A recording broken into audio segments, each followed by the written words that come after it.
Hello everyone, welcome to History and Sleep. I know you use these videos to fall asleep, so before you get comfortable, take a moment to like the video and subscribe to the channel. Also, let us know where you're watching from and what time it is.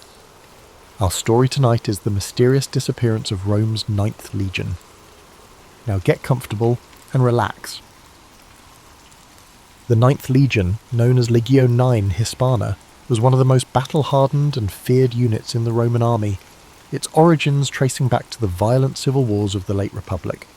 Raised by Julius Caesar in the mid-1st century BCE, the Ninth fought fiercely in the Gallic Wars, earning a reputation for unyielding discipline and brutal efficiency. Over the decades, it became a cornerstone of Roman military power, participating in some of the empire's most pivotal campaigns. It battled in Spain, Germania, and across the vast landscapes of Britannia, Rome's most rebellious frontier. But for all its glory, the Ninth would become a ghost in history, vanishing from records as if erased by time itself. By the early 2nd century CE, the Ninth Legion had already seen centuries of bloodshed. Under the rule of Emperor Hadrian, Rome's grip on Britain was fragile. The island had been a thorn in the empire's side since the conquest began in 43 CE under Emperor Claudius. While the Romans had established towns and fortresses, they never fully tamed the wild, mist-covered north, lands inhabited by fierce tribes like the Caledonians and Picts, warriors who resisted Roman rule with unrelenting ferocity. Rome had built walls, roads and forts to control Britannia, but their presence was never secure. The Ninth was stationed at Eburacum, modern-day York, tasked with enforcing order in an increasingly volatile land. Then, at some point between 108 CE and 120 CE, the Ninth Legion disappeared from history. Unlike other Roman legions, whose movements were meticulously documented, the Ninth simply vanished, its name never appearing in imperial records again. Historians have debated its fate for centuries. Was it annihilated in a catastrophic battle? Was it quietly disbanded? Did it march into the unknown, leaving only whispers behind? The most widely accepted theory is that the Ninth was sent north, into the uncharted highlands of Caledonia, on a mission that ended in disaster.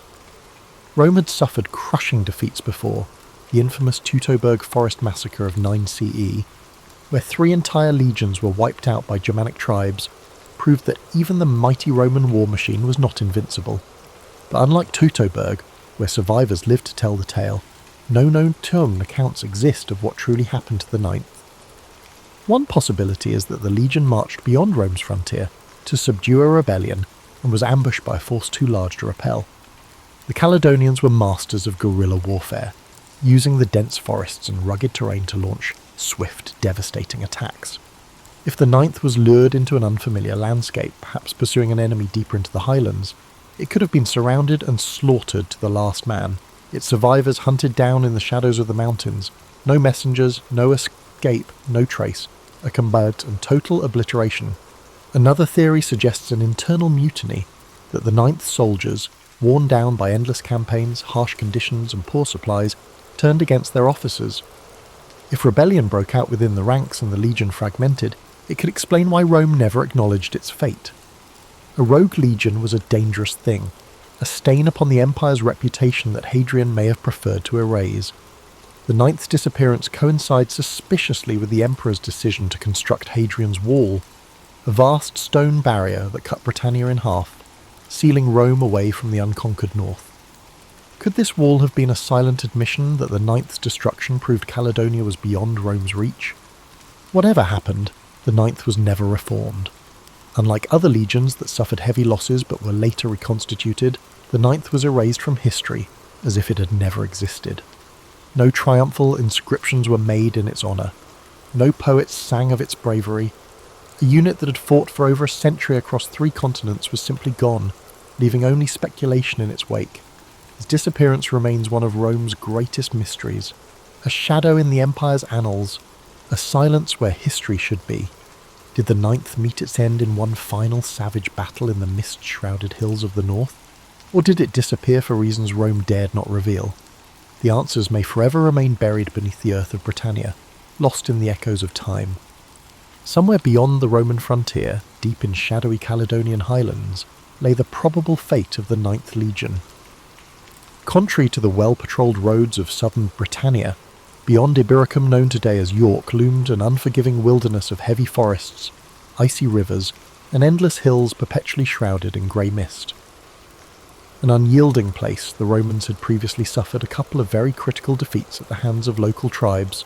If it did, the 9th Legion marched north for one last campaign, perhaps into the jaws of annihilation, never to return. One such theory says that around 117 CE, the 9th was sent to put down an uprising in Caledonia. Roman historian Fronto mentioned severe losses suffered in Britain at about this time, hinting at unrest beyond the frontier. It is probable that the newly appointed governor of Britannia, Quintus Pompeius Falco, ordered the 9th to strike north against rebellious tribes. The Romans, with their heavy armour and rectangular shields and disciplined formations, would have been an unstoppable force, but the Caledonians fought on their own terms in their own country, where the rigid tactics of Rome could be broken as easily as shattered stone. The Caledonians were past masters at ambush and in guerrilla warfare. They did not fight in formations, nor were they challenging the Romans in an open field, but they were using their acquaintanceship of the terrain best by striking out from the forest, cutting off isolated units to melt back in the mist again before the Roman could react. It is just as likely that the 9th Legion was lured into some unrecorded valley or thick forest, out of which the entire force could be surrounded, attacked from all possible directions, and systematically wiped out before they could rally themselves. Whereas in other battles the Roman forces faced defeat but did not annihilate, and the soldiers left some message for those who stayed back, the 9th left behind no messengers, no written records, no word of what happened. If every last man was cut down, if the legion was so utterly destroyed that no Roman lived to report the disaster, then their disappearance would have been absolute, a massacre so complete that it erased the 9th from history itself. Another grim alternative is that the 9th was led into an ambush, possibly thinking that they were on a mission to discuss peace terms with some local petty chieftain, then were massacred in a surprise betrayal. Some records suggest that the Roman officers may have overestimated their security and taken their enemy too lightly, much as they had during less serious earlier confrontations.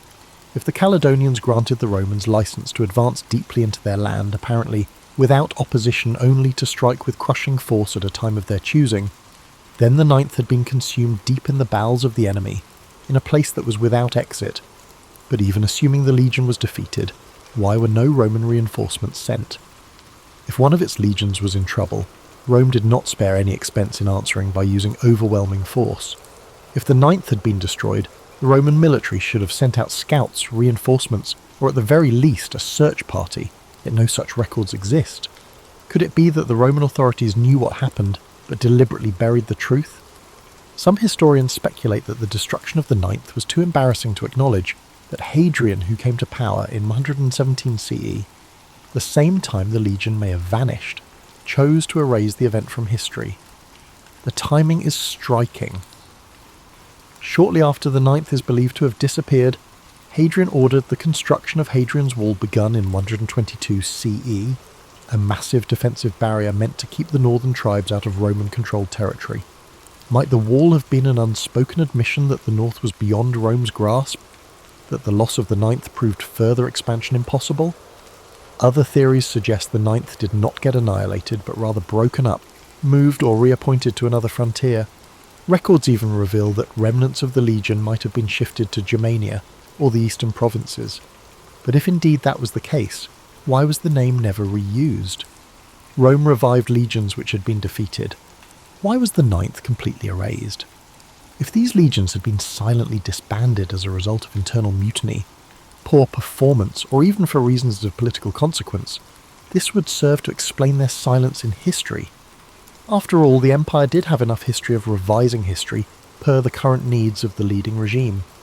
Had the 9th refused orders, or worse, suffered some sort of embarrassing defeat, or collapsed due to low morale, then Hadrian may have found it easier to eliminate the legion from Rome's official records rather than acknowledge some kind of disgraceful failure. And of all these theories, one thing is certain. The 9th Legion, one of Rome's most formidable military forces at that time, vanished into thin air. No memorials were built in their honour, no surviving officers recorded their final battle, and no concrete evidence explains their disappearance. The 9th marched into history and into legend, becoming one of the greatest unsolved mysteries of the ancient world. If the Ninth truly met its demise in the grim wilds of Caledonia, then hanging in the back of history there is one burning question. Why did nobody save them? Rome was an empire founded on her military. Thus, when the legion faced an existential threat, whether to reclaim lost territory or to avenge their fallen comrades, reinforcements were usually dispatched. But when the Ninth vanished, there was no Roman response on record, no counter-attack, no inquiry, no wild expedition to retrieve the fallen standard of the legion. The Ninth simply disappeared from history. It is an unsettling prospect that can be put as a question. How can more than 5,000 trained men vanish without this being noticed by anyone? In the best scenarios, maybe Rome never actually found out. If the Ninth had been lured onto hostile soil, say tricked into believing they were marching towards some kind of skirmish, only to be completely surrounded, the slaughter could have been so swift and total that no messenger survived to report back. In the days before modern communications, legions depended upon runners and scouts for delivering information. In any one cataclysmic battle, if the Ninth had been destroyed, no one would have lived to issue the call for rescue. Another theory is that Rome knew what danger the Ninth was in and simply abandoned it. By the early 2nd century CE, the empire was overextended with many fronts on which military action was needed. To the east, Rome was locked in bitter struggles against the Parthians, while across the Rhine in Germania, hostile tribes threatened the empire's borders. His predecessor, Emperor Trajan, had been aggressively expanding Rome's borders, annexing Dacia, modern-day Romania, and waging costly wars that depleted Rome's treasury. By the time Hadrian was crowned in the year 117 CE, he had but one option: to maintain Rome's tenuous grasp on Britannia, or turn his attention to shoring up the empire's more valuable provinces. Hadrian's decision was clear. He gave up the policy of expansion in Britain and fortified its borders. Only a few years after the disappearance of the Ninth, Hadrian ordered the construction of Hadrian's Wall, begun in 122 CE, a huge defensive fortification across northern Britannia. Was this wall the silent admission of Rome's defeat? Did Hadrian finally realise that the no-man's land frontier up north was too hazardous to maintain? That the Ninth's annihilation proved further conquest impossible? There is also the chilling possibility that the Ninth was sacrificed for political reasons. Some historians speculate that the legion's commanders may have been involved in a failed rebellion or mutiny, leading Rome to erase them from history rather than acknowledge an embarrassing internal conflict. The Roman Empire was hardly unaware of rewriting history. It frequently happened that the names and figures of emperors were expunged from the records as if they had never lived. If the Ninth had risen against Roman rule, then it is very possible that Hadrian simply ordered them erased, thereby having their fate never recorded. Even granting the unlikely event that the Ninth was destroyed on the battlefield rather than by treachery, the Romans repressed news of military defeats. The empire, after all, was sustained by propaganda and illusions of invincibility. To let news get out that an entire legion had been wiped out could encourage further rebellions against Rome's enemies. It could have been easier for Hadrian's administration to simply bury the truth and leave the fate of the Ninth unknown. However, there are other theories that the Ninth was not destroyed but was simply removed from the records for far less sensational reasons. Some believe that the legion was quietly reassigned to another part of the empire, perhaps to the eastern provinces, since many Roman military units were stationed there against Parthian invasions.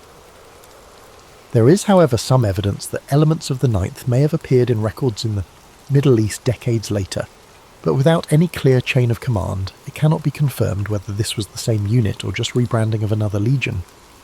One more troubling possibility is that the Ninth simply walked away from Rome. If this legion had endured years of harsh conditions, thinning supplies and incompetent leadership, is it possible they could have deserted en masse, melting into the wilds of Caledonia? There are accounts of Roman soldiers deserting their posts and integrating themselves into the local tribes against impossible odds. They will also have realised that they had been abandoned, and if the Ninth voted to take their leave of Rome, then they could have simply dispersed among the native people, their descendants melting into the population of Scotland without trace. Whatever the truth, the disappearance of the Ninth Legion is one of history's greatest unsolved mysteries.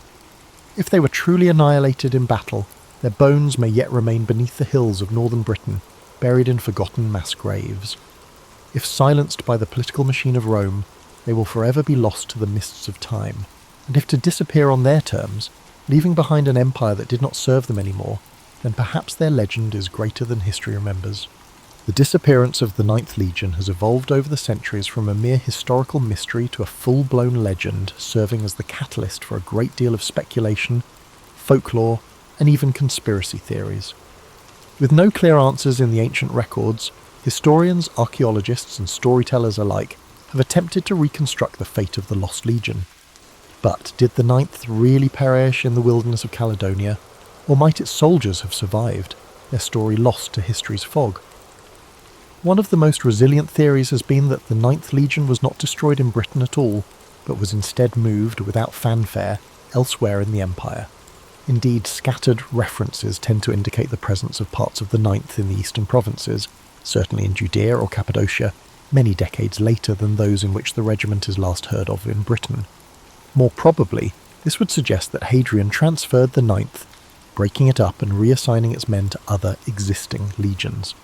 Indeed, this would say that the legion was not vanquished on some desperate blood-drenched battlefield. The sands swallowed any traces of records in its aftermath. A sensationalistic hypothesis, popularly postulated, holds that the Ninth embarked to the east against the Parthians, and lost to native rebellions on unfamiliar fields, and not in Caledonia at all.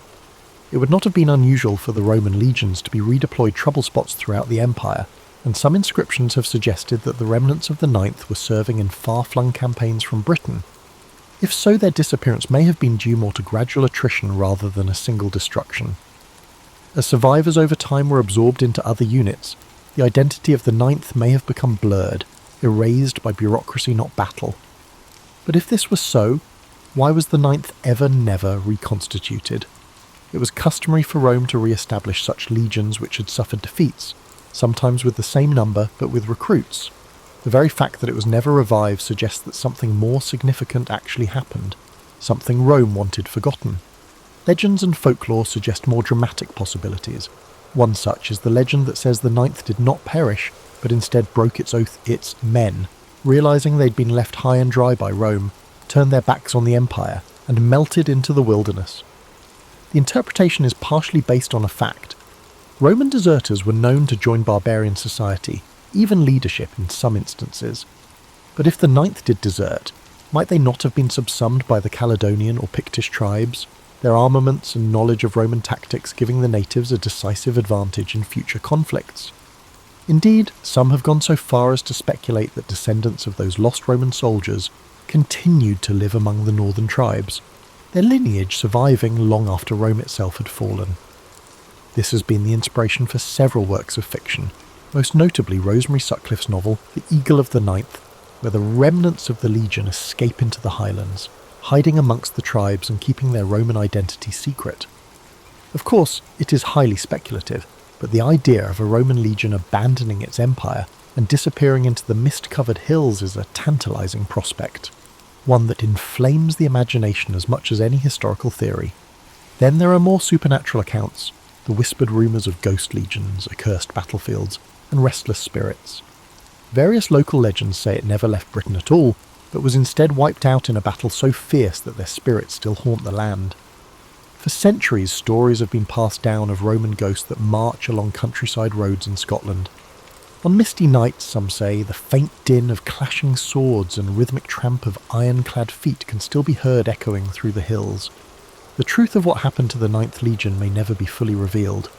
Their bodies, if they were destroyed in battle, still lie buried beneath the earth of Scotland, awaiting archaeologists to find where they lie.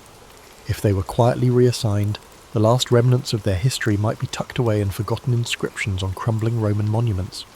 But had they run, were leaving Rome, beginning to reinvent anew, far up north, then this is a story not about vanishing but of reinvention, about the few who wanted more than to choose between liberty and empire, and by that choice would become the stuff of legends.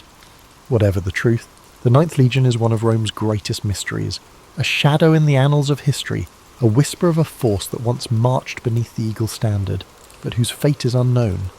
Its story stays out there in the fog, beyond the reach of certainty, waiting for those who would uncover the past. Centuries have seen both historians and archaeologists look through the Roman records, analyse ancient inscriptions and excavate various battle sites in Britannia in order to find evidence that might confirm the ultimate fate of the Ninth Legion. Yet the answer continues to elude them. A piece in a game of jigsaw. A tale half buried beneath the earth. The first known history of the Ninth Legion dates back to the time of Julius Caesar, who had raised this very legion during his Gallic campaigns in the 1st century BCE. Over time, records trace its movements across the empire from Hispania to Germania and finally to Britannia, playing a major role in suppressing the revolts and defending Roman rule.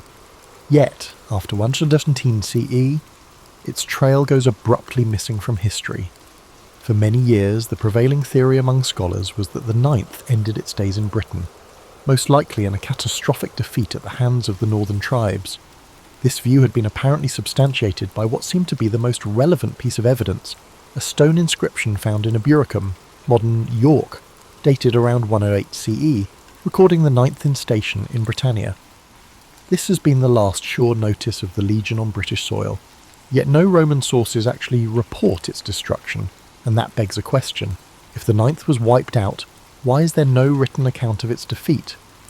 Rome was not at all shy about recording the deaths of legions. When the Teutoburg forest disaster of 9 CE led to the destruction of 3 Roman legions, it was well documented. For the Ninth, there is only silence. This silence has engendered other theories in which the Ninth was not destroyed in Britain, but moved elsewhere within the empire. Some other scholars believe that this could have been transferred to the eastern provinces, probably Judea or Cappadocia, to assist in conflicts against the Parthians or Jewish revolts. One inscription found in Nijmegen in the Netherlands suggests that some remnants of the Ninth were indeed there around 20 CE, but whether this constituted a detached unit or survivors from a previous campaign, nobody can be certain. And yet there is no definitive proof that the entire legion was ever redeployed elsewhere. Archaeologists looking for the physical evidence for such a scenario, the destruction of the Ninth come in Britain, have found no battlefield, no mass grave, no abandoned camp to verify this theory of annihilation. A few have pointed to Inch Tooth, an abandoned fort in Scotland, as one possible site of conflict. Others have looked to the area around Hadrian's Wall that was built only a few years after the Ninth vanished. Yet no evidence has turned up to prove it. No broken shields, no lost eagles, no bones of dead soldiers. If the legion was cut to pieces in a last great battle, where are the biddies? One theory is that the Ninth was destroyed piecemeal in a series of smaller battles. The Caledonians and Picts did not fight like the Roman legions. They were guerrillas, striking in hit-and-run raids and melting away into the landscape. If the Ninth was bled to death in some sort of long campaign, suffering ambush after ambush, then there may not be one battlefield where their bodies lie, but rather their deaths scattered across the wilds of Scotland, lost in the mists of time. Another theory is that Hadrian's Wall itself holds the key to the disappearance of the Ninth. Constructed between 122 and 128 CE, the wall made for a significant shift in Rome's strategy. Northern expansion was replaced by reinforcing the border. Some historians even feel this decision was based directly on the fate of the Ninth, as Hadrian himself realised that Caledonia was simply too dangerous to hold. Cut to pieces in some disastrous campaign, it may have provided that final warning that persuaded the Romans to draw back and dig in rather than advance. After decades of excavations, no concrete evidence has turned up so far that could explain what happened to the Ninth Legion, and the hunt goes on. Archaeologists continue to trawl Britain's landscape for Roman weapons, mass graves, or inscriptions that just might bring the story into the sharpest view yet. Advances in satellite imaging and ground-penetrating radar in recent years have given researchers an unprecedented capability to map the sites of ancient battles in great detail, and it now raises the tantalizing prospect that one day a long-buried Roman battlefield will finally give up its secrets. For now, the Ninth remains one of history's greatest enigmas, a vanished force whose fate may never be fully uncovered. Were they slaughtered in the cold highlands of Caledonia, their bodies buried beneath the heather? Were they reassigned and forgotten, their legacy erased by Rome's shifting priorities? Or did they desert their post, choosing to disappear into the north and abandon the empire that had left them behind? Whatever the truth, the Ninth Legion presses on through the mind of the historian, the archaeologist, and anyone intrigued with the enigmas of the past. Their story is a story of battle, betrayal, and the unknown. A whisper of steel and blood, lost in time, merely waiting for a voice that might tell it. The Ninth Legion's tale has largely been lost in the rear view of history. We don't actually know what happened to them. Their last journey is but a distant rumour nowadays, Nobody actually knows what happened. If they were wiped out in some murky battle, went missing in the uncharted regions of Caledonia, or simply dropped off the face of the earth for good, one thing's certain, they were never heard from again. You're familiar with that slow fog that rolls in over the hills in the morning? Yeah, their presence is sort of like that. Just fragments of stone, small memories, and those silent questions that just persist on through the centuries. When the world's all asleep beneath the stars, it's as if the ghostly echoes of the ninth are stirring again. In the silence of the Scottish Highlands, where the wind moves like a faint breath through the glens, there are people who say the Legion marches on. There are stories, old, half-remembered myths, of ghostly soldiers spotted on empty roads, of the distant rhythmic sound, of iron-shod feet that appear to have no origin. Legends tell of how on certain nights, beneath a silver moon, the spirits of the ninth emerge from the shadows, caught in a perpetual march across the land that devoured them. Perhaps they were separated in the chaos of combat, their shields broken, their armour cracked by the blow of an unseen enemy too late to avoid. Maybe they struggled through the wilderness, panting with fatigue, their path swallowed by the dense forests and winding rivers, to discover that no rescue would ever come. Or maybe they simply dissolved into history, their final battle so conclusive, so absolute, that Rome chose to forget them, to let them slip away like a dream slipping beyond memory. Yet even dreams leave a mark, as the ninth has left its mark upon time itself. The silence of their vanishing is louder than any record, their absence taking up the space between the pages of history like the profound, soothing quiet before daybreak. Hadrian's Wall remains a silent witness to their disappearance, a wall built to exclude the untamed land that could have claimed them, a divide between the known and the unknown. It remains there, steadfast against the winds that blow through it, a testament to an age still hidden in mystery. Though the fate of the Ninth Legion can never be fully disclosed, their myth survives. Their names are recalled in books, in whispers, in the minds of those who are drawn to the mysteries of history. Up in the still hills, where you can truly scent the earth and rain, and the rivers glimmer like liquid silver in the moon's light, the ninth could still be roving about, not physically, but in memory, always walking the shadows of the ages. This concludes tonight's quest into the mystery of the lost Ninth Legion. But the past is replete with even more stories just waiting to be unearthed. Thanks for visiting here on History and Sleep, where myths are lullabies, and history's whispers guide you into a peaceful sleep.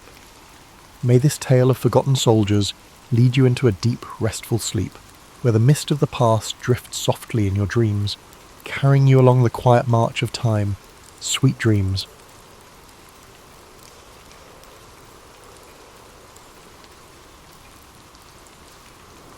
As the 16th century dawned, Italy stood as one of the most vibrant and culturally rich regions in Europe.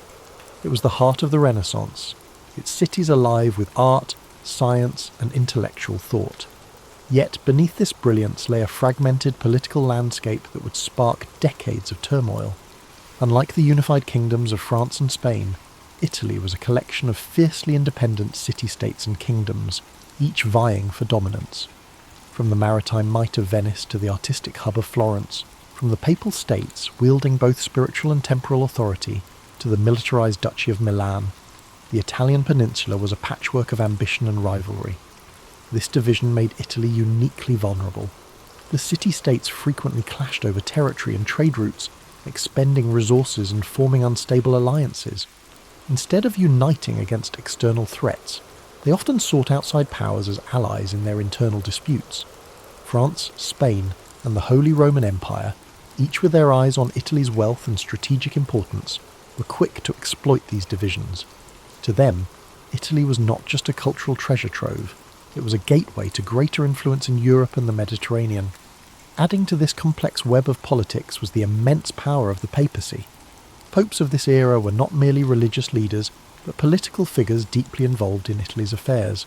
They negotiated alliances, raised armies, and often pursued personal and familial ambitions under the guise of defending Christendom. The Church's wealth and land holdings made it a significant player in the power struggles that shaped the region. Popes like Alexander VI and Julius II used their positions to influence the balance of power, turning Rome into both a battleground and a prize. The Renaissance further heightened the stakes. Italian cities were not only politically and economically important, They were also cultural beacons.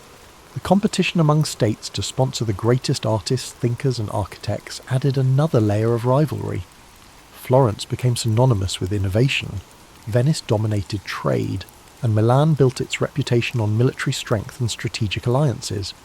These states, despite their brilliance, often overestimated their ability to control the forces they unleashed when inviting foreign powers to intervene in their disputes.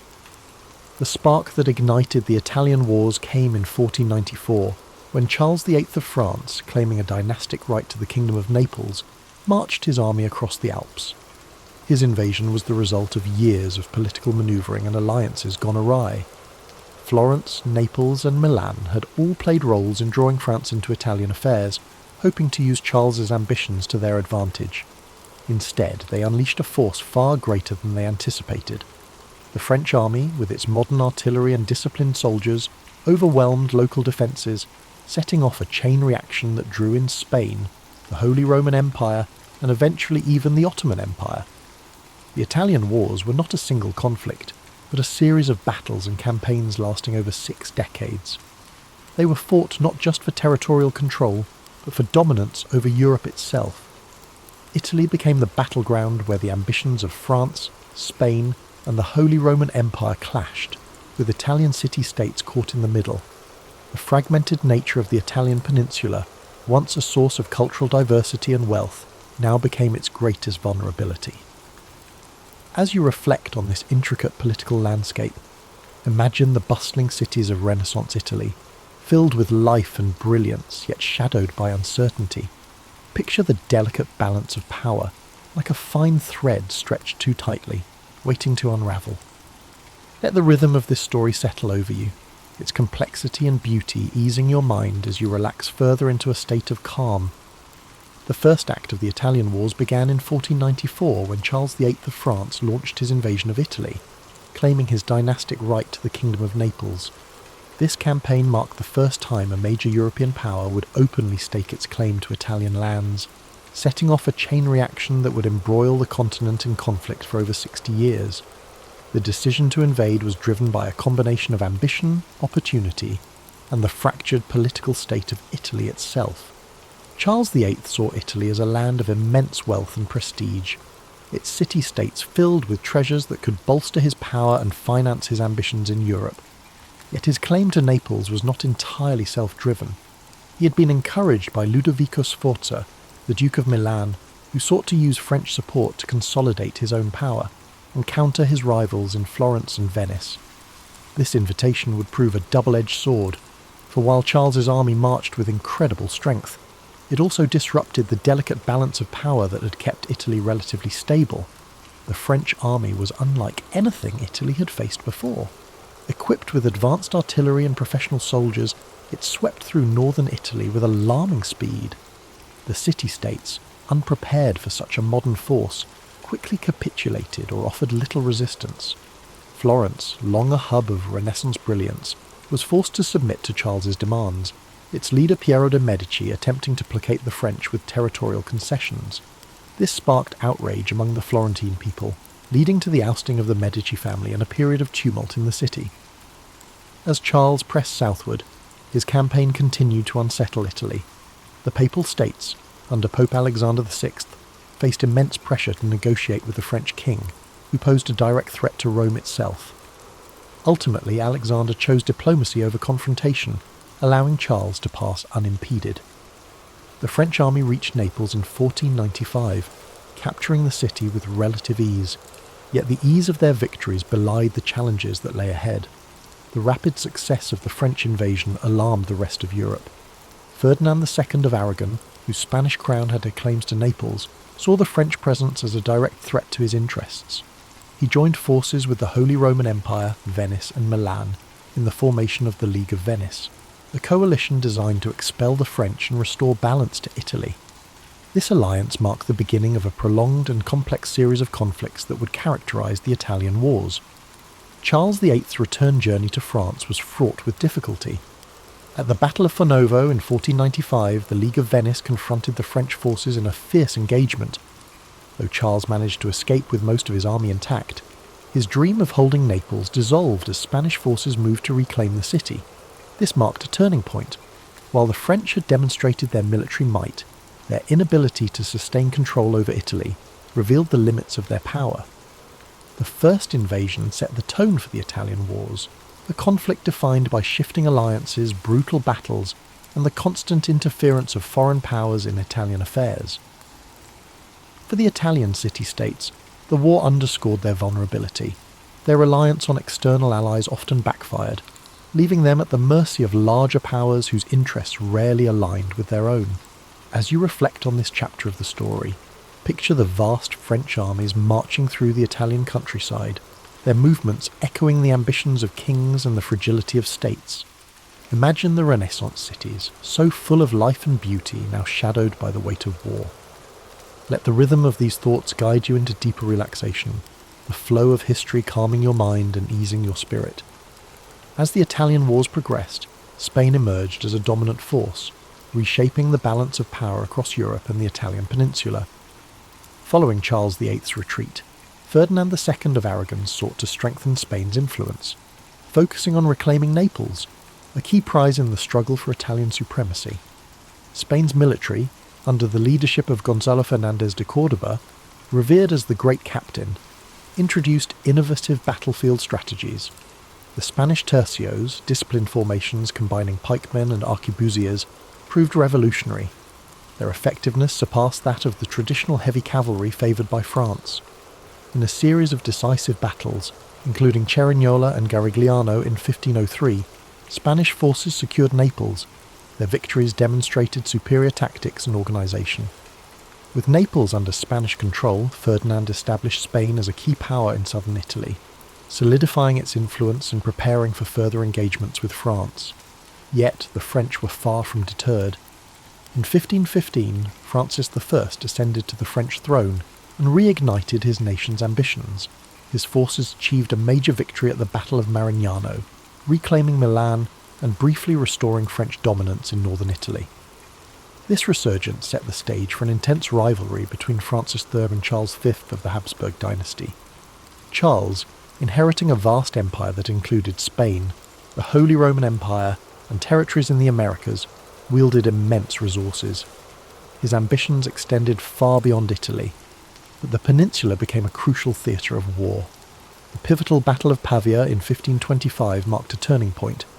Spanish forces decisively defeated the French army, capturing Francis I in the process. This victory shattered French momentum and solidified Spanish Habsburg dominance in Italy. Milan fell under Habsburg influence, and Spain's position became unassailable. Despite these triumphs, the Italian wars were far from settled. France continued its efforts to reclaim lost ground. However, Spain's wealth from its burgeoning empire in the Americas provided the resources needed to sustain prolonged campaigns. This economic advantage, combined with strategic alliances and military innovation, ensured Spain's supremacy. Italian city-states such as Venice, Florence, and the Papal States became entangled in this larger conflict. Their independence increasingly compromised as foreign powers dictated the region's fate. The conflict reshaped Italy, turning it into the epicenter of European power struggles. Its vibrant cities and cultural landmarks endured cycles of war and occupation. Yet through it all, the resilience of its people shone. They continued to create art, foster innovation, and maintain their identity even amid turmoil, while you drift further in sleep. Picture the rolling hills of Italy and the bustling cities of the Renaissance, their beauty and complexity undiminished despite the shadow of war. Imagine the measured rhythm of history, the ebb and flow of ambition and resilience, and let the cadence of these thoughts guide you toward peace. Each detail of this story invites you to unwind, to let go of the day's tension as the calm of the past eases your mind. By the early 1520s, the Italian wars reached a brutal and transformative juncture, a moment that underscored the devastating consequences of prolonged conflict. The sack of Rome in 1527, carried out by the forces of Charles V, Holy Roman Emperor, marked one of the darkest chapters of the era. It exposed the vulnerability of even the most powerful institutions, including the papacy, to the chaos of war. This catastrophic event was not entirely planned. It was the result of unpaid and unruly soldiers, primarily Spanish and German mercenaries, who had grown discontented with their leaders. These troops, driven by desperation and greed, turned their frustrations toward the city of Rome. On May 6, 1527, they breached the city's walls. Their assault was swift and merciless, reducing the eternal city to a scene of horror. Thousands of civilians were slaughtered, churches and homes were looted, and priceless works of art were destroyed or stolen. The Pope himself, Clement VII, was forced to seek refuge in the Castel Sant'Angelo, where he remained under siege for months. The sack of Rome sent shockwaves throughout Europe.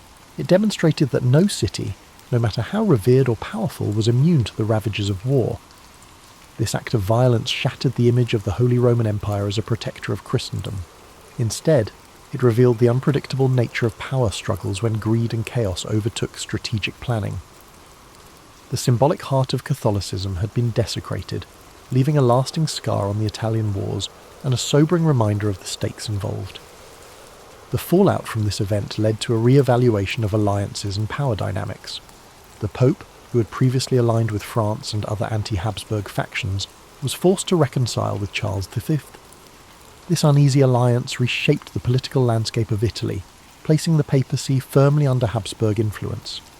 For the French, the sack represented another setback in their ambitions to dominate Italy. The devastation of Rome weakened their potential ally, leaving them increasingly isolated in the conflict. As the dust settled, the sack of Rome came to symbolise the broader toll of the Italian wars. The conflict had begun as a battle for territorial control, but it had evolved into a far-reaching struggle that disrupted the cultural, economic and political fabric of Italy. The Renaissance ideals of beauty, innovation and humanism were overshadowed by the relentless march of armies and the ambitions of rulers. Even amid this devastation, Italy's resilience persisted. The people of Rome began to rebuild their city, reclaiming their identity and striving to restore its former glory. Artists, writers and thinkers carried forward the flame of the Renaissance, their works a testament to the enduring spirit of a land caught in the crossfire of history.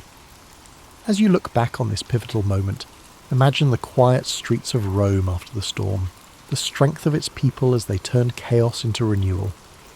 Let these thoughts ease your mind, and the flow of history soothe your spirit as you drift into deeper relaxation. The story of the sack of Rome reminds us that even in the darkest times, recovery and renewal are possible. The Italian wars, though technically concluded with various treaties and shifting allegiances, left Italy deeply fragmented and politically unstable. By the late 16th century, the city-states that once flourished during the Renaissance had been absorbed by the larger European powers or reduced to minor players in the geopolitical theatre. The outcome of the wars had profound consequences, not only for Italy, but for the balance of power across Europe. After the sack of Rome in 1527, the political situation in Italy grew more complicated. The papacy, weakened and diminished in prestige, was now firmly under Habsburg influence. Pope Clement VII, despite his earlier resistance, was forced to sign a peace treaty with Emperor Charles V, marking the start of a period of Habsburg dominance in Italy. The French, now dealing with internal turmoil and an empire stretched thin, were no longer able to exert as much influence over Italian affairs. Milan, once a powerful independent duchy, had fallen under Habsburg control following the French defeat at Pavia and the subsequent Treaty of Madrid. Similarly, Naples and other southern Italian regions were now under Spanish rule. Venice, though still a powerful republic, found itself increasingly isolated, unable to maintain its former influence in the face of Habsburg and French competition. Florence, once the heart of the Renaissance, experienced a dramatic shift in power. The Medici family, exiled during the wars, were restored to power with the help of the papacy and the Habsburgs.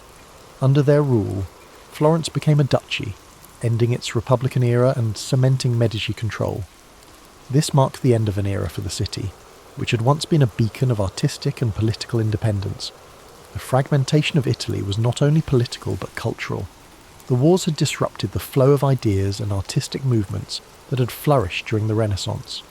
Many of Italy's greatest artists, including Leonardo da Vinci and Raphael, had already passed, and those who remained found themselves working under foreign rulers who had little interest in maintaining the cultural vibrancy that had once defined the peninsula. The wars also set the stage for future conflicts. The power vacuum left in Italy. coupled with the continuing rivalry between France and Spain, ensured that Italy would remain a battleground for European ambitions well into the 17th century. The Italian states, once autonomous and rich in their diversity, had been transformed into pawns in a larger game of European politics. Yet, even in the aftermath of destruction and division, Italy's identity remained intact. The Renaissance had planted seeds of intellectual, artistic and scientific achievement that would continue to influence the world long after the wars had ended. Italy's cities, though scarred by years of warfare, would eventually rise again, fueled by the legacy of those who had once shaped the course of history. As you reflect on this final phase of the Italian wars, picture Italy, its cities, landscapes and people, rebuilding in the wake of centuries of conflict. Let these thoughts soothe your mind, the quiet endurance of a nation marked by the passage of time. Feel the ebb and flow of history calm your spirit as the struggles of the past slowly fade into the background, leaving only peace. As we bring this story to a close, it's important to summarise the deep legacy left behind by the Italian wars. Though the wars themselves were marked by conflict, power struggles and shifting allegiances, Italy's resilience and cultural spirit endured beyond the violence. The wars may have fragmented the peninsula politically. However, the intellectual, artistic and cultural achievements that flourished during the Renaissance would continue to shape the world for generations to come. The devastating toll of the wars, especially the sack of Rome and the subsequent political upheavals, left visible scars on Italy's landscape. But even in the midst of destruction, Italy's cities, its people, and its rich cultural heritage would rise again. Florence, Venice, Rome, and Milan, though under foreign rule, maintained the essence of their identity, always connected to their storied past, and each continuing to contribute to the broader European narrative. As you lie back and reflect on this powerful chapter in history, allow yourself to feel the weight of time, the rise and fall of empires, the rebuilding of cities, and the ever-present determination of the people. Imagine the sun setting gently over the Italian hills, the soft whisper of the wind as it sweeps over the ancient streets, a reminder of both struggle and renewal. It's easy to be caught in the frenzy of the world around us, but history has a way of slowing us down, letting us reflect on the cyclical nature of life, conflict, and peace. Let the story of the Italian wars be a reminder of resilience, of the strength it takes to overcome adversity, and of the beauty that rises from the ashes. Now, as we transition to the peaceful sounds of rain and soft melodies, let your mind settle into the rhythm of nature, allowing the soothing sounds to wash over you, easing you into a deep and restful sleep.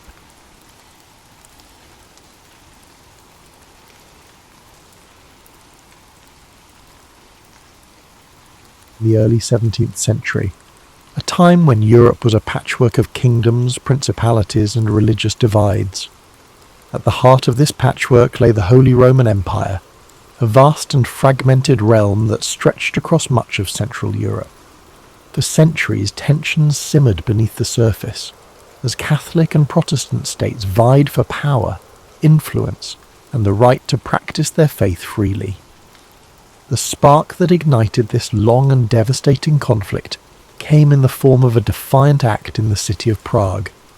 In 1618, Protestant nobles in Bohemia, angered by perceived restrictions on their religious freedoms under Emperor Ferdinand II, staged a dramatic rebellion. They stormed Prague Castle, seized 2 imperial officials, and hurled them out of a window in an event known as the Defenestration of Prague. Miraculously, the officials survived the fall, but the act was a clear declaration of defiance. This single moment set off a chain reaction, like ripples spreading across a still pond. Ferdinand II, a staunch Catholic, saw the rebellion as a direct challenge to his authority in the Catholic Church. Determined to restore order and Catholic dominance, he mobilized his forces, while Protestant leaders across the empire began rallying their allies in preparation for a larger struggle. What began as a localized conflict in Bohemia quickly escalated into a broader war, drawing in neighboring regions and foreign powers. Protestant princes sought support from allies in Denmark, Sweden, and beyond, while Catholic states turned to Spain and the powerful Habsburg dynasty for aid. The war was no longer just about Bohemia, it had become a contest of religion, politics, and territorial ambition. As the conflict unfolded, it became clear that this was not a war of quick resolutions. The early battles were fierce yet inconclusive, leaving both sides entrenched in their positions and more determined than ever to secure victory. The countryside began to bear the scars of the war. Villages burned, crops were destroyed, and innocent lives were caught in the crossfire. The 30 Years' War was born out of these divisions, and its origins reveal much about the fragile balance of power and belief in Europe at the time. It was a conflict rooted in faith, but also fueled by ambition and fear, a perfect storm that would rage for decades. Take a moment to absorb this beginning, the first ripples of what would become a vast and relentless storm. As we move forward, the intricate web of alliances, battles, and betrayals will unfold. But for now, let the gravity of this moment settle, a reminder of how one act of defiance can echo across history. As the conflict in Bohemia ignited, the deeper fault lines of Europe's religious divide began to widen, casting a shadow over the entire continent. At its core, the 30 Years' War was fueled by the tensions between Catholics and Protestants, a struggle that had simmered since the Reformation in the 16th century. The Peace of Augsburg in 1555 had attempted to create harmony by allowing rulers within the Holy Roman Empire to determine their state's religion, whether Catholic or Lutheran. Yet this fragile peace left many unresolved issues, particularly with the rise of Calvinism, a branch of Protestantism that had not been recognised in the agreement. As Calvinist states gained influence, the Catholic Habsburg rulers viewed them as a threat. Their growing presence felt like a challenge to the established order. When Ferdinand II ascended to the throne of the Holy Roman Empire, he was determined to restore Catholic dominance. His unwavering faith and aggressive policies further inflamed tensions, especially among Protestant states that viewed him as a tyrant bent on crushing their freedoms. Ferdinand's allies in Spain and the papacy provided him with support, reinforcing the Catholic position with resources and manpower. On the other side, the Protestant Union, a coalition of Protestant princes, mobilized to resist Ferdinand's ambitions. They sought aid from Protestant powers beyond the empire, including Denmark, Sweden, and England. These nations saw the conflict not only as a religious struggle, but also as an opportunity to weaken the Habsburgs and expand their own influence. The war spread beyond Bohemia, spilling into regions such as the Palatinate, Saxony, and Bavaria. Each new front brought devastation to towns and villages, as armies marched across the countryside, leaving destruction in their wake. The brutality of the conflict became evident in battles such as the Battle of White Mountain in 1620, a crushing defeat for the Protestants that marked the beginning of Ferdinand's efforts to reassert Catholic control. But despite Catholic victories in the early years, the war refused to subside. Protestant leaders rallied, drawing on the resources and military expertise of their allies. Sweden, under King Gustavus Adolphus, emerged as a formidable force. His disciplined armies breathed new life into the Protestant cause. The balance of power began to shift and the war escalated further. This was no longer a simple struggle between Catholics and Protestants. It became a war of ambition and survival.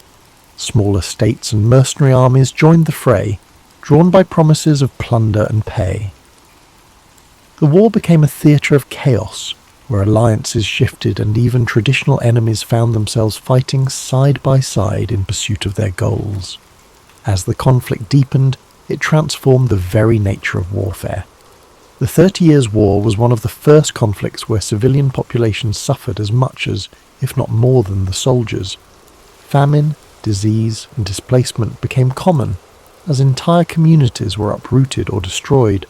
The war's religious roots became intertwined with the politics of power, and its escalation revealed the fragility of peace in a divided world.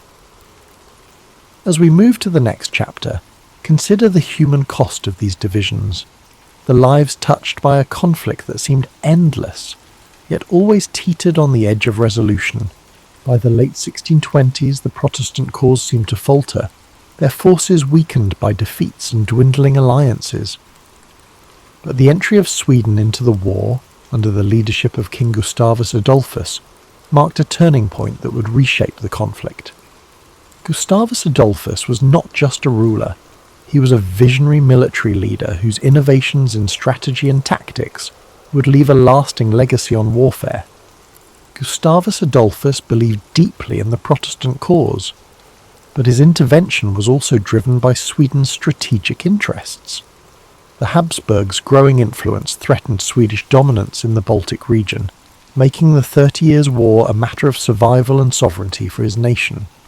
With the backing of France, which sought to undermine Habsburg power despite being Catholic, Sweden entered the fray in 1630, bringing with it a disciplined and modernised army.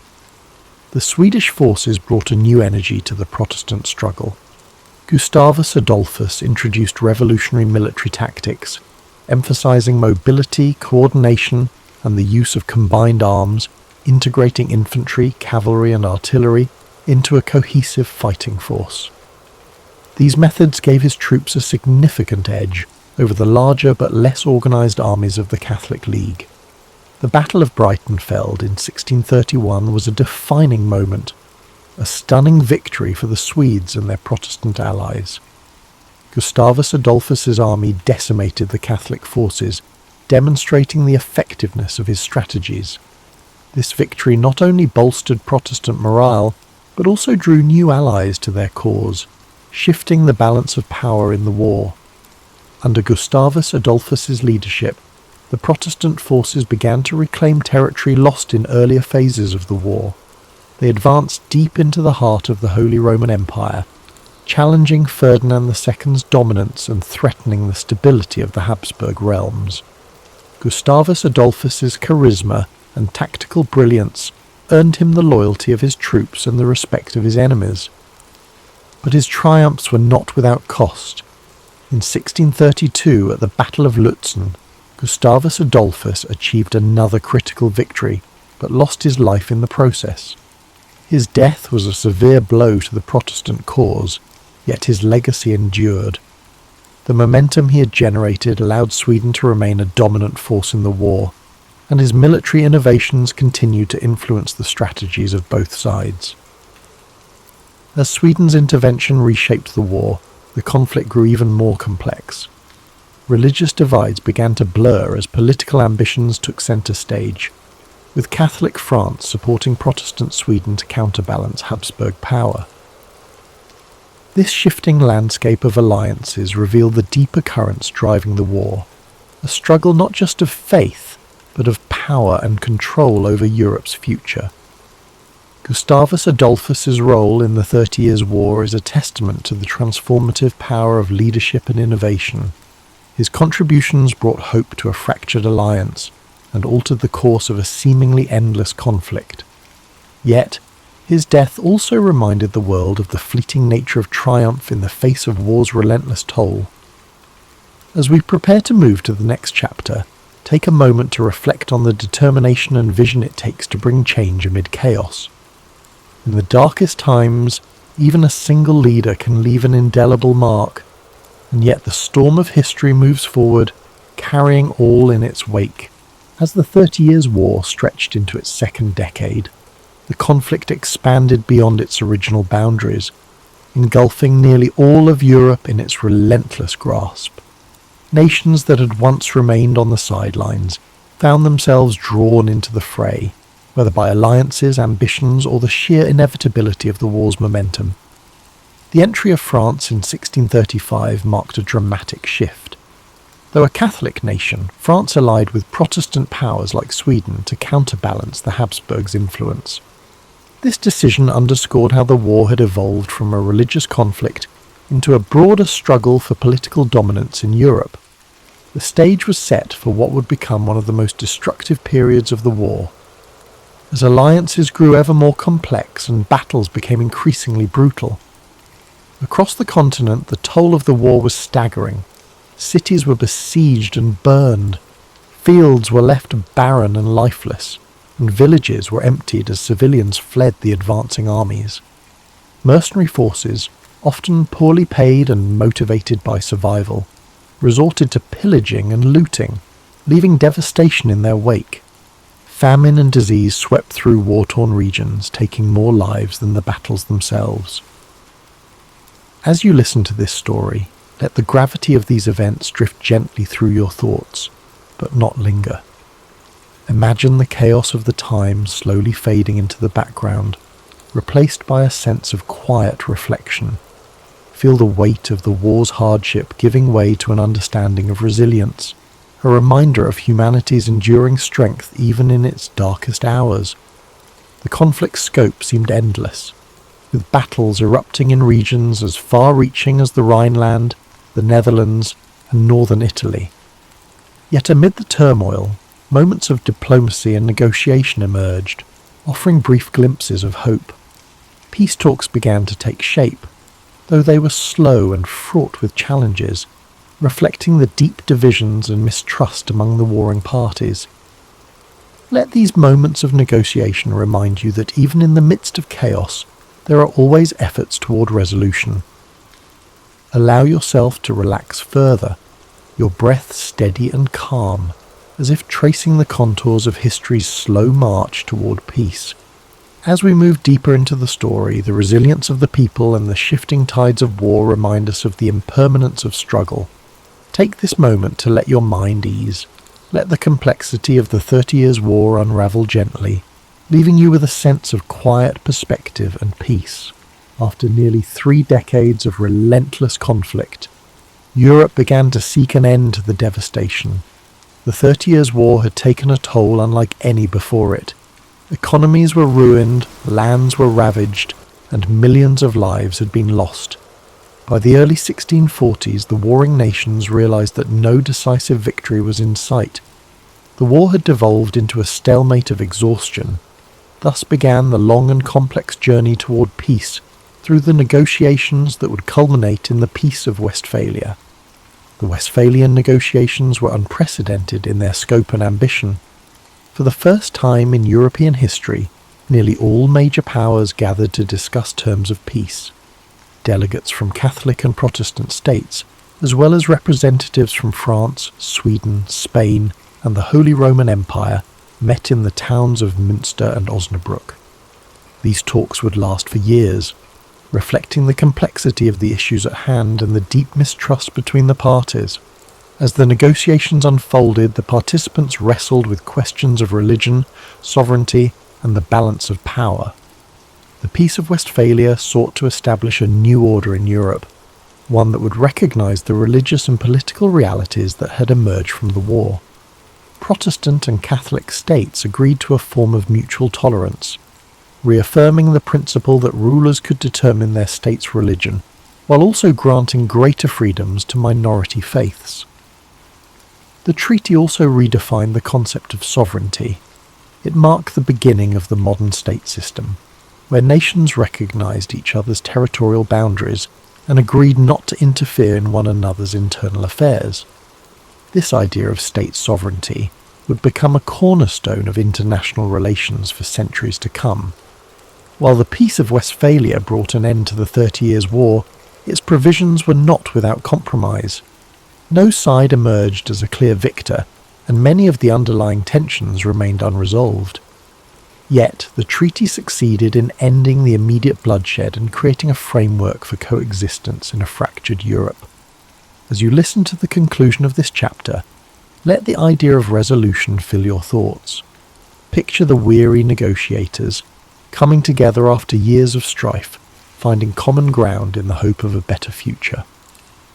Let this image remind you that even in the most challenging times, peace is always within reach.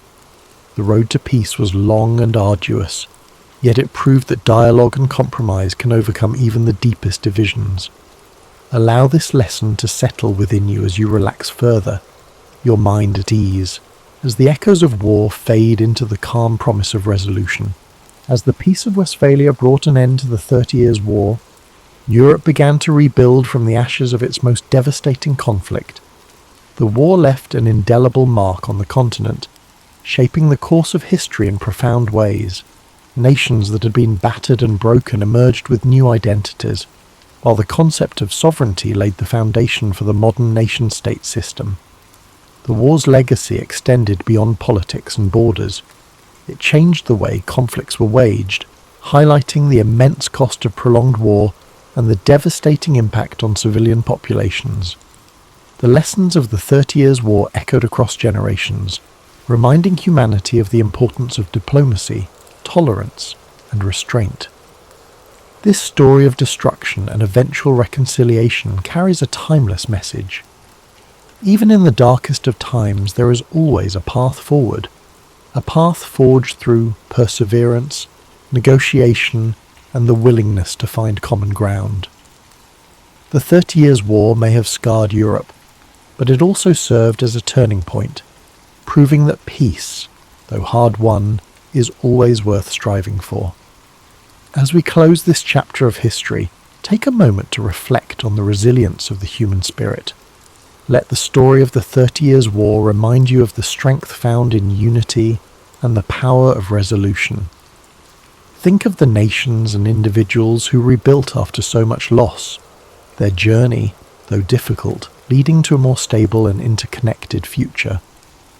Now let the soothing sounds of rain guide you to a place of peace and relaxation. Imagine gentle raindrops falling softly on leaves, washing away the echoes of history's struggles. Feel the rhythm of the rain bringing calm to your mind and a sense of quiet to your soul.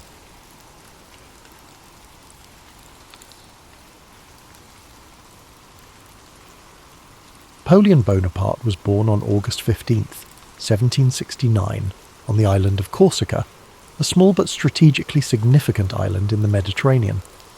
His family was of minor nobility, with his father, Carlo Bonaparte, serving as a lawyer and political representative for Corsica.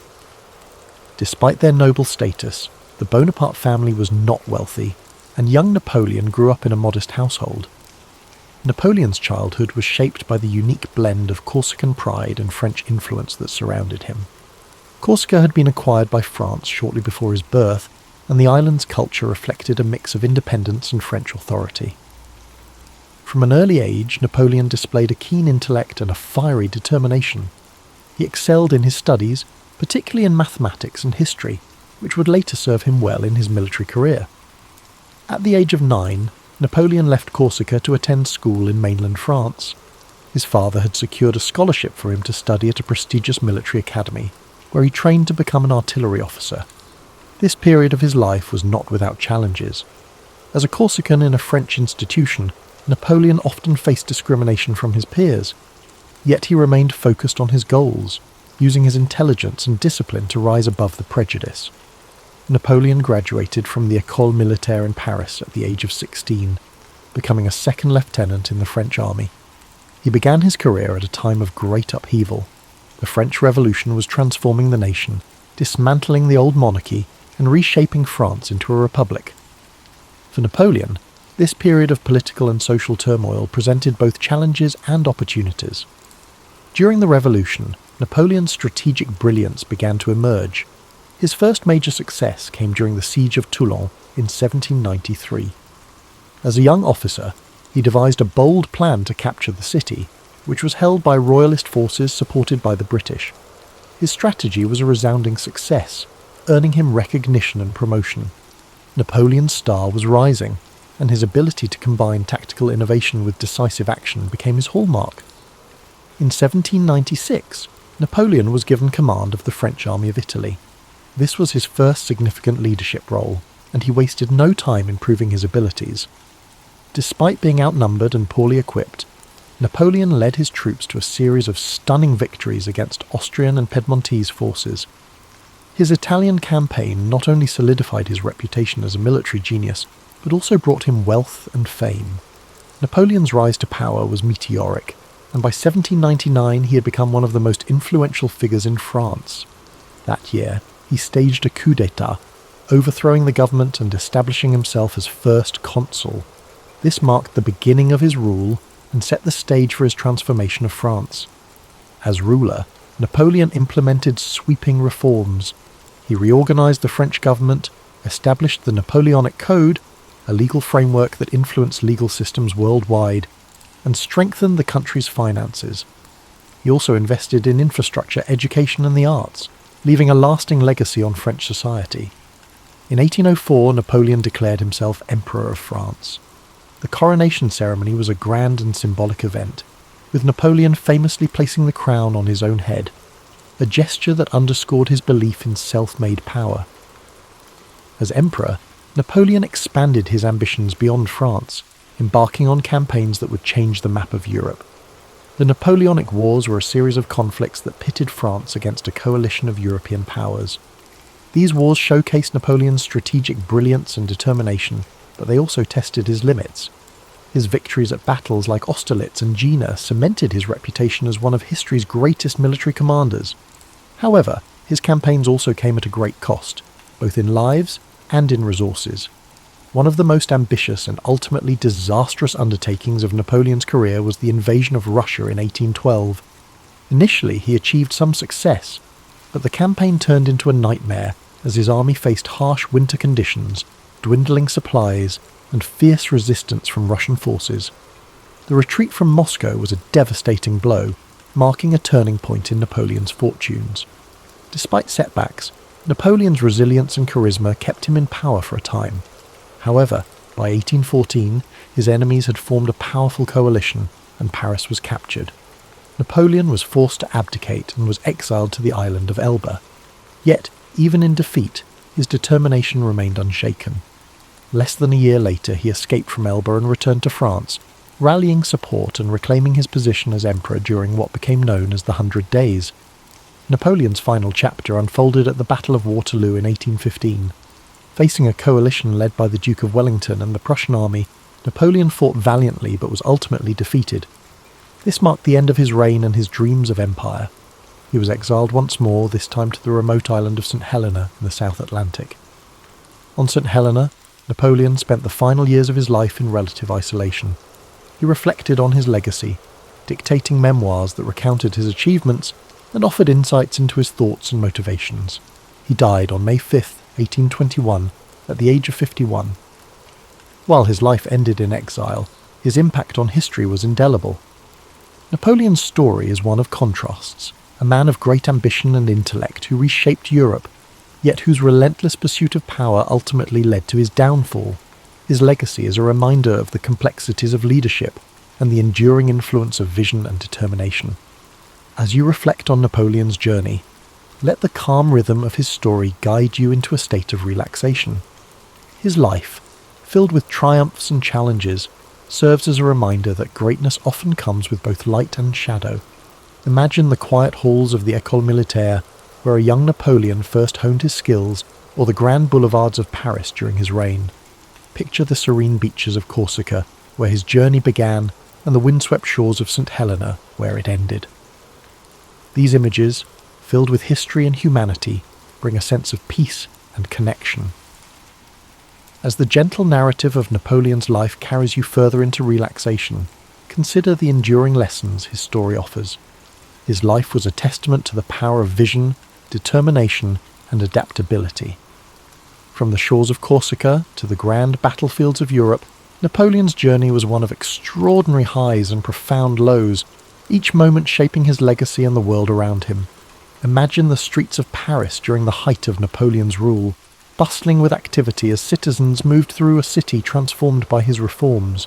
The grand architecture, the sounds of carriages, and the whispers of admiration for the leader who had reshaped France into a powerful empire fill the air. Napoleon's vision for his country was ambitious, rooted in the belief that strong leadership and progressive policies could bring unity and prosperity. Napoleon's Napoleonic Code, one of his most enduring achievements, remains a symbol of his commitment to order and justice. By creating a clear and organized legal framework, he provided a foundation for modern law that still influences societies worldwide. This accomplishment reflects his ability to think beyond the immediate and to consider the lasting impact of his actions, a hallmark of great leadership. Now, as you drift deeper into rest, picture the vast and open battlefields where Napoleon's strategies unfolded. His ability to read a situation, adapt to challenges, and inspire his troops set him apart as a military genius. Yet these victories came with sacrifices, reminding us that even the greatest achievements carry weight and consequence. Let this thought settle into your mind as a reminder of the complexities of life and the balance required in pursuit of success. As the night deepens, imagine the quiet solitude of Napoleon's exile on St. Helena. The crashing waves against the rocky shores and the distant horizon create a peaceful yet contemplative scene. In these final years, Napoleon reflected on his life, his choices, and his impact on the world. His memoirs, filled with introspection and insight, reveal a man who, despite his flaws, remained dedicated to the ideals of progress and legacy. Feel the calm and serenity of this moment as you think about Napoleon's resilience. Even in defeat, he maintained his dignity and continued to shape his story. His ability to adapt, to rise again, and to reflect on his journey offers a powerful lesson about perseverance and the human spirit.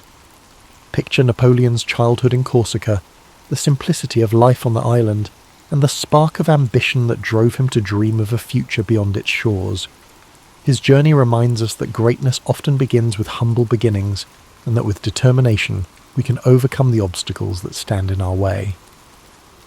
As you relax further, imagine the quiet moments Napoleon spent in thought, planning his next move or contemplating the lessons of the past. These moments of reflection, like the ones we take before sleep, are a chance to find clarity and purpose in our lives. Let the story of Napoleon inspire you to approach each challenge with courage and each success with humility. The story of Napoleon Bonaparte is not just one of conquest and power. It is a story of vision, resilience, and humanity. His life teaches us that even the most ambitious dreams are within reach if we are willing to work for them, and that true greatness lies in the ability to adapt, learn, and persevere. The soothing rhythm of Napoleon's story continues, so let it guide you deeper into a state of calm and rest. His life, with all its triumphs and trials, serves as a reminder of the complexities of leadership and the enduring power of ambition tempered by reflection. Each chapter of his journey holds lessons about perseverance, the importance of vision, and the balance required in any great endeavour. Picture Napoleon in one of his most iconic moments, standing atop a hill overlooking the battlefield at Austerlitz. The early morning fog begins to lift, revealing the vast armies below. His mind is sharp, calculating and focused as he directs his troops with precision and confidence. This scene encapsulates the essence of Napoleon as a leader, decisive, strategic, and unwavering in his belief in victory. Let this image remind you of the power of clarity and focus, qualities that can guide us even in the most challenging situations. Now shift your thoughts to the quieter moments of Napoleon's life, moments spent in introspection and planning. Perhaps he's seated at a desk, surrounded by maps and letters, the flicker of a candle casting a soft glow on his face. These moments of preparation and thoughtfulness were the foundation of his successes, showing that even the most remarkable achievements begin with careful planning and deliberate action. While you relax further, imagine the streets of Paris once more, this time during Napoleon's grand coronation as emperor. The city buzzes with excitement and anticipation, the sounds of trumpets echoing through the air as crowds gather to witness history being made. Napoleon, ever the symbol of self-determination, places the crown upon his own head, a gesture that speaks to his belief in shaping his own destiny. This powerful act reminds us of the importance of taking charge of our lives and pursuing our goals with determination.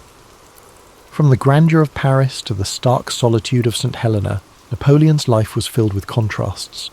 His journey teaches us to embrace both the victories and the setbacks, to find strength in our resilience, and to learn from every experience.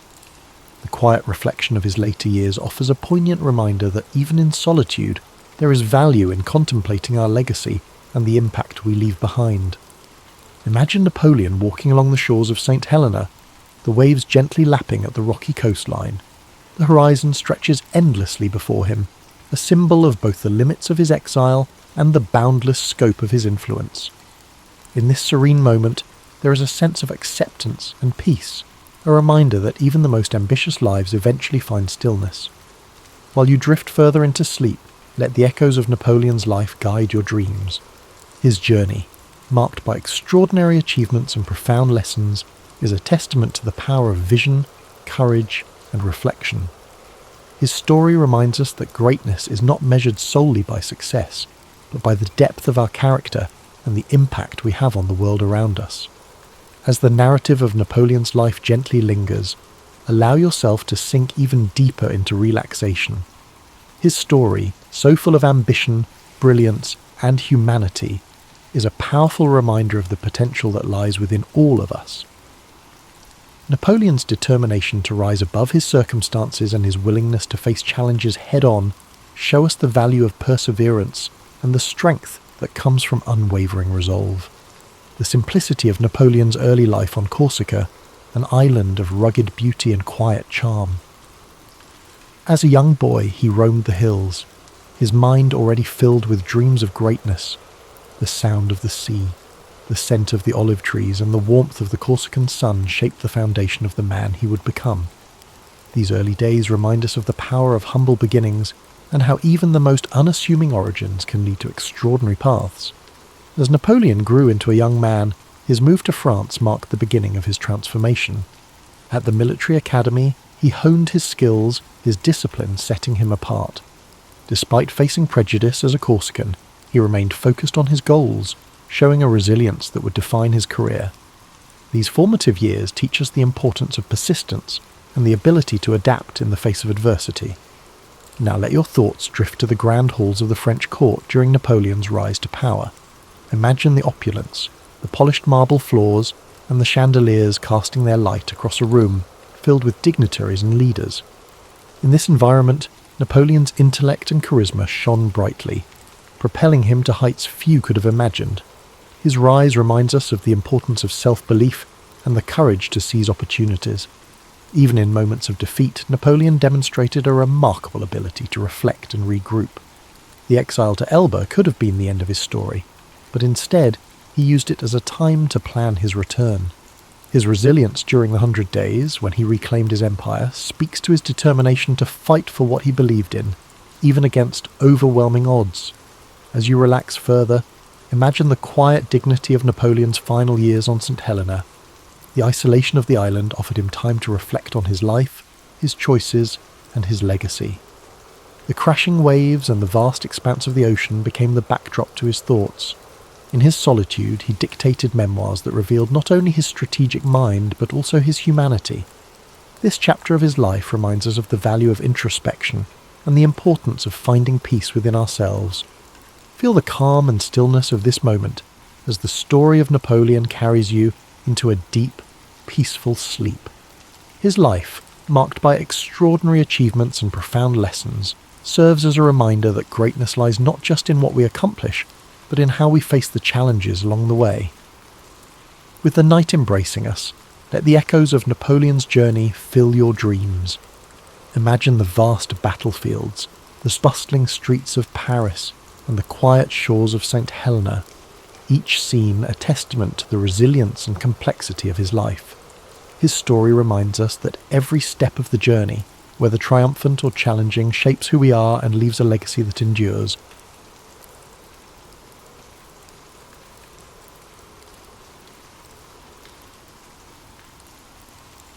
Born on January 4th, 1643, in Woolsthorpe, Lincolnshire, England, Isaac Newton arrived into the world during a time of great upheaval. The English Civil War was in full swing, and the country was caught between monarchies, republics, and revolution. But Newton's arrival wasn't anything extraordinary. He was born prematurely and was so small and fragile that his mother reportedly said he could have fit inside a small mug. In fact, it's said that Newton was not expected to survive his early days, yet he defied those odds, growing up to become one of the most influential figures in science and mathematics. As a child, Newton's family life was complicated. His father, also named Isaac Newton, passed away 3 months before he was born, leaving his mother, Hannah A. Scow, to raise him alone. Hannah remarried when Newton was 3 years old, and he was sent to live with his maternal grandmother, while his mother moved away with her new husband.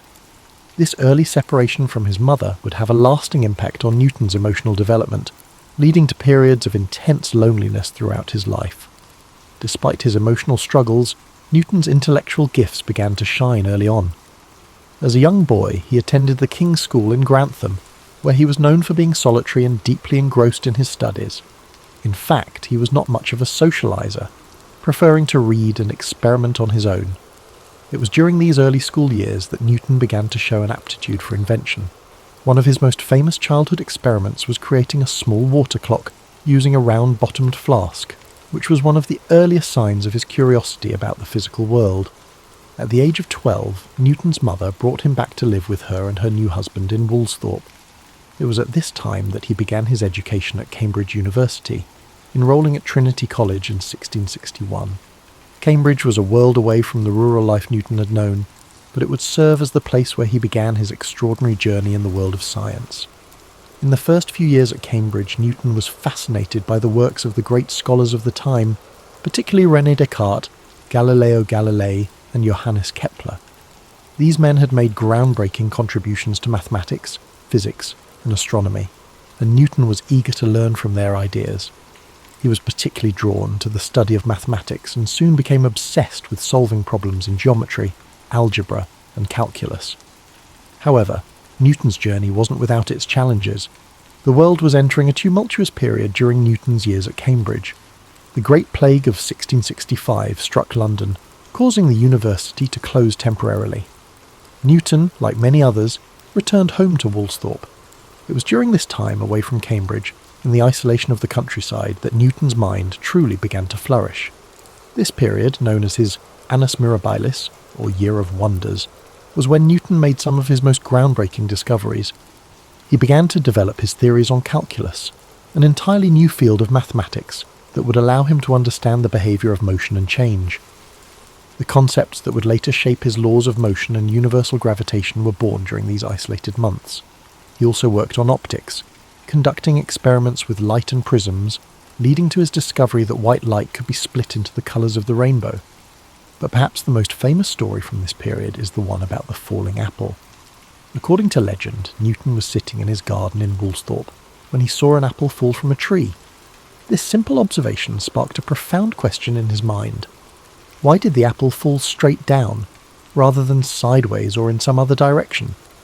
This moment of curiosity would lead him to formulate his law of universal gravitation, which states that every mass attracts every other mass in the universe with a force proportional to the product of their masses and inversely proportional to the square of the distance between them. Returning to Cambridge in 1667, Newton's reputation as a mathematician and physicist began to grow. He soon became a fellow at Trinity College, and over the next several years he began to refine his ideas. In 1687, he published his groundbreaking work, Philosophia Naturalis Principia Mathematica, or simply the Principia. In this book, Newton introduced his 3 laws of motion and the law of universal gravitation. These laws laid the foundation for classical mechanics and transformed the understanding of how the universe works. Newton's first law, often referred to as the law of inertia, states that an object at rest will stay at rest, and an object in motion will stay in motion unless acted upon by an external force. His second law relates the force applied to an object to its mass and acceleration, essentially stating that force equals mass times acceleration, F equals ma. Finally, his third law states that for every action, there is an equal and opposite reaction, a principle that underpins everything from rocket launches to the way we walk. But Newton's work wasn't limited to physics. He was also a brilliant astronomer, and his discoveries in this field changed the way humanity understood the cosmos. Newton's work on gravity not only explained why apples fall, but also explained the motions of celestial bodies. He demonstrated that the same force of gravity that caused an apple to fall to the ground also governed the movements of the planets, moons, and even comets in the sky. This insight would influence the work of astronomers for centuries, most notably Albert Einstein, who built upon Newton's theories with his own theory of relativity. Despite his successes, Newton's personality and life were marked by intense rivalry, particularly with fellow scientist Robert Hooke. The two men clashed over several issues, including the nature of light and the development of calculus. In fact, Newton and Leibniz, a German mathematician, are both credited with independently developing calculus, and the dispute over who invented it first would dominate much of Newton's later life. Newton also faced personal struggles that overshadowed his professional achievements. He was known for his solitary and obsessive nature, often working for days on end without rest, sometimes even forgetting to eat or sleep. He had few close relationships, and his social interactions were limited. He also struggled with periods of paranoia, especially concerning his rivals. Despite all his success, it's said that Newton didn't feel truly content in his later years. As he aged, Newton also grew increasingly involved in the administrative aspects of science. He served as the president of the Royal Society and was a member of Parliament for a time, though he rarely spoke during his time in government. In his final years, Newton turned his attention to alchemy and religious studies, subjects that are less well known but were still important to him. He wrote extensively on biblical chronology and alchemical theories, though these writings were largely unpublished during his lifetime. Isaac Newton died on March 31st, 1727, at the age of 84. He was buried in Westminster Abbey, a fitting tribute to a man whose work had fundamentally shaped the world. His tomb, inscribed with a Latin epitaph, honours the incredible mind that unlocked the secrets of the universe. Newton's legacy endures to this day, not only in the fields of mathematics and physics, but also in the very way we understand the natural world. The laws he formulated are still used to this day in everything from engineering to space exploration. His work laid the foundation for much of modern science, and his name has become synonymous with genius. As we reflect on Newton's life, it's clear that his work didn't just influence his own time, but it has rippled through history, shaping the way we understand the universe. But Newton's legacy wasn't built in a vacuum. His ideas were, in part, shaped by the scientific revolution that was unfolding during his lifetime. His works on calculus, light, and gravity weren't just products of his brilliance, but also of a changing world eager for new ways of thinking. In fact, Newton's time at Cambridge was also a time of profound intellectual transformation. The scientific revolution, which had been set in motion by figures like Copernicus, Galileo, and Kepler, was gathering speed. These thinkers had dared to challenge long-held beliefs about the universe, shifting the focus from a geocentric model, where the Earth was the centre of everything, to a heliocentric one, where the Sun was at the centre of the universe. It was within this context that Newton's work on gravity and the laws of motion became revolutionary. He unified the heavens and the earth under one set of physical laws. Newton's ability to integrate ideas from multiple disciplines, mathematics, physics, and astronomy, was a key element of his genius. But beyond his academic work, Newton's intense focus on his studies meant that he led a life of relative isolation. He never married and had very few close personal relationships. Some say he was a man of great emotional depth, but that his intellectual pursuits often overshadowed his ability to connect with others on a more personal level. It's also worth noting that Newton's work wasn't always received with open arms. His ideas, especially his theories about light and colour, were met with scepticism by some of his contemporaries. Notably, Robert Hooke, an English scientist, became one of Newton's fiercest critics. Hooke's contributions to the understanding of light and elasticity were significant, but Newton's more developed ideas on optics put him in direct conflict with Hooke, creating a rivalry that would last for many years. Newton's battle for intellectual supremacy didn't end there. His dispute with Gottfried Wilhelm Leibniz over the invention of calculus was one of the most bitter and drawn-out academic feuds in history. Both men independently developed the theory of calculus, and the ensuing conflict over who deserved credit for it led to years of acrimony.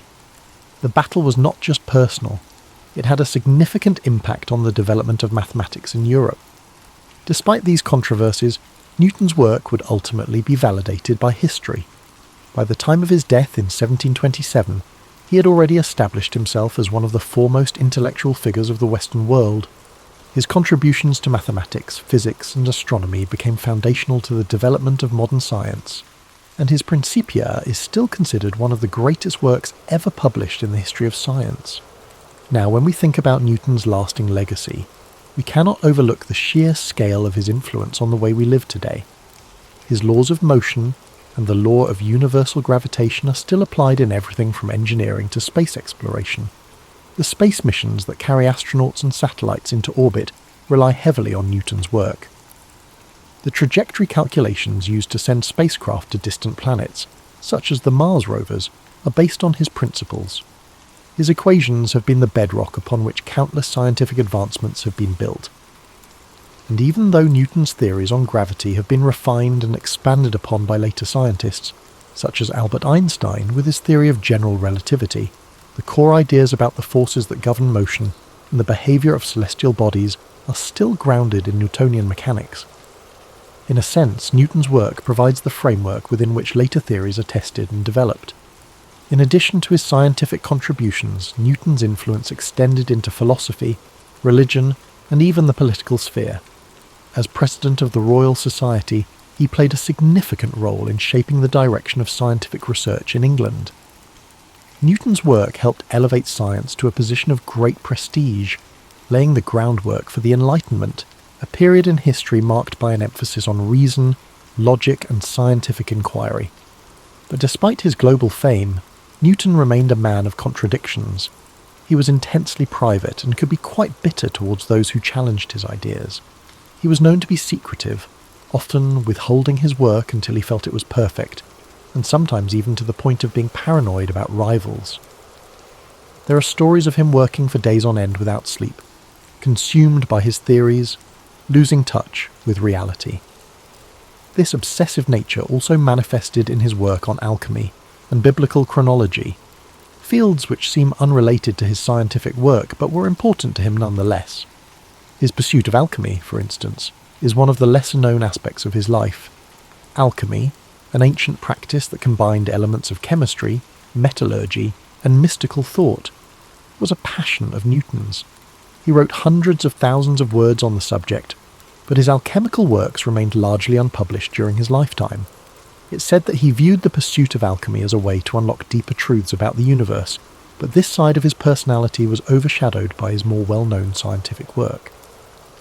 In the realm of religion, Newton spent considerable time studying the Bible, attempting to decode its messages and understand the natural world through a spiritual lens.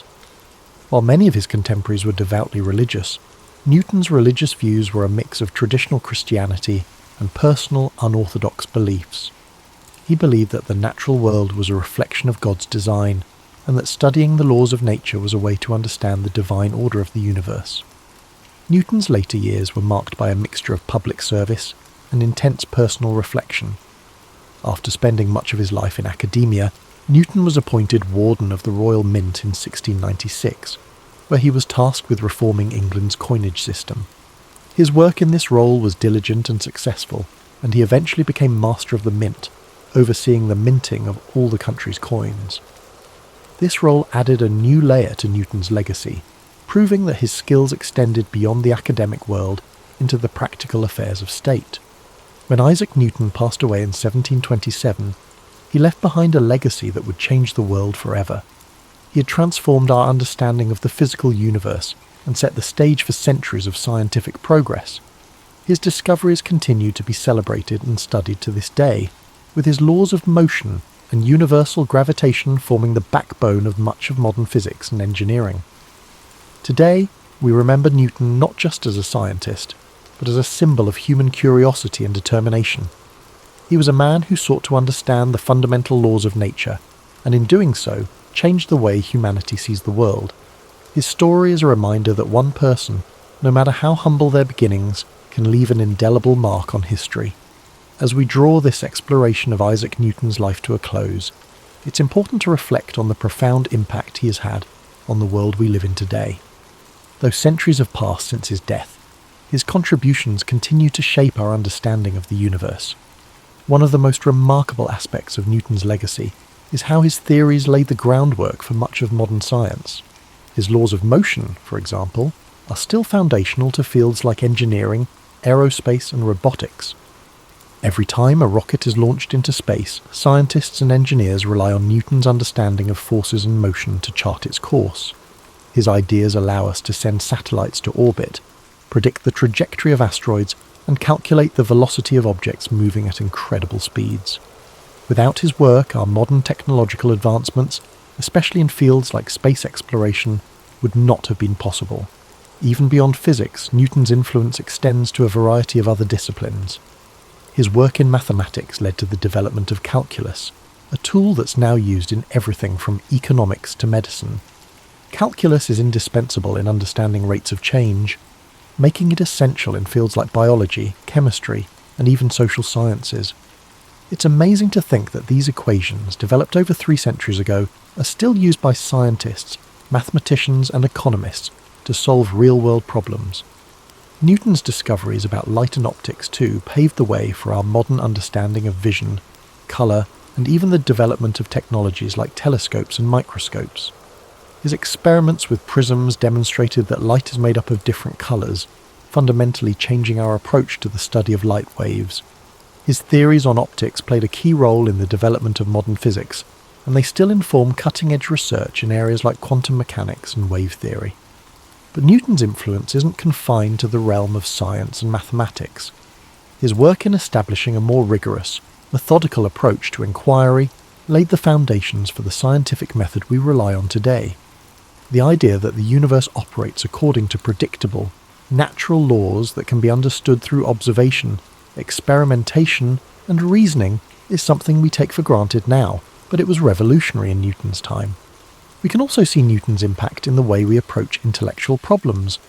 His relentless drive to solve complex questions, his commitment to challenging the status quo, and his deep curiosity about the world around him have inspired countless individuals throughout history. Newton's life serves as a reminder that sometimes the pursuit of knowledge requires patience, perseverance, and an unshakable belief that there are answers to be found. Yet, for all of his groundbreaking discoveries, Newton's life was far from perfect.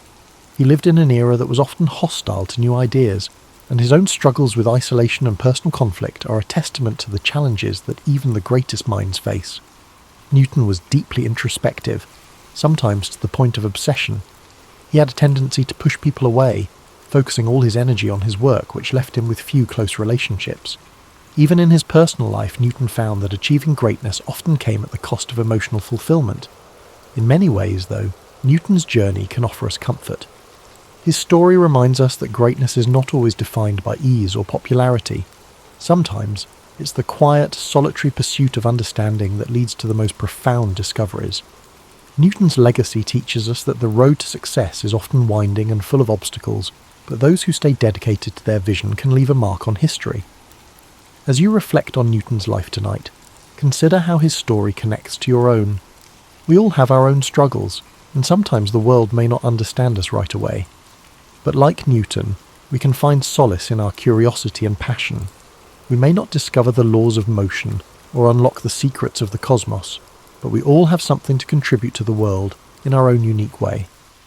And just like Newton, we must embrace the process of discovery, whether it's scientific, personal, or emotional.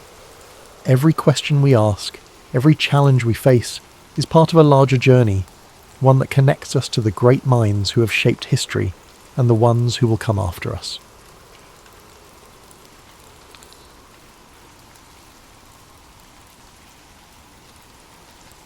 Charles Darwin, one of the most influential figures in science, is often remembered for his groundbreaking work on evolution.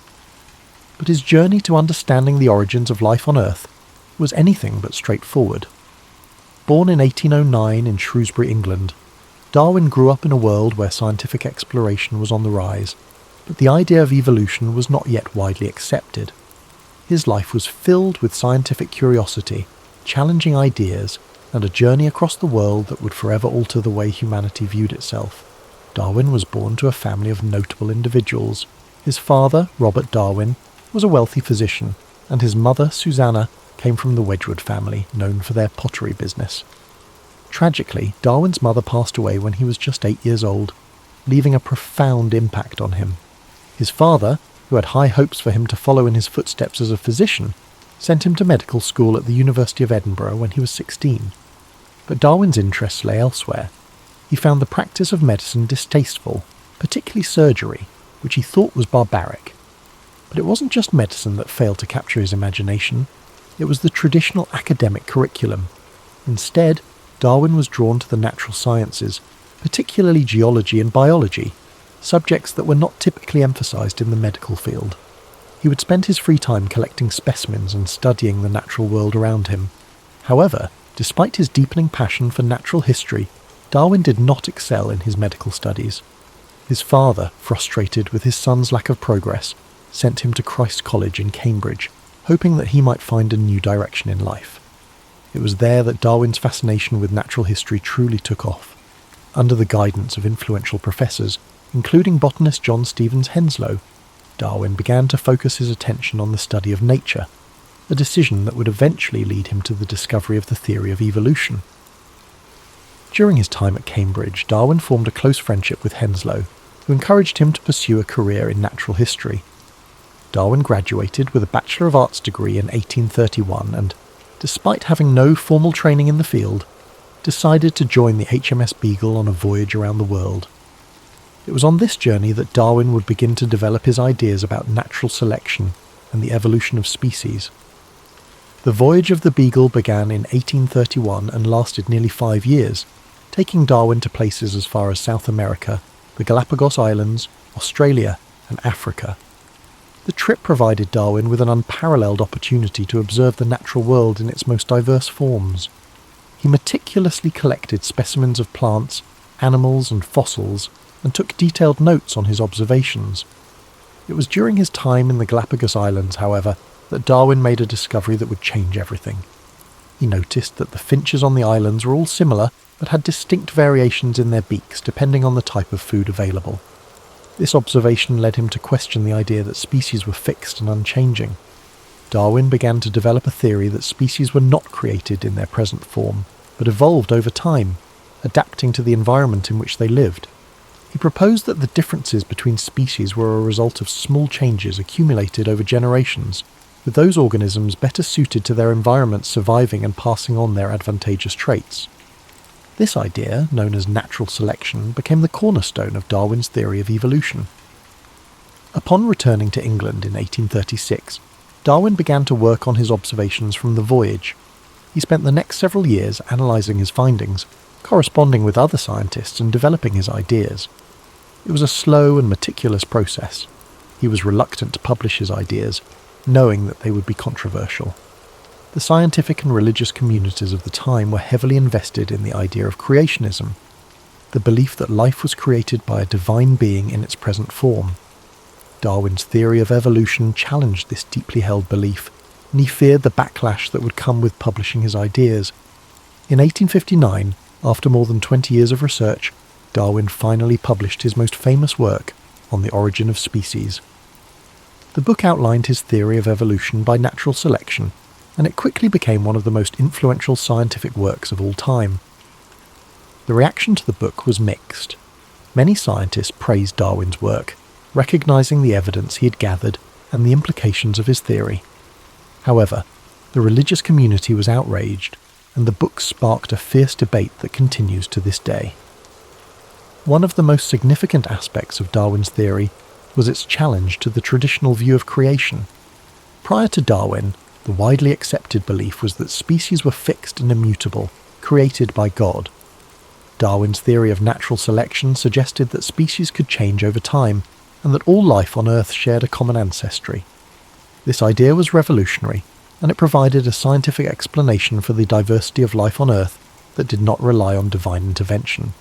Despite the controversy surrounding his work, Darwin continued to defend his theory and expand upon it throughout his life.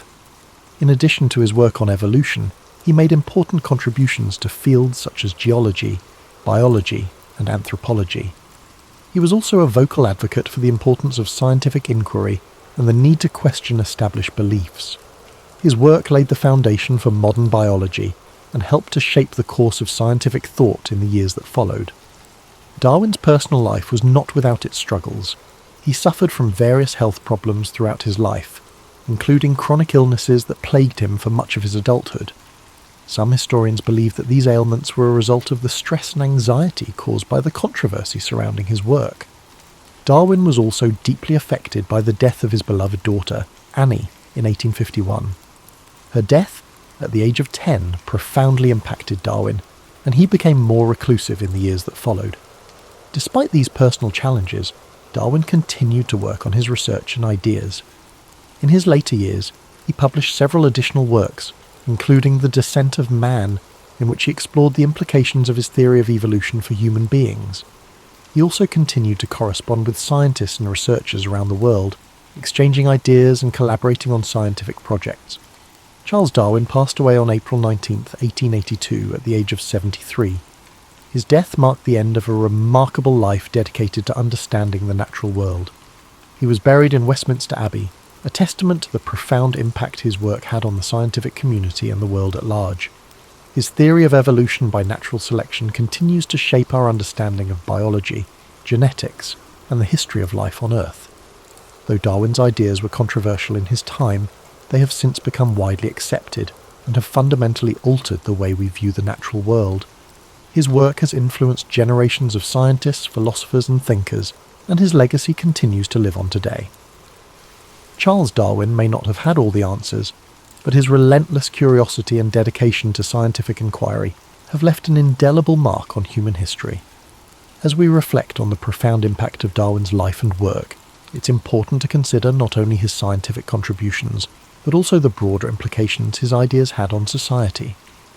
Darwin's theory of evolution challenged not just the scientific community, but also deeply held beliefs about human existence, our place in the world, and the origins of life itself.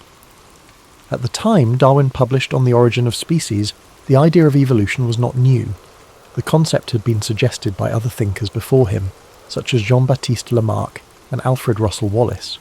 However, it was Darwin who provided the most compelling evidence and a cohesive theory of how evolution occurred, through natural selection. His work brought together ideas from various fields of biology, geology, and paleontology, making a case for evolution that was based on observable evidence, rather than conjecture or religious dogma. While the controversy surrounding Darwin's ideas was significant in his time, it's also important to understand how these ideas influenced the course of modern science. Today, the theory of evolution is a cornerstone of biology, and its principles apply to everything from genetics and genetics-based medicine to the study of animal behavior and the environment. Evolution has shaped how scientists understand the relationships between species, the mechanisms of genetic inheritance, and the patterns of life on Earth. But Darwin's influence extends far beyond biology. His ideas have left an indelible mark on philosophy, ethics, and even social sciences. For instance, Darwin's theory of natural selection has had a significant impact on discussions around human nature and society. His ideas were taken up by social theorists like Herbert Spencer, who coined the term survival of the fittest, though it's important to note that Darwin himself never used this term in relation to human society. In the years following the publication of On the Origin of Species, Darwin's ideas became increasingly important in various fields. The study of genetics, which would come to prominence in the early 20th century, provided further support for Darwin's ideas, as it became clear that inheritance patterns followed the principles of evolution. Additionally, the study of fossils and ancient life forms revealed a more complex and nuanced picture of the history of life on Earth, further validating Darwin's theory. However, despite the acceptance of Darwin's theory among the scientific community, challenges to his work have remained.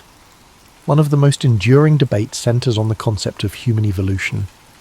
While the evidence for evolution among animals is overwhelming, questions about the specifics of human evolution, particularly the origins of human consciousness, continue to be explored and debated by scientists. While Darwin may never have fully anticipated the extent of his impact, his work laid the groundwork for numerous scientific advancements in the 19th, 20th, and 21st centuries. His life serves as a reminder of the power of curiosity and the importance of asking bold questions, no matter how challenging the answers may be. As we continue to advance our understanding of life on Earth, Darwin's legacy continues to inspire new generations of scientists to think critically, explore deeply, and challenge established norms. Darwin's work was not without its personal struggles, as we have mentioned. His health issues, combined with the weight of the controversies surrounding his ideas, made his life difficult at times. Yet, his perseverance in the face of these challenges is something that stands as a testament to his dedication to science. Darwin's story reminds us that even in the face of opposition, persistence and a commitment to truth can lead to monumental discoveries that change the world. Looking at Darwin's life, it's clear that scientific discovery is not a lone pursuit. While Darwin's genius played a pivotal role in shaping his ideas, he was not working in isolation. He exchanged ideas with other thinkers, and his work was built upon the contributions of countless others, from the fossil discoveries of Georges Cuvier to the evolutionary ideas of Lamarck and Wallace. Darwin's theory of evolution by natural selection was a product of collaboration and cumulative knowledge. His ability to synthesize diverse information into a comprehensive theory is part of what makes his work so enduring. As we think about the life of Charles Darwin, it's helpful to consider how his legacy continues to shape the way we view the world. The theory of evolution is more than just a scientific idea. It's a lens through which we can understand the complexity and interconnectedness of life. From the smallest microbes to the most complex animals, the principles of evolution offer us insight into the forces that have shaped life on Earth. And as we relax, letting these thoughts wash over us, it's also worth remembering that Darwin's journey was not just about intellectual achievement, it was also about a lifelong pursuit of understanding the natural world, a curiosity that led him to travel to remote corners of the world, observe the diversity of life, and contemplate the profound questions about existence that we all share. In the end, Charles Darwin's story is a reminder that the quest for knowledge is a never-ending journey, and that even the most revolutionary ideas come from a deep sense of wonder and exploration. His life encourages us to question, to observe, and to appreciate the mysteries of the natural world, all while being open to new ideas that challenge the status quo. It's important to consider not only his revolutionary scientific theories, but also the broader context in which his work unfolded. Darwin lived in a time of significant social, political, and intellectual change, and his ideas both reflected and contributed to these shifts. The 19th century was a period marked by advances in industrialization, the expansion of the British Empire, and the rise of new scientific disciplines. It was also a time when traditional beliefs about the natural world were increasingly being challenged, as new discoveries in fields such as geology, astronomy, and biology began to question the long-held notions of creation. In the years leading up to Darwin's voyage on the HMS Beagle, Europe was undergoing a scientific revolution. Scientists were increasingly looking beyond religious explanations for natural phenomena and seeking empirical evidence to understand the world. The work of figures like Sir Isaac Newton, who had established the laws of physics, and James Hutton, who had developed the theory of uniformitarianism in geology, set the stage for Darwin's own discoveries. Hutton's idea that the Earth was shaped by slow, gradual processes over time influenced Darwin's thinking on the gradual nature of evolution. Darwin's voyage aboard the Beagle in the 1830s was not just a scientific expedition, it was an intellectual journey that would shape his worldview. The places he visited, from the volcanic islands of the Galapagos to the diverse ecosystems of South America, provided him with a rich tapestry of evidence that would help him piece together the theory of evolution. However, Darwin's observations were not just about collecting data, they were about questioning the nature of life itself. As he witnessed the diversity of species and the variations within them, he began to realize that the differences were not merely superficial, but were the result of deep, underlying processes that could be understood through science. One of the most striking aspects of Darwin's work is the way he combined observation, experimentation, and theory. His meticulous attention to detail, and his ability to synthesize information from various fields, botany, geology, zoology, and more, allowed him to develop a comprehensive theory of evolution. This interdisciplinary approach set Darwin apart from many of his contemporaries and paved the way for future scientific exploration. Yet, despite his groundbreaking ideas, Darwin was deeply aware of the potential repercussions of his work. He knew that the implications of his theory would challenge not only the scientific community, but also the broader cultural and religious views of the time. Darwin was not the first to suggest that species might evolve over time. Lamarck had proposed an early theory of evolution, and Wallace had arrived at similar conclusions independently. However, Darwin's theory of natural selection was different, because it provided a mechanism for how evolution occurred. Unlike Lamarck, who suggested that organisms could pass on traits acquired during their lifetime, Darwin argued that natural selection, whereby the fittest individuals survive and pass on their advantageous traits, was the driving force behind evolution. Darwin's caution in publishing his ideas is often noted by historians. He spent more than 2 decades refining his theory before releasing On the Origin of Species, in part due to the anticipated backlash. When the book was finally published in 1859, it created a storm of controversy. While many scientists, particularly those in the emerging fields of genetics and paleontology, quickly embraced Darwin's ideas, the religious community vehemently opposed them. The idea that humans were not created in the image of God but were instead the result of a long process of natural selection was, and still is, a deeply contentious issue. This opposition did not deter Darwin, though. He continued to defend his ideas and engage in public debates, ultimately cementing his place as one of the most influential scientists in history. One of the reasons Darwin's theory has remained so influential is its ability to explain the complexity of life in a coherent and scientifically rigorous manner. Today, with the advent of modern genetics and molecular biology, Darwin's theory has been supported and expanded upon in ways he could not have imagined. The discovery of DNA and the understanding of genetic inheritance have provided a detailed mechanism for how traits are passed down through generations, supporting the concept of natural selection. In this way, Darwin's ideas have stood the test of time, evolving alongside new discoveries and technologies. Yet, despite the overwhelming evidence supporting Darwin's theory, there are still those who continue to reject it. The debate over evolution remains one of the most contentious issues in modern society, particularly in the United States, where creationism and intelligent design are still promoted by some as alternatives to the theory of evolution. This ongoing debate highlights the intersection of science, religion, and education, and underscores the enduring power of Darwin's ideas to spark discussion and challenge existing beliefs. As we consider Darwin's impact, it's also important to recognise the personal sacrifices he made for his work. His health, which had always been fragile, deteriorated further in the years following his publication of On the Origin of Species. Some historians suggest that Darwin's chronic illnesses were exacerbated by the stress of the intense public scrutiny and the isolation he felt from his scientific peers. In addition, the death of his daughter Annie, whom he was very close to, left him devastated and further deepened his reclusiveness. Darwin spent the remaining years of his life largely withdrawn from public life, focusing on his research and writing. Yet even in his seclusion, he continued to contribute to the scientific community, publishing additional works, including The Descent of Man, which applied his theory of evolution to human beings.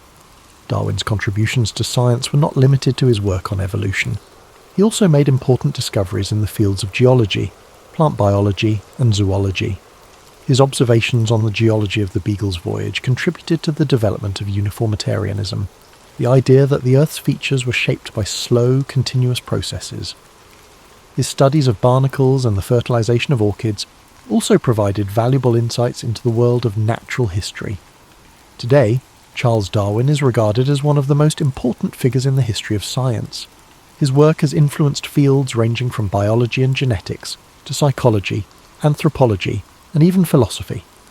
His legacy extends beyond his scientific contributions. However, Darwin's life is a testament to the power of curiosity, persistence, and critical thinking. It reminds us that even in the face of doubt and controversy, it is often the most challenging questions that lead to the greatest discoveries. As we close the story of Charles Darwin, we can take a moment to reflect on his journey, not just as a scientist, but as a person who dedicated his life to understanding the mysteries of the natural world. His work has changed the way we view life on Earth, and has opened up new avenues of inquiry that continue to shape our understanding of the world around us.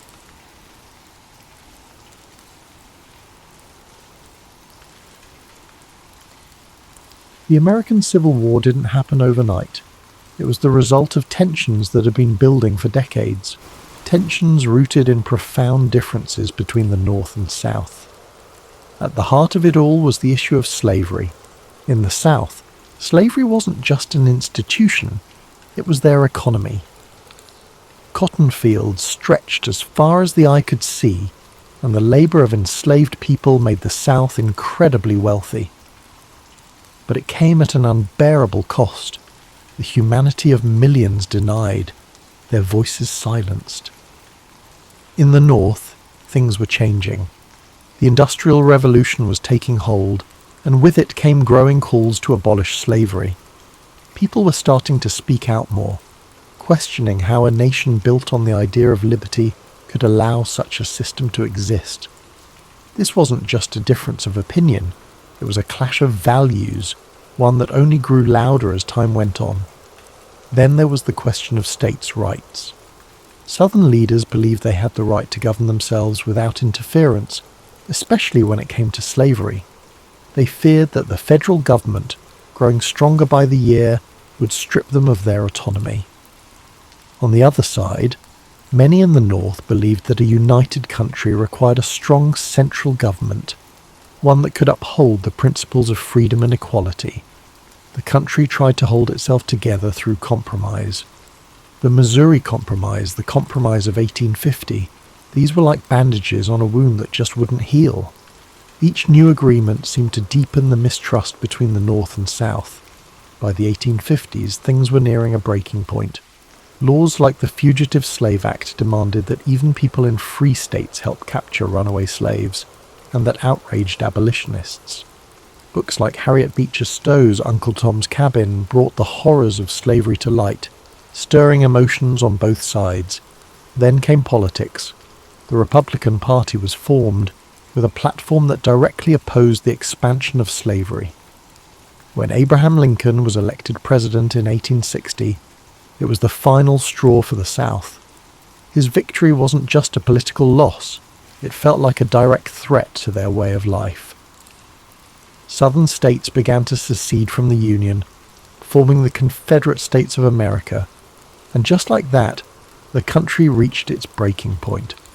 The differences that had been simmering for so long finally boiled over, leading to a conflict that would redefine what it meant to be an American. As you think about these divisions, take a deep breath. Picture the people living through this time, the fear, the hope, the uncertainty. Let the weight of their struggles soften as you relax, knowing that history is full of lessons about resilience, progress, and the power of moving forward. By the spring of 1861, the tensions that had been tearing the nation apart finally reached a boiling point. In Charleston, South Carolina, a small Union garrison stationed at Fort Sumter found itself surrounded by Confederate forces. The fort had become a symbol of defiance for the Union and a test of legitimacy for the Confederacy. Both sides knew that what happened there could set the tone for what was to come. After weeks of tense standoff, Confederate forces under the command of General P.G.T. Beauregard demanded that the Union troops surrender the fort. When Major Robert Anderson, the Union commander, refused, the Confederate forces opened fire on April 12, 1861. For 34 hours the cannons roared, lighting up the harbour with fiery streaks and deafening booms. The soldiers inside Fort Sumter endured the bombardment as best they could, but with no reinforcements and supplies dwindling, Major Anderson had no choice but to surrender. The fall of Fort Sumter was more than just the opening act of the Civil War. It was a spark that ignited the passions of both the North and South. News of the attack spread like wildfire, stirring anger and determination on both sides. In the North, President Abraham Lincoln issued a call for 75,000 volunteers to suppress the rebellion. The response was overwhelming, with men from towns and cities across the Union stepping forward, ready to fight for the preservation of the nation. In the South, the bombardment of Fort Sumter was seen as a declaration of independence. More states, including Virginia, North Carolina, Tennessee, and Arkansas, joined the Confederacy. The divide was now complete, the lines drawn between two very different visions of America. The early days of the war were marked by a sense of optimism on both sides. Many believed the conflict would be brief, with one decisive battle bringing it to an end. Young men marched off to war with confidence, their families cheering them on with flags and songs. But beneath the surface, the reality of what was to come was far graver than anyone could imagine. As you think about the beginnings of this war, allow your mind to soften its grip on the tension. Picture the soldiers standing on the shores of Charleston Harbour, their breaths visible in the cool dawn air, their thoughts uncertain but resolute. Imagine the cannon fire fading into silence, replaced by the gentle rhythm of waves lapping against the shore.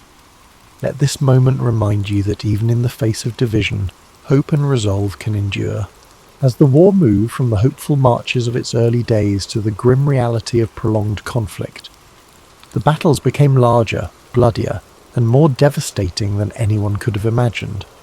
Names like Antietam, Gettysburg, and Vicksburg became etched into the collective memory of a nation forever changed by the horrors of war. In September 1862, the Battle of Antietam unfolded in Maryland. It was a single day of unimaginable carnage. Soldiers clashed in cornfields and along winding roads, with cannon fire and musket shots tearing through the air. By the end of the day, more than 22,000 men were dead, wounded, or missing. The ground was soaked with blood, and the scale of the losses left an indelible mark on those who survived. But out of this tragedy came a turning point.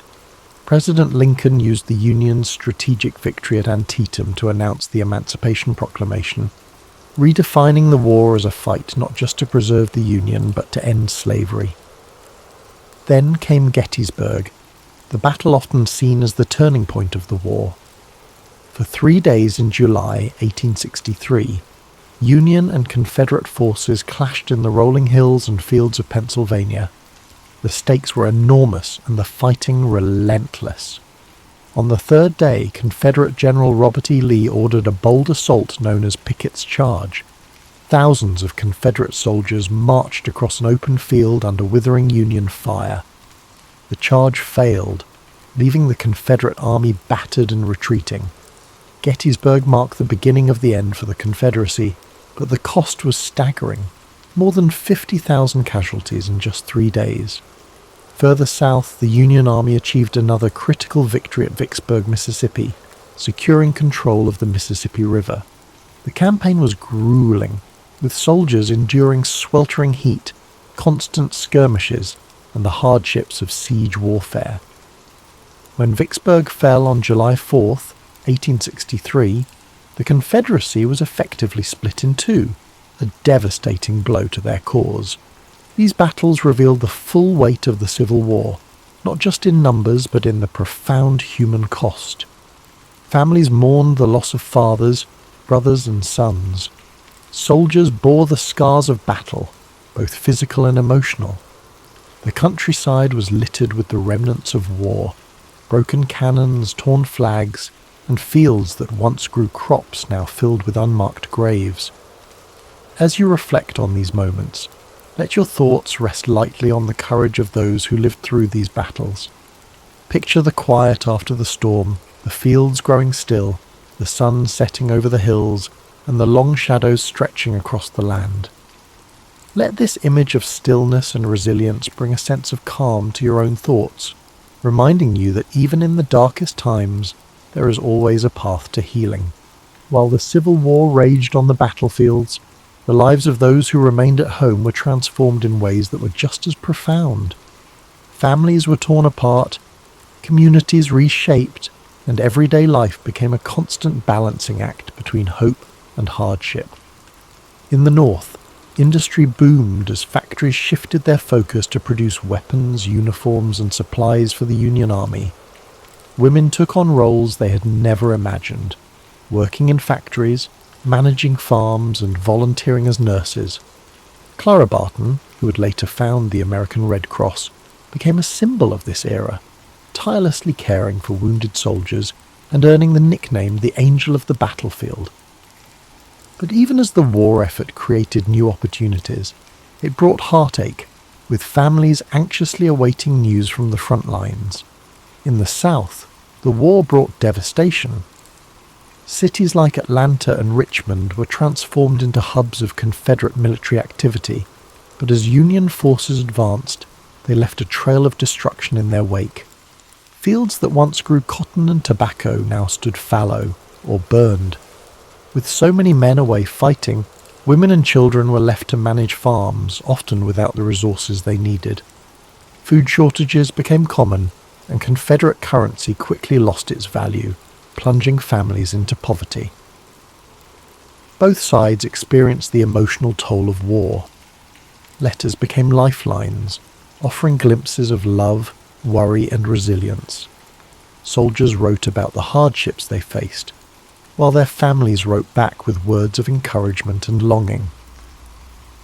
These letters carried the weight of entire relationships, connecting lives separated by hundreds of miles. In addition to the physical and emotional struggles, the war also brought questions of identity and purpose. Enslaved people in the South began to seize opportunities for freedom as Union forces advanced. Some escaped to the North, while others joined the Union Army, fighting for their own liberation and the promise of a new life. The Emancipation Proclamation, announced in 1862, gave their efforts a powerful voice, transforming the war into a fight not just for unity but for justice.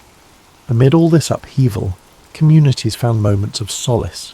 Churches became places of gathering and prayer, offering comfort to those who had lost so much. Music, too, became a source of strength. Patriotic anthems, sorrowful ballads, and spirituals filled the air, reflecting the hopes and fears of a nation at war. As you reflect on the home front, allow yourself to feel the weight of these quiet acts of resilience.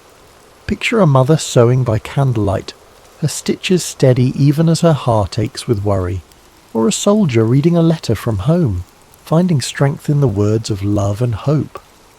Let these moments of humanity remind you of the enduring power of connection, even in the face of immense challenge. By 1864, the Civil War had entered its fourth year. The hope for a quick resolution had long faded, replaced by the grim reality of a war that seemed to have no end. But momentum was beginning to shift. The Union, under new and determined leadership, launched a series of campaigns that would bring the war to a close, though not without immense sacrifice. General Ulysses S. Grant had risen to command the Union forces, bringing with him a relentless strategy of total war. Unlike his predecessors, Grant was willing to engage the Confederate armies directly, knowing that the Union's superior numbers and resources could eventually wear them down. His overland campaign in Virginia was brutal, with battles like the Wilderness and Cold Harbor leaving tens of thousands dead. Yet Grant pressed on, earning the nickname Unconditional Surrender for his unwavering resolve. In the Deep South, General William Tecumseh Sherman carried out his infamous March to the Sea, cutting a path of destruction from Atlanta to Savannah. Sherman's goal was to break the South's will to fight by targeting not just its armies, but its infrastructure and resources. Railroads were torn up, factories dismantled, and crops burned. The devastation was immense, but it succeeded in crippling the Confederacy's ability to sustain the war. As Union forces closed in, Confederate morale began to crumble. Desertions increased, supplies dwindled, and the reality of defeat loomed. In April 1865, General Robert E. Lee's Army of Northern Virginia, the backbone of the Confederate forces, found itself surrounded near the village of Appomattox Courthouse. With no hope of escape, Lee met with Grant to negotiate surrender. Their meeting on April 9th, 1865, marked the end of the war's major fighting. The terms Grant offered were generous, allowing Confederate soldiers to return home with their horses and personal belongings. His intention was to heal the nation rather than humiliate its defeated half. It was a moment of quiet dignity, the beginning of a long and difficult process of reconciliation. Yet, even as the war ended, its cost was staggering.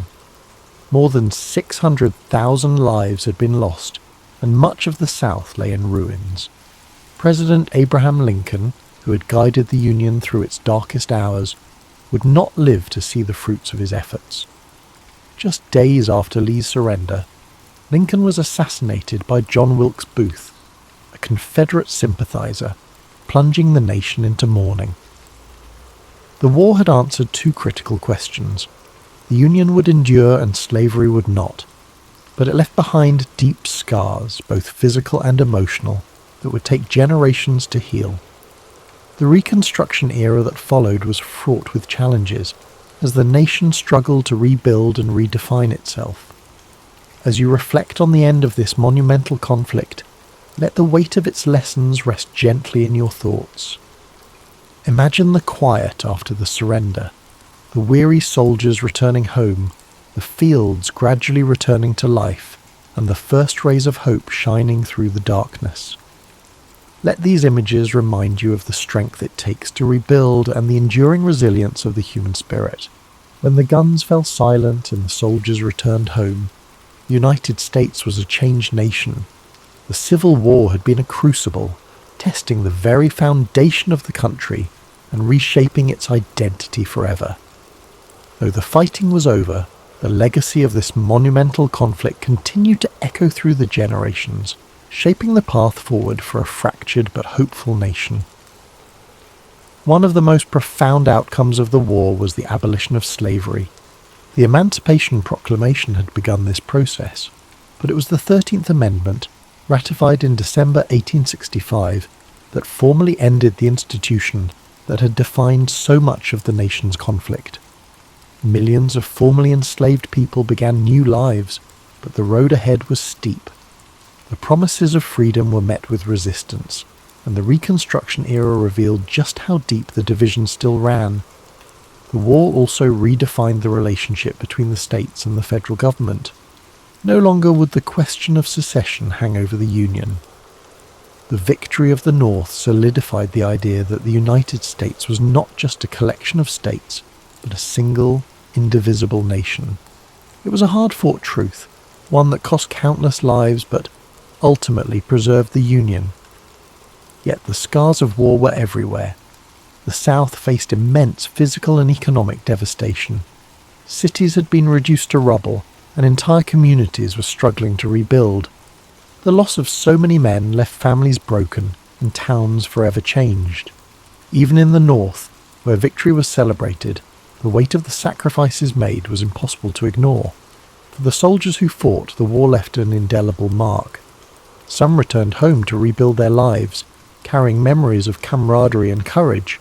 Others bore wounds, both seen and unseen, that would shape the rest of their days. Memorials began to rise in towns across the country, honouring the fallen and reminding future generations of the cost of conflict. The Civil War also left a legacy of storytelling. Veterans shared their experiences, songs from the era became part of the cultural fabric, and writers like Walt Whitman and Ambrose Bierce captured the emotional depth of the war in poetry and prose. These stories served not only to remember, but to help a nation heal, to bridge the gaps between North and South, and to offer lessons for the future. As you reflect on the legacy of the Civil War, let the enormity of its lessons settle softly in your thoughts. Imagine the strength of a people rebuilding from such a devastating chapter, the resilience to start anew, the courage to face an uncertain future, and the hope that guided them toward a brighter horizon. Let these reflections fill you with a quiet sense of gratitude and peace.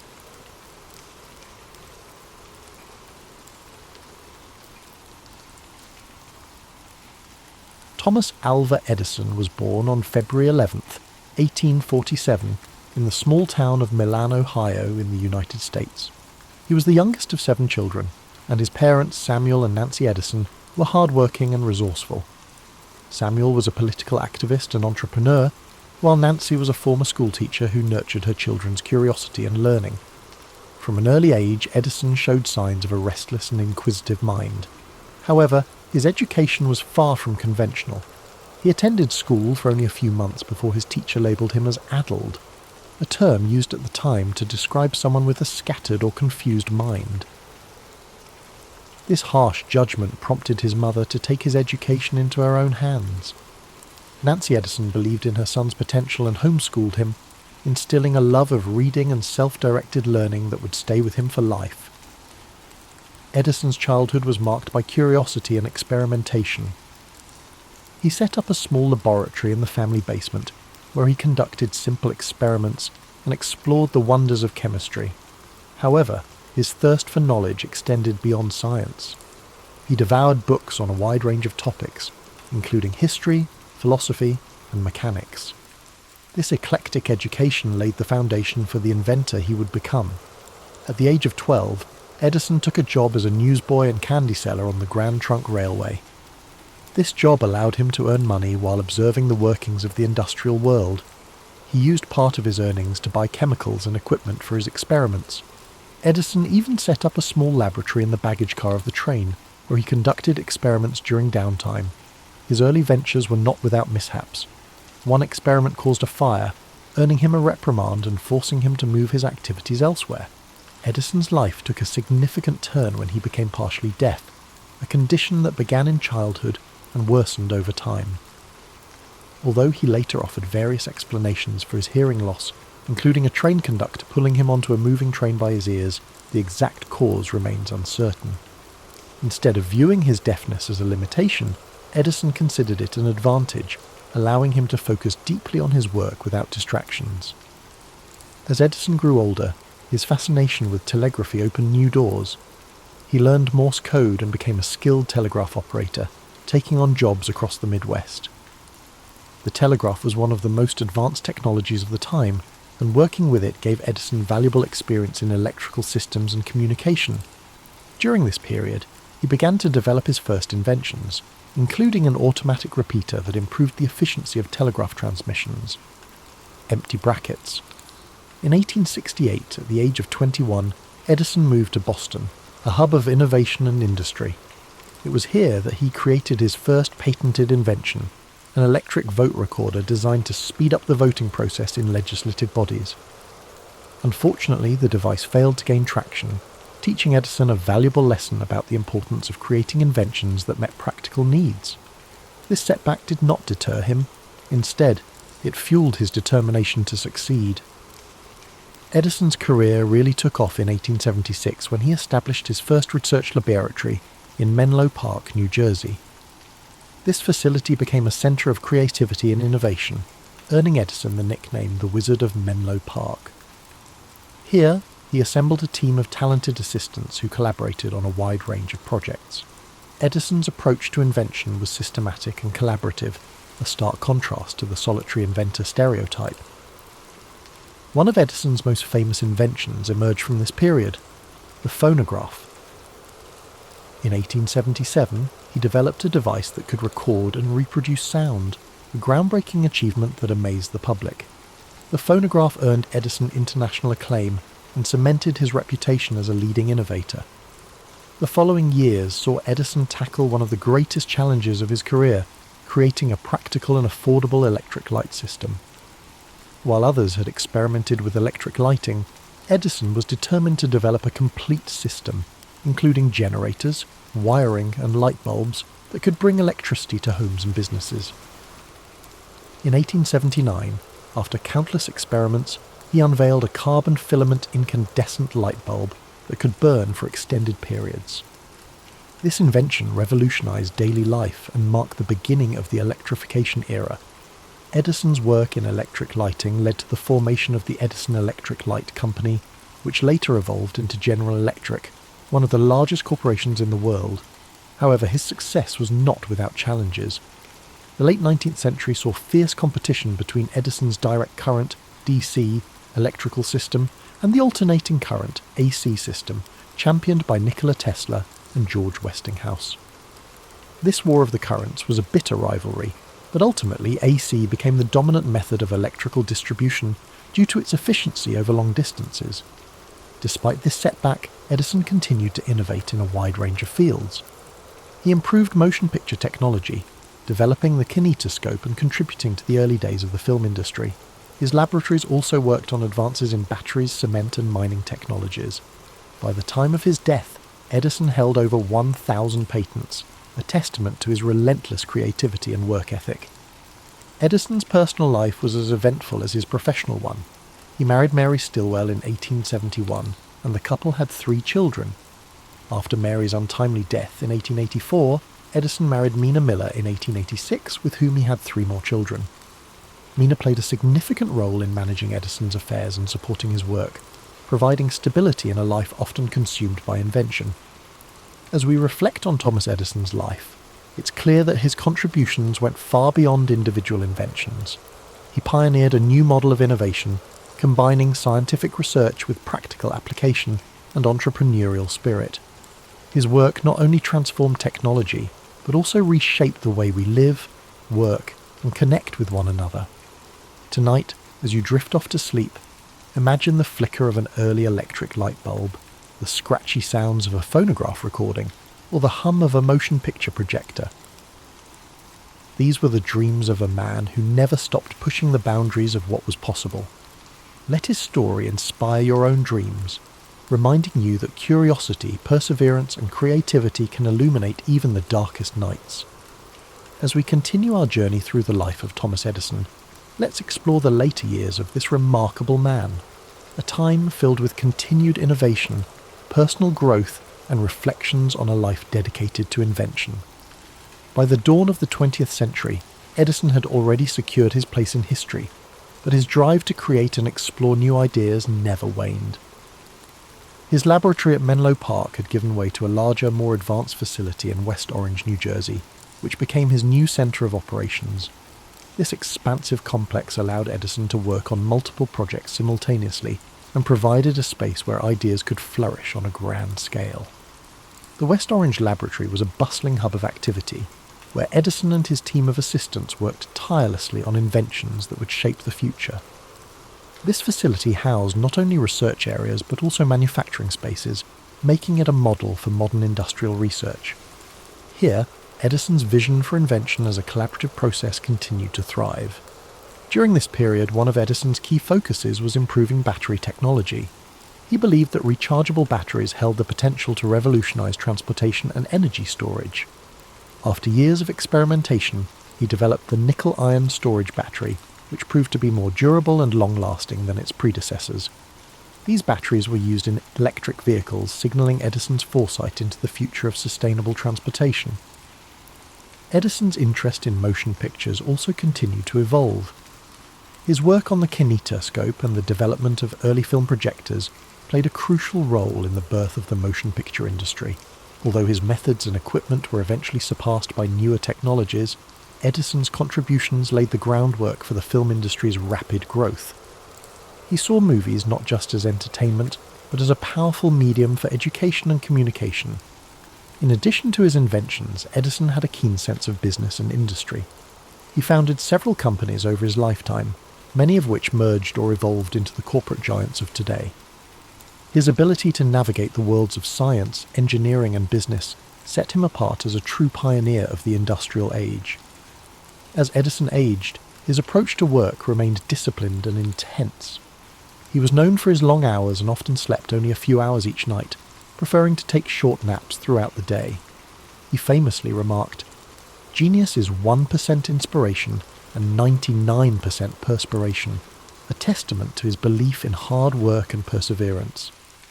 Edison's personal life also continued to be a source of strength and stability. His second wife, Mina Miller Edison, managed the family household and supported his endeavours with grace and dedication. Together they raised 3 children, Madeline, Charles, and Theodore.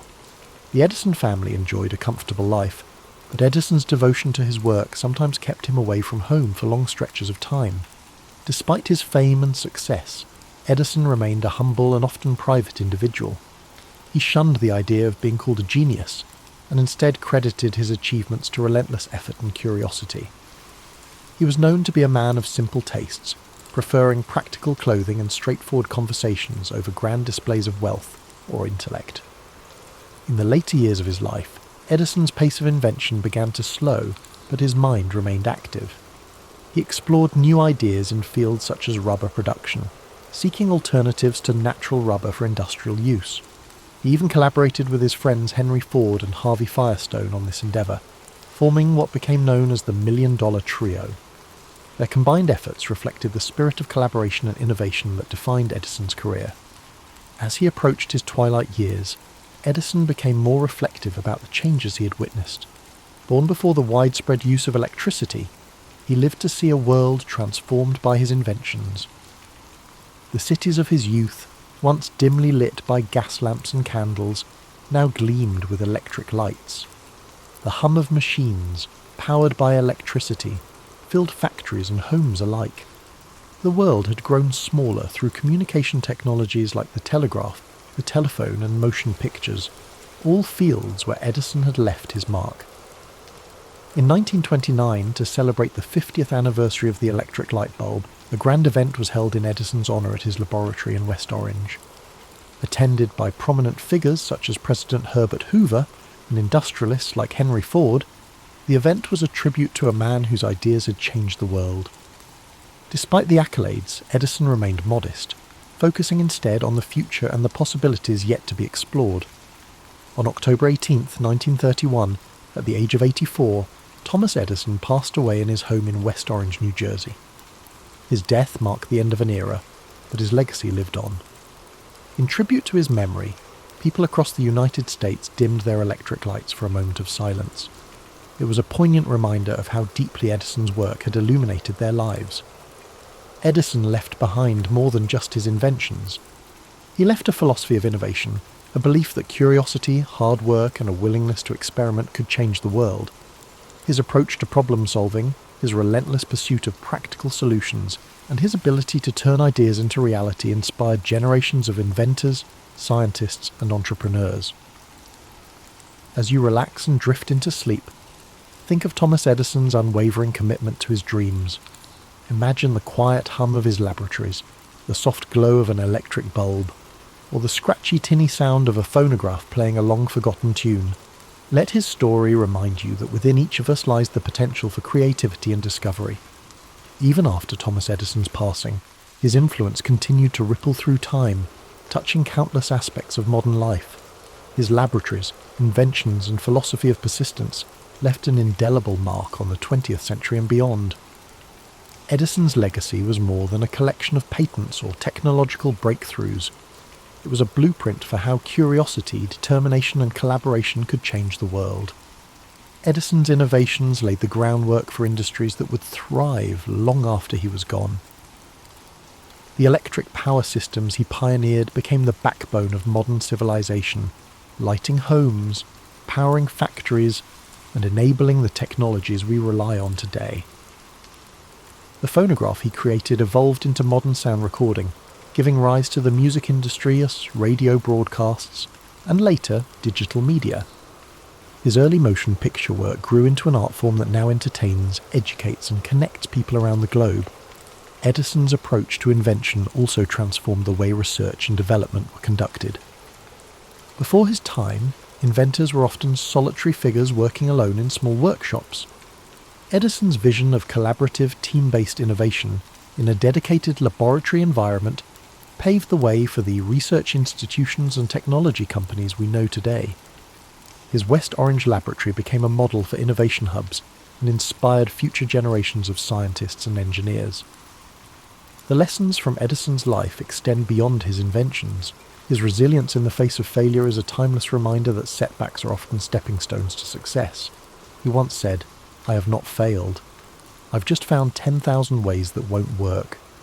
This perspective encouraged countless others to embrace failure as part of the creative process, to learn from it, and to push forward with renewed determination. His story also reflects the transformative power of curiosity.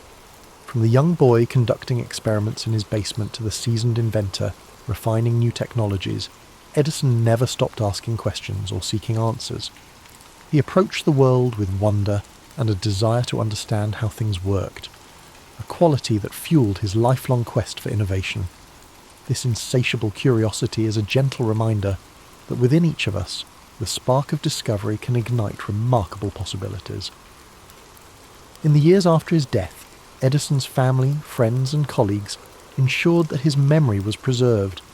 His laboratories in Menlo Park and West Orange were carefully maintained, and today they stand as monuments to his life and work. Visitors can walk through these spaces, see his tools and notebooks, and imagine the energy and creativity that once filled the air. The sounds of clinking glassware, the smell of chemicals, and the quiet hum of machinery still seem to echo in these historic halls.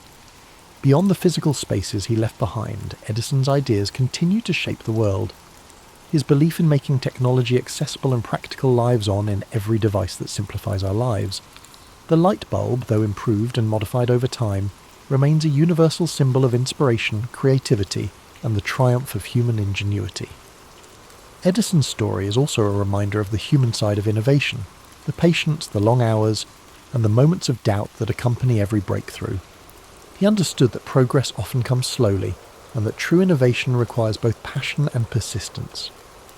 As you rest tonight, perhaps you can reflect on your own journeys, knowing that even small steps forward are part of a greater path. Imagine a world lit only by flickering candles and dim gas lamps, where nights were cloaked in darkness. Then picture the slow, steady emergence of light, spreading from cities to towns, illuminating homes and streets. This transformation was more than a technological shift. It was a change in how people experienced life. Night no longer brought an end to productivity or recreation. With the glow of electric light, the world stayed awake, and new possibilities emerged. As you sink deeper into relaxation, envision Thomas Edison in his laboratory, the warm glow of a single bulb casting long shadows across the room. Shelves lined with tools, wires, and glass beakers surround him. The quiet scribble of notes fills the air as he records his observations. His eyes, filled with focus and curiosity, study each experiment, searching for answers hidden in the details. This was a man who believed that within every problem lay a solution waiting to be uncovered. Edison's belief in progress and innovation reminds us that the world is ever changing, shaped by those who dare to imagine something better. His life's work was a testament to the idea that with enough patience, creativity, and determination, we can bring light to even the darkest corners of our world.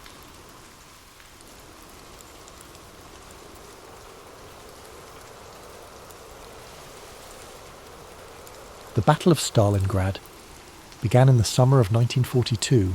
During the height of World War II, the German army, under Adolf Hitler's command, launched a massive offensive aimed at capturing the industrial city of Stalingrad on the Volga River. Stalingrad was more than just a strategic target. It bore the name of the Soviet leader, Joseph Stalin, and its capture would deal a psychological blow to the Soviet Union. For Hitler, taking Stalingrad was as much about prestige as it was about military strategy. Stalingrad was a vital industrial hub, producing weapons, ammunition, and supplies. Crucial to the Soviet war effort, its location, on the Volga River, made it a key transportation route, linking the northern and southern regions of the Soviet Union. For Stalin, the city's defense was non-negotiable.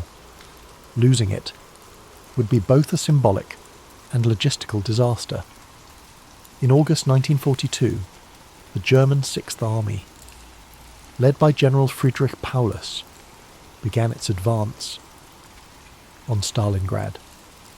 The city, a sprawling industrial expanse with factories, railways, and residential areas, became the site of one of the most grueling battles in history.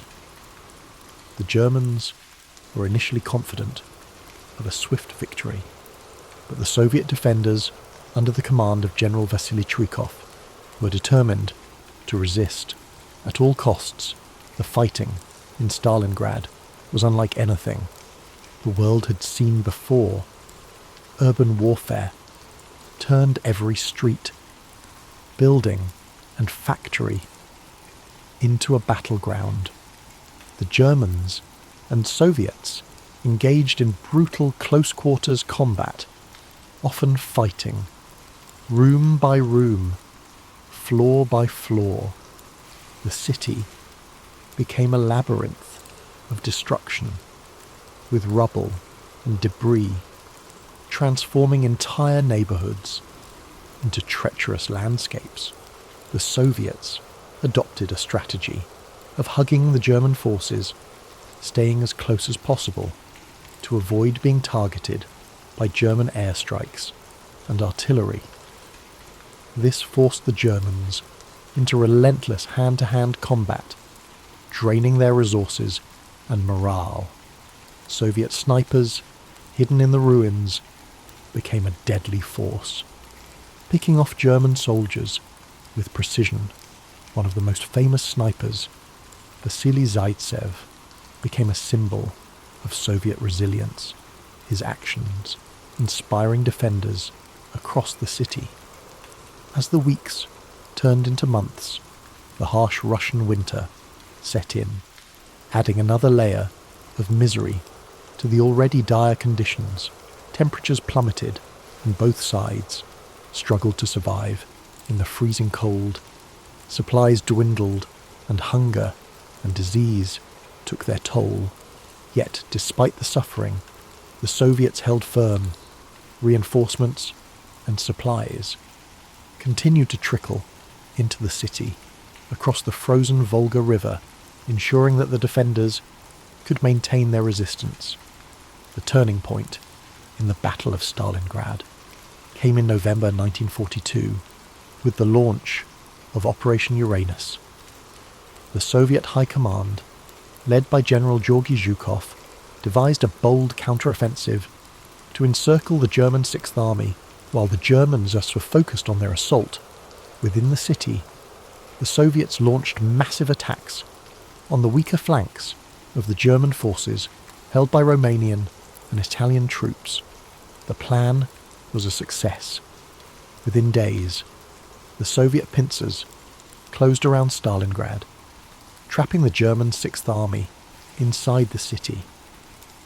What followed was a desperate struggle for survival. The encircled German forces, numbering over 300,000 men, were cut off from supplies and reinforcements. Hitler, refusing to allow a retreat, ordered Paulus to hold the city at all costs. The Luftwaffe attempted to airlift supplies to the encircled troops, but the efforts were insufficient.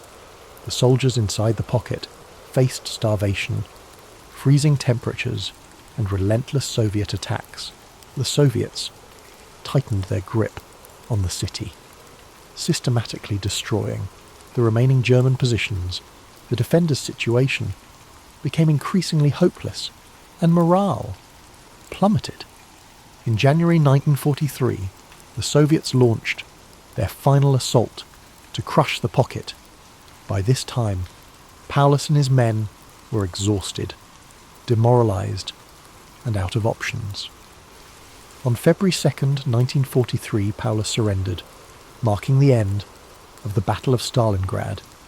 The Soviet victory was a turning point in the war, shattering the myth of German invincibility and shifting the momentum in favor of the Allies. It was a devastating blow to Hitler's ambitions, and the loss of the Sixth Army was a humiliation from which Germany would never fully recover. The cost of the battle, however, was staggering. Over 2 million soldiers and civilians were killed, wounded, or captured. During the 5 months of fighting, Stalingrad itself was left in ruins, its streets and buildings reduced to rubble. The human suffering on both sides was immense, with countless families forever altered by the loss of loved ones. Despite the devastation, the Soviet victory at Stalingrad became a symbol of resilience and determination. It demonstrated the power of unity and the will to endure even the most harrowing of circumstances.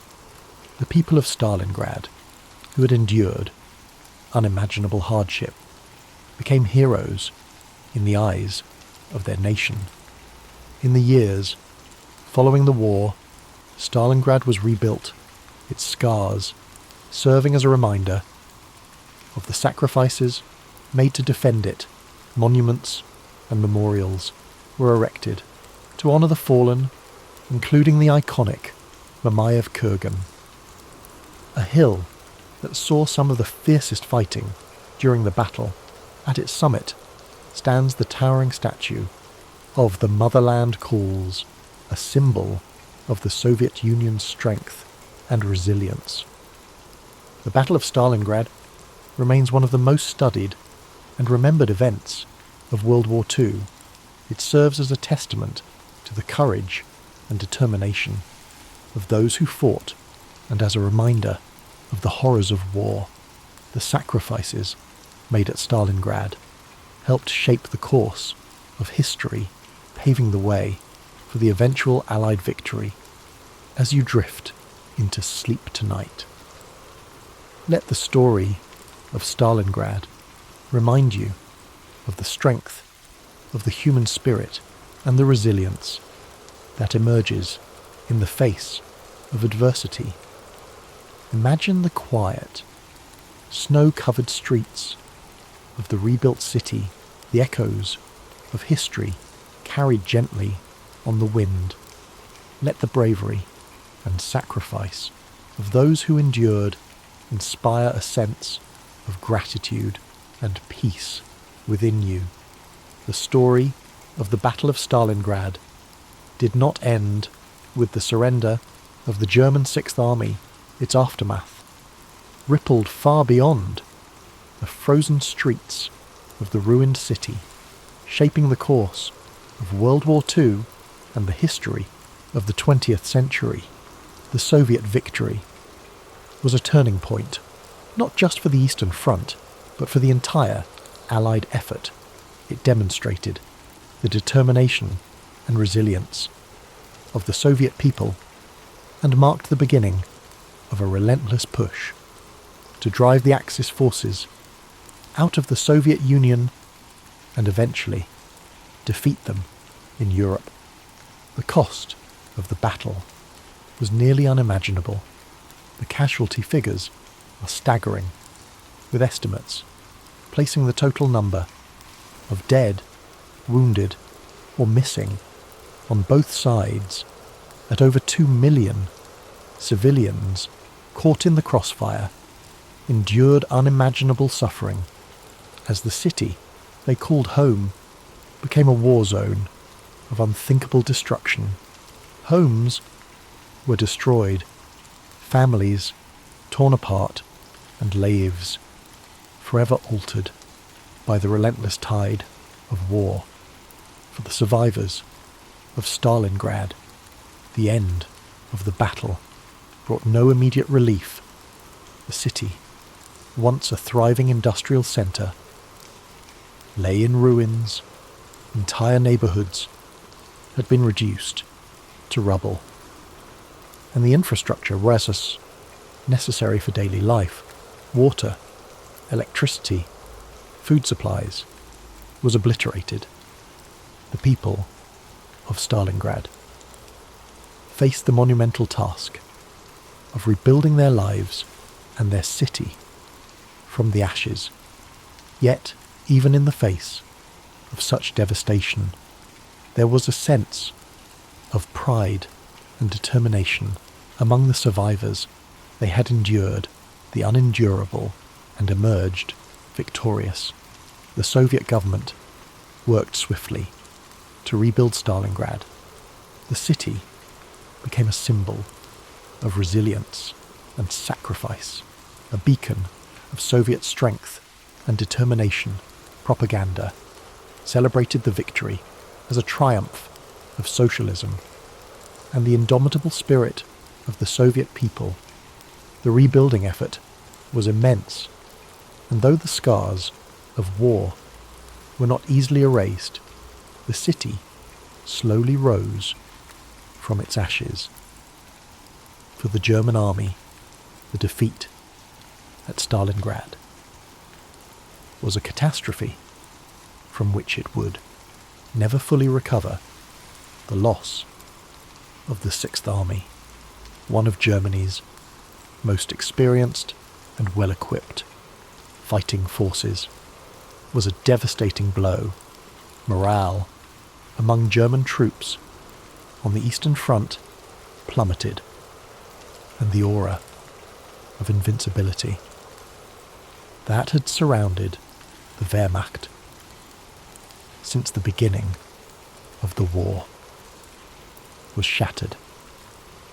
Hitler's refusal to allow a retreat, his insistence on holding Stalingrad at all costs, and the ultimate surrender of Paulus and his forces exposed the flaws in Germany's military strategy and leadership. The Soviets capitalized on their victory at Stalingrad, launching a series of offensives that pushed the Germans further and further west. The Red Army's momentum, gained at such great cost in Stalingrad, carried them all the way to Berlin by the spring of 1945.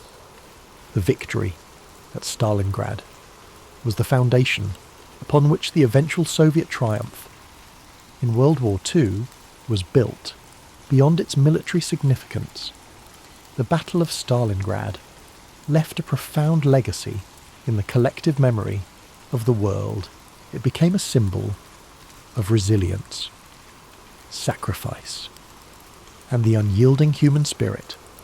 The stories of the soldiers and civilians who endured the battle, stories of heroism, endurance, and survival, continue to resonate. Their experiences remind us of the horrors of war, the cost of conflict, and the strength of the human will to persevere. For the people of Stalingrad, their city's name became synonymous with courage and defiance. In 1961, during a wave of de-Stalinization in the Soviet Union, the city was renamed Volgograd, yet the memory of the Battle of Stalingrad remained deeply embedded in the hearts of those who lived through it and those who came after.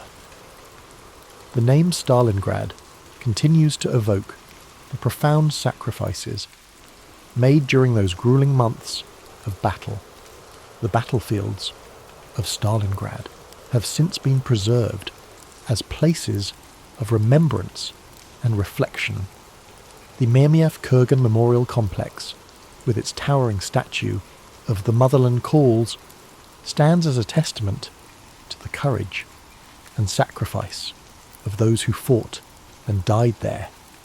Visitors from around the world come to walk the hallowed ground, to honour the memory of the fallen, and to reflect on the lessons of history. As we look back on the Battle of Stalingrad, it serves as a reminder of the resilience of the human spirit in the face of unimaginable adversity.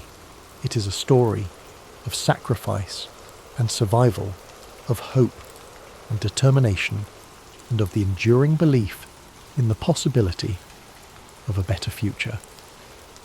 As you rest tonight, let the story of Stalingrad remind you of the strength that lies within us all. Imagine the quiet streets of the rebuilt city, the soft whispers of the Volga River, and the stillness that now blankets a place once filled with chaos. Let the courage and sacrifice of those who endured inspire peace and gratitude in your heart. The legacy of the Battle of Stalingrad extends beyond its historical and military significance. It has become a symbol of human endurance, the cost of war, and the hope for reconciliation. The rebuilding of Stalingrad, later renamed Volgograd, was not merely a physical endeavour, but an emotional and cultural journey. Every stone laid, every home rebuilt, was a testament to the resilience of the people who survived the horrors of war.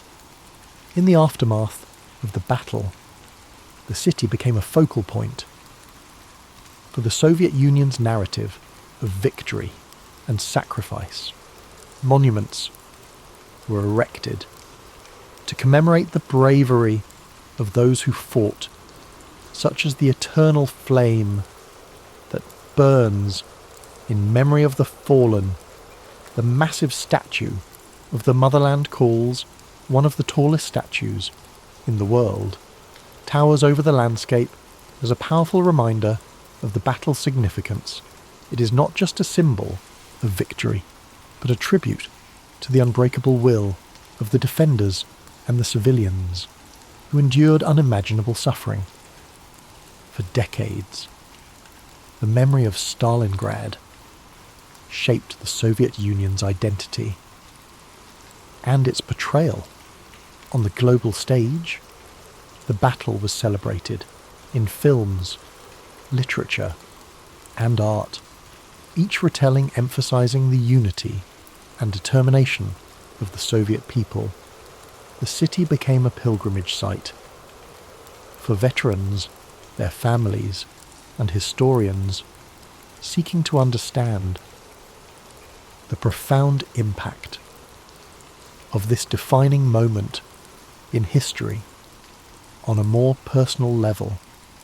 The stories of those who fought and survived the battle have been passed down through generations. Veterans shared their experiences with their children and grandchildren, ensuring that the sacrifices made at Stalingrad would never be forgotten. These personal accounts, filled with both sorrow and pride, add depth to the historical narrative and remind us of the humanity behind the statistics. Globally, Stalingrad has become a symbol of resistance and perseverance. Its name is invoked in discussions of strategy, endurance, and the high cost of war for historians and military scholars.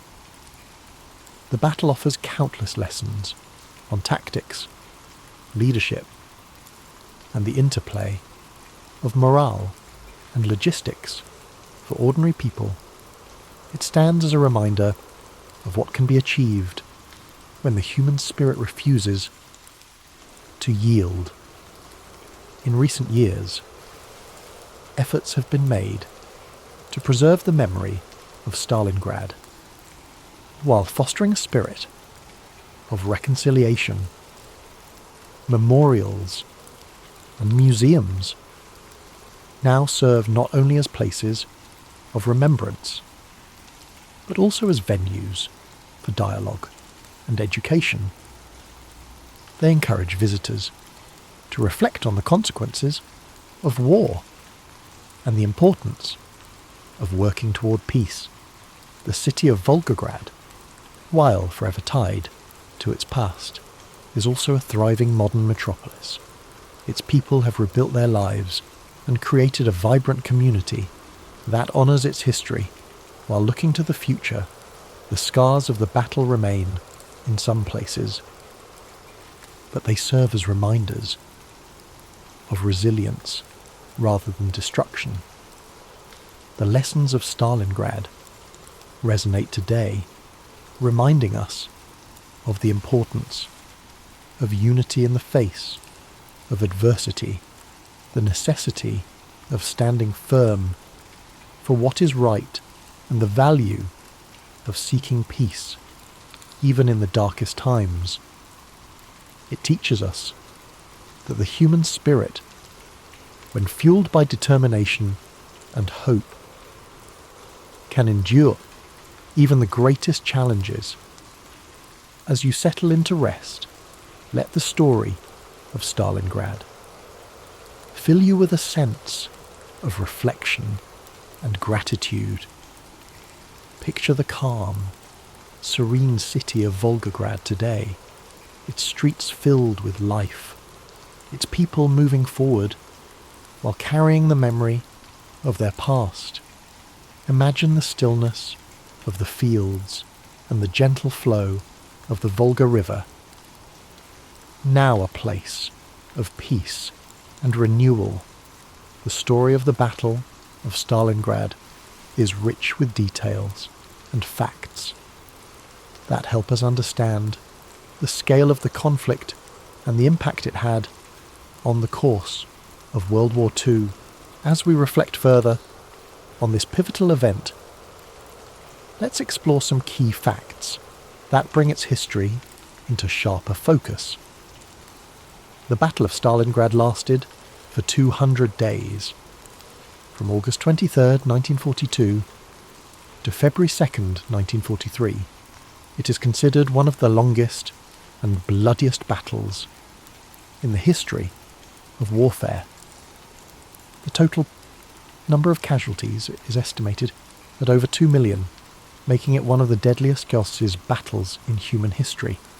These figures include soldiers from both sides, as well as countless civilians caught in the crossfire. The German Sixth Army, led by General Friedrich Paulus, was one of the most formidable forces in Hitler's military. At its peak, the Sixth Army was comprised of over 300,000 soldiers. By the end of the battle, nearly 91,000 German soldiers were taken prisoner, including General Paulus himself.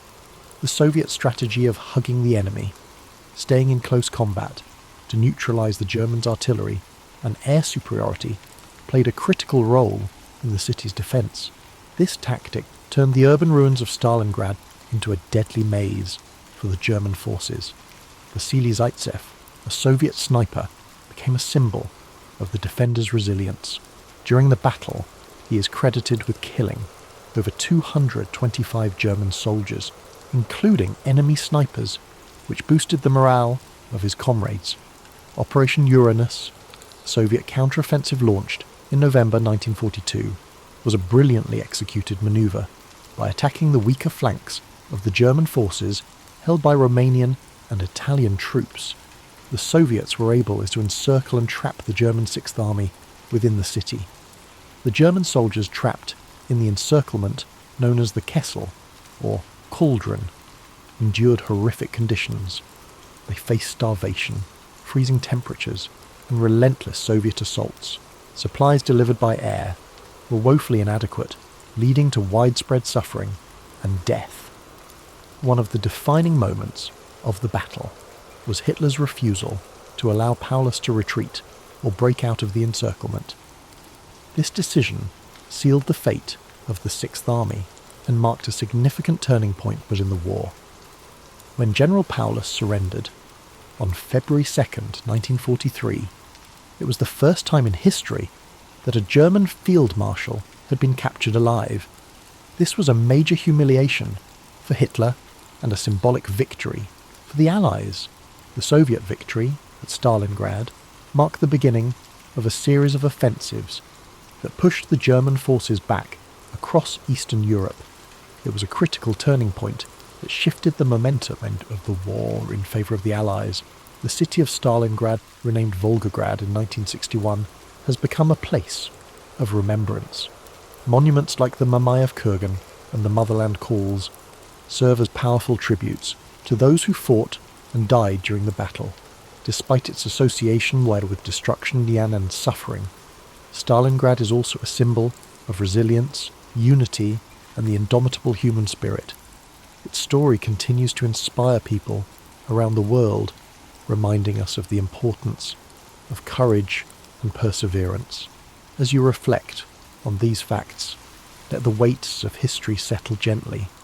In your mind, each detail, each moment of bravery, courage, and sacrifice adds to the tapestry of this remarkable story.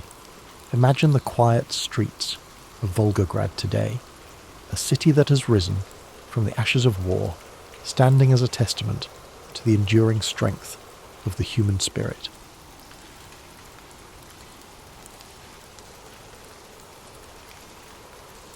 In the cool dawn of February 12th, 1809, a boy was born in a small one-room log cabin in Hardin County, Kentucky, an area now known as LaRue County. His name was Abraham Lincoln, a name that would one day become synonymous with perseverance, justice, and the struggle to unite a divided nation. But on that day, he was simply the son of Thomas Lincoln and Nancy Hanks Lincoln, a humble family living in the rugged wilderness. Abraham's childhood was one of simplicity, hardship, and constant toil. His father, Thomas, was a hard-working farmer and carpenter who taught Abraham the value of labour and self-sufficiency. His mother, Nancy, was gentle and kind, instilling in young Abraham a sense of compassion and morality. The wilderness around them was vast and unyielding, a place where survival depended on resilience, resourcefulness, and community.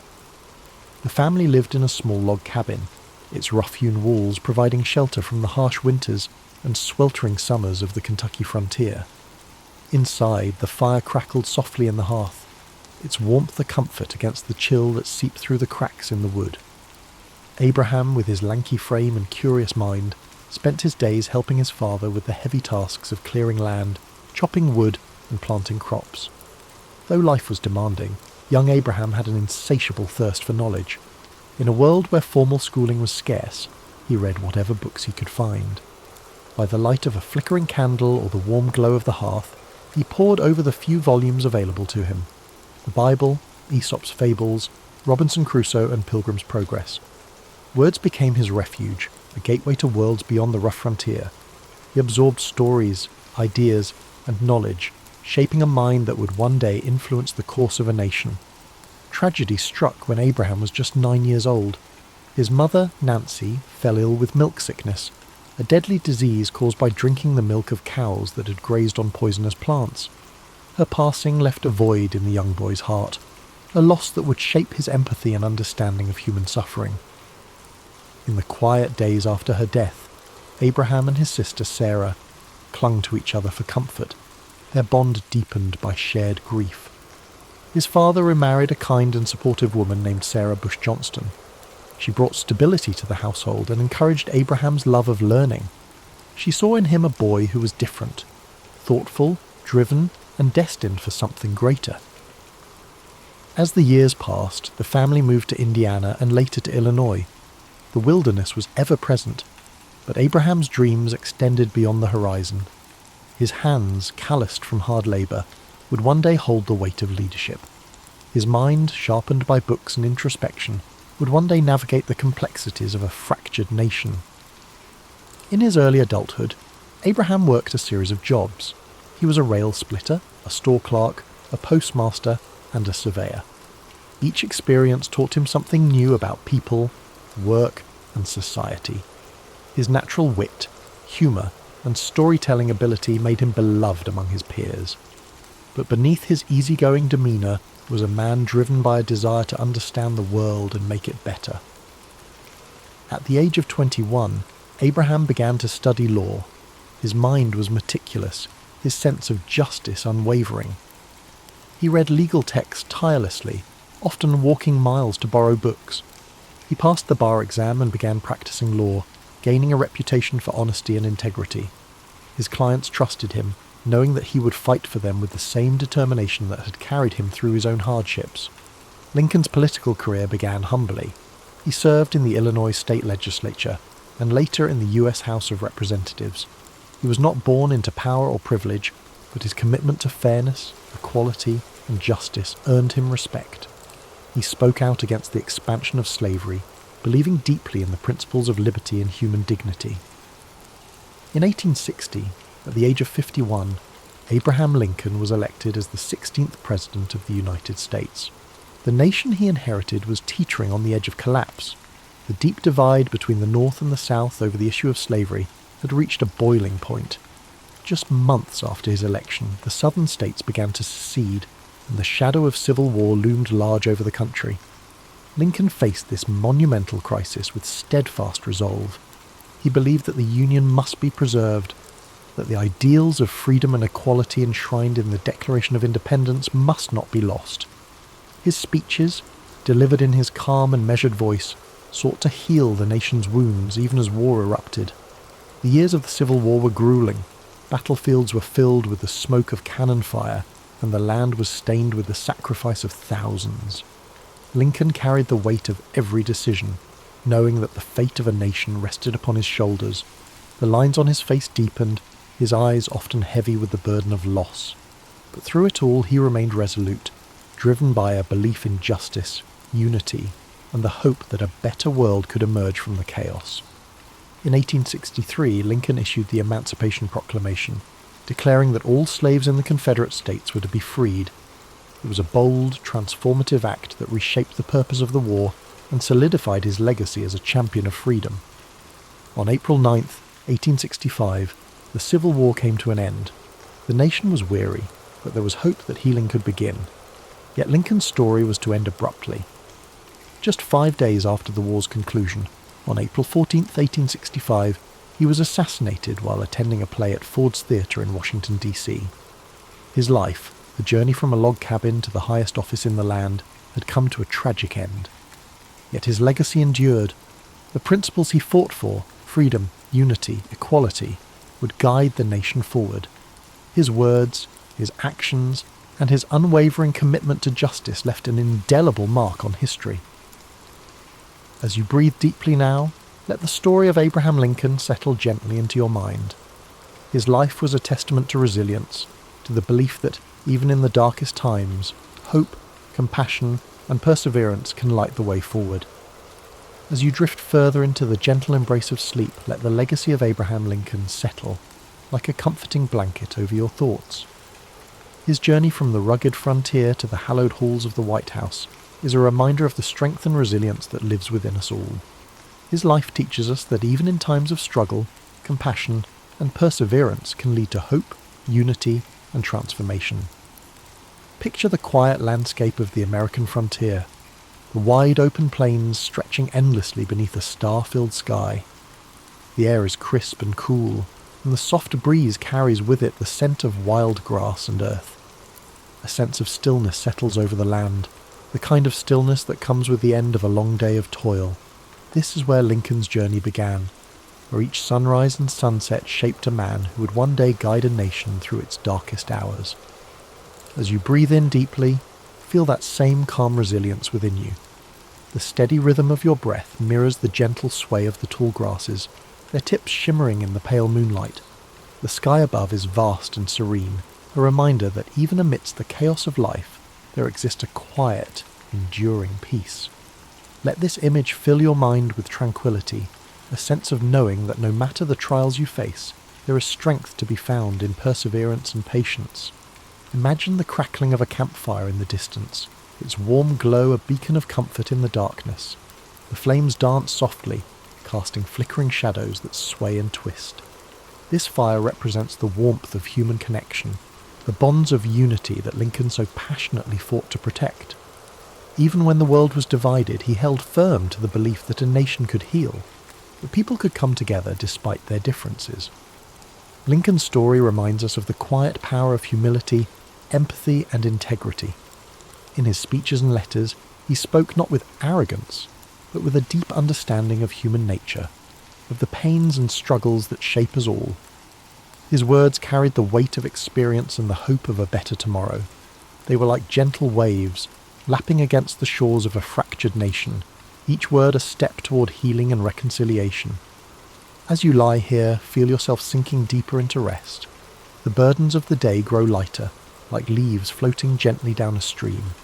The water carries them away effortlessly, leaving behind a surface that is smooth and calm. Allow your mind to let go of worries, doubts, and fears, knowing that the path forward, though sometimes difficult, is always illuminated by the quiet light of hope. The soft whisper of the wind through the trees mirrors the quiet resolve that Lincoln carried within him. His journey was not one of ease, but of purpose. Each challenge, each setback, was met with patience and fortitude. He understood that change, real and lasting change, takes time and steady effort. In the face of adversity, he chose to act with dignity, knowing that his choices would shape the future for generations to come. As you drift deeper, imagine standing in the stillness of a forest at twilight. The world is hushed, the last rays of sunlight filtering through the branches, casting long golden shadows on the ground. This is a place of reflection, of quiet contemplation. The air is filled with the faint sounds of nature, a distant owl calling softly, the rustle of leaves in the breeze. Here you feel a connection to the world around you, a sense of being part of something much greater than yourself. Lincoln's life, with its moments of triumph and tragedy, is a reminder that each of us has the power to shape our own legacy. His belief in justice, equality, and unity is a flame that continues to burn, a beacon that guides us through the darkness. His story encourages us to act with kindness, to stand firm in our principles, and to seek peace even in turbulent times. Breathe in deeply, the air filling your lungs with a sense of calm and clarity. With each exhale, let go of any tension or unease.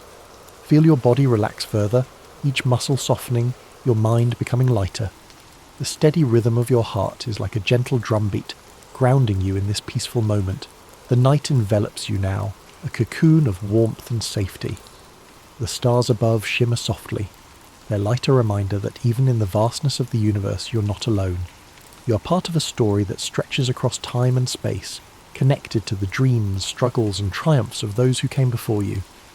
As you continue to relax, let Lincoln's story inspire a sense of quiet resolve within you. His life is a testament to the idea that courage, empathy, and perseverance can overcome even the greatest challenges.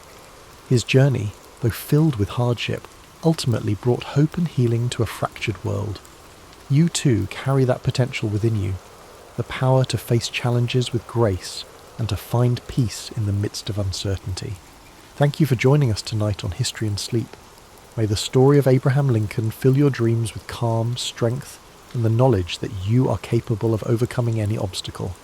Remember to like, comment and subscribe for more soothing stories of history's greatest figures.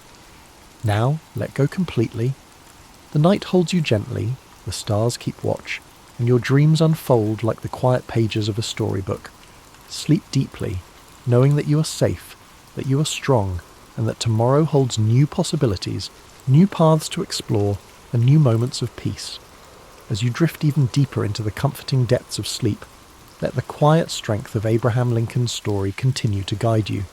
His journey, one marked by perseverance, compassion, and unwavering resolve, reminds you that within every moment of stillness lies the potential for growth and healing.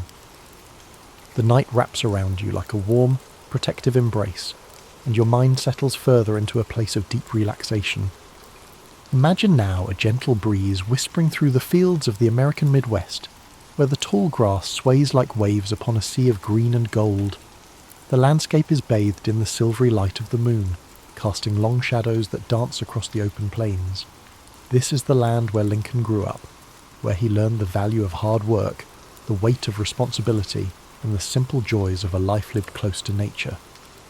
The distant sound of a slow-moving river meanders through the air, its waters reflecting the soft light of the stars.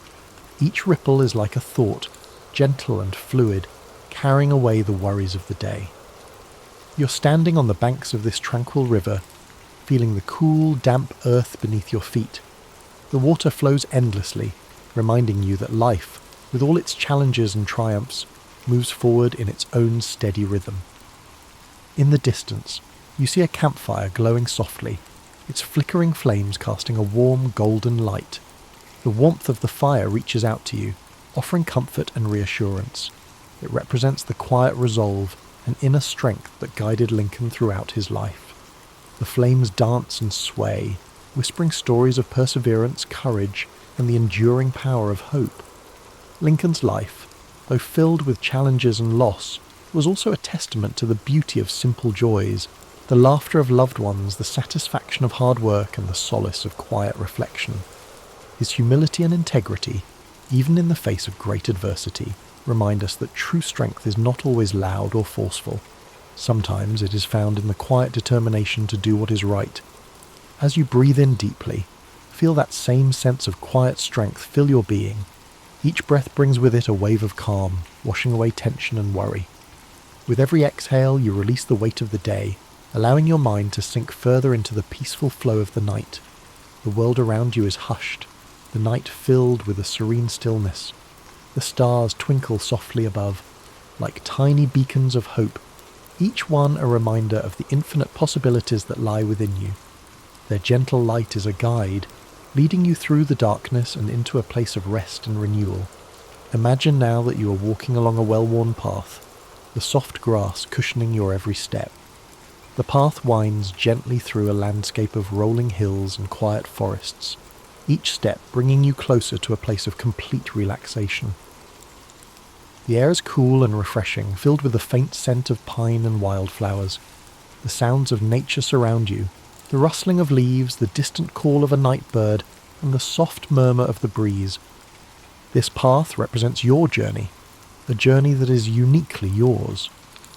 Just as Abraham Lincoln faced his own trials with courage and resilience, you too have the strength to navigate whatever challenges lie before you. The path may twist and turn, but with each step you're moving forward, growing stronger, and finding peace within. As you continue along this path, you come to a quiet clearing. The ground is soft and inviting, the air filled with a profound sense of stillness. Here, you feel a deep connection to the world around you and to the quiet power within yourself. This is a place of rest, a place where you can let go completely, knowing that you're safe, supported, and at peace. The night sky stretches above you, vast and endless, a reminder that you are part of something much greater than yourself. The gentle glow of the stars fills you with a sense of wonder and calm.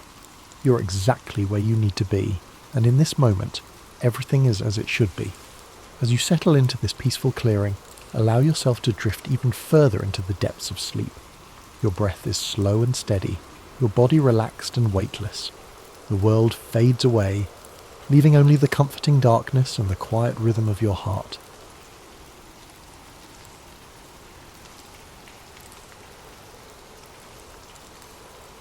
The story of Omaha Beach begins with the broader context of World War II, a conflict that had engulfed the globe by the early 1940s.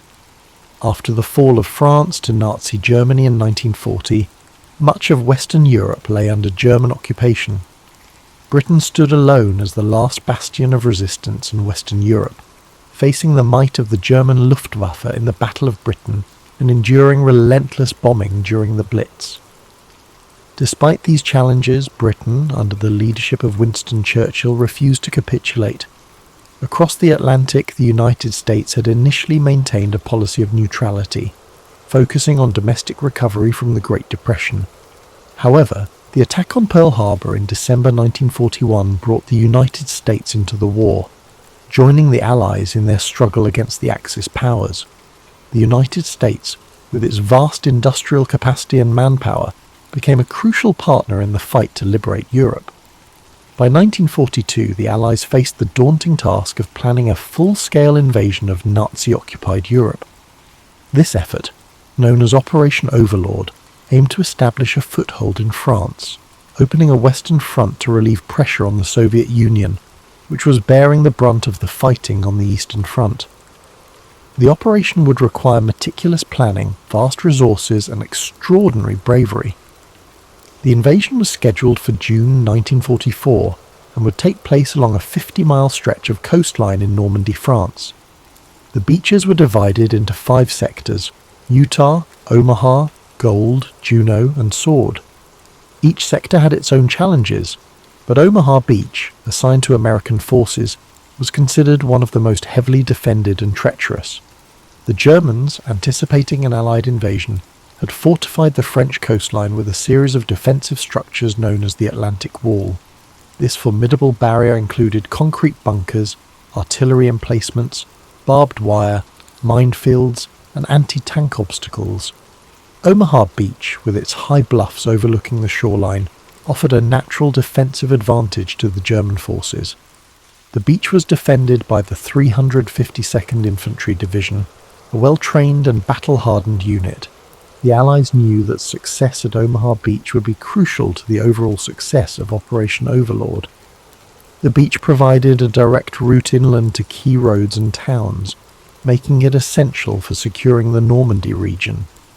Failure to take Omaha Beach could jeopardize the entire invasion and prolong the war. On the night of June 5, 1944, a massive Allied armada gathered off the coast of Normandy. Over 5,000 ships carrying troops, vehicles, and supplies prepared to launch the largest amphibious invasion in history. The force included American, British, Canadian, and other Allied troops, all united in their mission to liberate Europe from Nazi tyranny. As dawn broke on June 6, 1944, known as D-Day, the invasion began. The assault on Omaha Beach involved 2 American divisions, the 1st Infantry Division, known as the Big Red One, and the 29th Infantry Division. These soldiers, many of them young and inexperienced, faced a harrowing task. The first waves of troops landed at Omaha Beach under intense enemy fire. The Germans, positioned in fortified bunkers and machine gun nests, rained bullets and artillery shells on the landing craft and soldiers. Many of the landing craft were destroyed before they reached the shore, and those who made it to the beach faced a deadly gauntlet of obstacles and firepower. The terrain at Omaha Beach added to the challenges. The wide open beach provided little cover, and the high bluffs allowed German forces to fire down on the exposed American troops. The rising tide threatened to engulf the soldiers and their equipment, adding another layer of urgency to the battle. Despite these overwhelming odds, the American soldiers displayed extraordinary bravery and determination.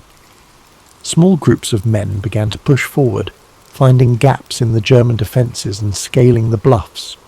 Engineers worked tirelessly to clear obstacles and minefields, enabling reinforcements to reach the beach. By mid-morning, the tide of the battle began to turn. Reinforcements from subsequent waves brought additional manpower and firepower to the fight. Naval bombardments and airstrikes targeted German positions, weakening their defences. Slowly but steadily, the Americans gained ground, overcoming the formidable obstacles and breaking through the Atlantic Wall. By the end of the day, the American forces had secured a foothold at Omaha Beach, but the cost was staggering. Over 2,000 American soldiers were killed, wounded, or missing, making Omaha Beach the bloodiest of the 5 D-Day beaches. The sacrifices of these men were not in vain, as their efforts paved the way for the liberation of Normandy and, ultimately, the defeat of Nazi Germany. The success at Omaha Beach and the broader D-Day invasion marked a turning point in World War II. The Allies established a strong presence in Normandy, which allowed them to launch further offensives into France and beyond. Within weeks, Paris was liberated, and the momentum of the war shifted decisively in favour of the Allies. The Battle of Omaha Beach is remembered as a testament to the courage and resilience of those who fought and sacrificed for freedom. The stories of individual heroism and collective determination continue to inspire generations, reminding us of the cost of war and the enduring value of liberty. Today, the beaches of Normandy are peaceful, their sands washed clean by the tides of time. Memorials and cemeteries stand as solemn reminders of the events of June 6, 1944, honouring the men who gave their lives in the name of freedom. The legacy of Omaha Beach lives on, a symbol of unity, sacrifice, and the indomitable human spirit. As you reflect on this story, imagine the quiet shores of Normandy under a starlit sky, the waves gently lapping at the sands that once bore witness to such bravery. Let the memory of those who fought and fell remind you of the strength and resilience within us all. As the day of June 6, 1944, unfolded at Omaha Beach, the battle continued with relentless intensity. The early waves of American troops had endured devastating losses. Many soldiers never even made it off their landing craft, while others were cut down as they stepped onto the beach. The chaos and carnage of those first hours were overwhelming, with confusion reigning among the survivors as they sought to find cover and organize. The German defenders, positioned in fortified bunkers and pillboxes, maintained a near-constant stream of fire. Machine guns swept the open sands, mortars exploded among the soldiers, and artillery from the high bluffs pounded the beachhead. These fortifications had been meticulously planned, with interlocking fields of fire and overlapping lines of defence, making it nearly impossible for large groups of soldiers to advance without suffering heavy casualties. The Americans faced logistical challenges as well. Many of the tanks and heavy equipment intended to support the landing were lost at sea due to rough waters and enemy fire. The soldiers were left with little more than their rifles, grenades, and sheer determination to overcome the formidable obstacles ahead. The landing beach itself was littered with debris, destroyed landing craft, abandoned equipment, and the bodies of fallen comrades, creating a scene of utter devastation. Yet, amidst this chaos, small pockets of resistance began to form. Groups of soldiers, often led by junior officers or non-commissioned officers, rallied together and started pushing forward. These men displayed extraordinary courage, braving machine gun fire and mortar shells to advance toward the German positions. Engineers worked tirelessly to clear paths through the beach obstacles, blowing gaps in the barbed wire and clearing mines under heavy fire. One of the pivotal moments of the battle came when soldiers began scaling the bluffs that loomed over the beach. Using ropes, ladders, and sheer grit, they climbed the steep slopes to reach the German positions at the top. The fighting here was brutal and close quarters, with soldiers engaging the enemy in hand-to-hand combat. Slowly but surely, the Americans began to neutralize the German bunkers and gun emplacements, thus weakening the enemy's defensive hold on the beach. The turning point at Omaha Beach was also aided by naval support. Realizing the dire situation on the beach, American naval commanders ordered their ships to move closer to shore, despite the risk of running aground. From these positions, the ships unleashed a barrage of firepower, targeting the German fortifications with their heavy guns. These naval bombardments played a crucial role in suppressing the enemy defences, allowing the soldiers on the ground to advance. By the afternoon, the tide of the battle had shifted. Reinforcements from later waves brought fresh troops and supplies to the beach, bolstering the American effort. The German defenders, though still fighting fiercely, began to falter under the relentless pressure. The combination of infantry assaults, naval bombardments, and air support gradually broke the German lines. By nightfall, the Americans had established a tenuous foothold at Omaha Beach. The high bluffs, once a symbol of the German dominance, were now under American control. From this vantage point, the troops could push inland, linking up with forces from the other landing beaches and beginning the liberation of Normandy. The cost of victory at Omaha Beach was staggering. Over 2,000 American soldiers were killed, wounded, or missing, making it one of the bloodiest battles of D-Day. The courage and sacrifice of these men, however, paved the way for the success of the entire invasion. Their actions ensured that the Allies could establish a strong presence in Normandy, a crucial step toward defeating Nazi Germany.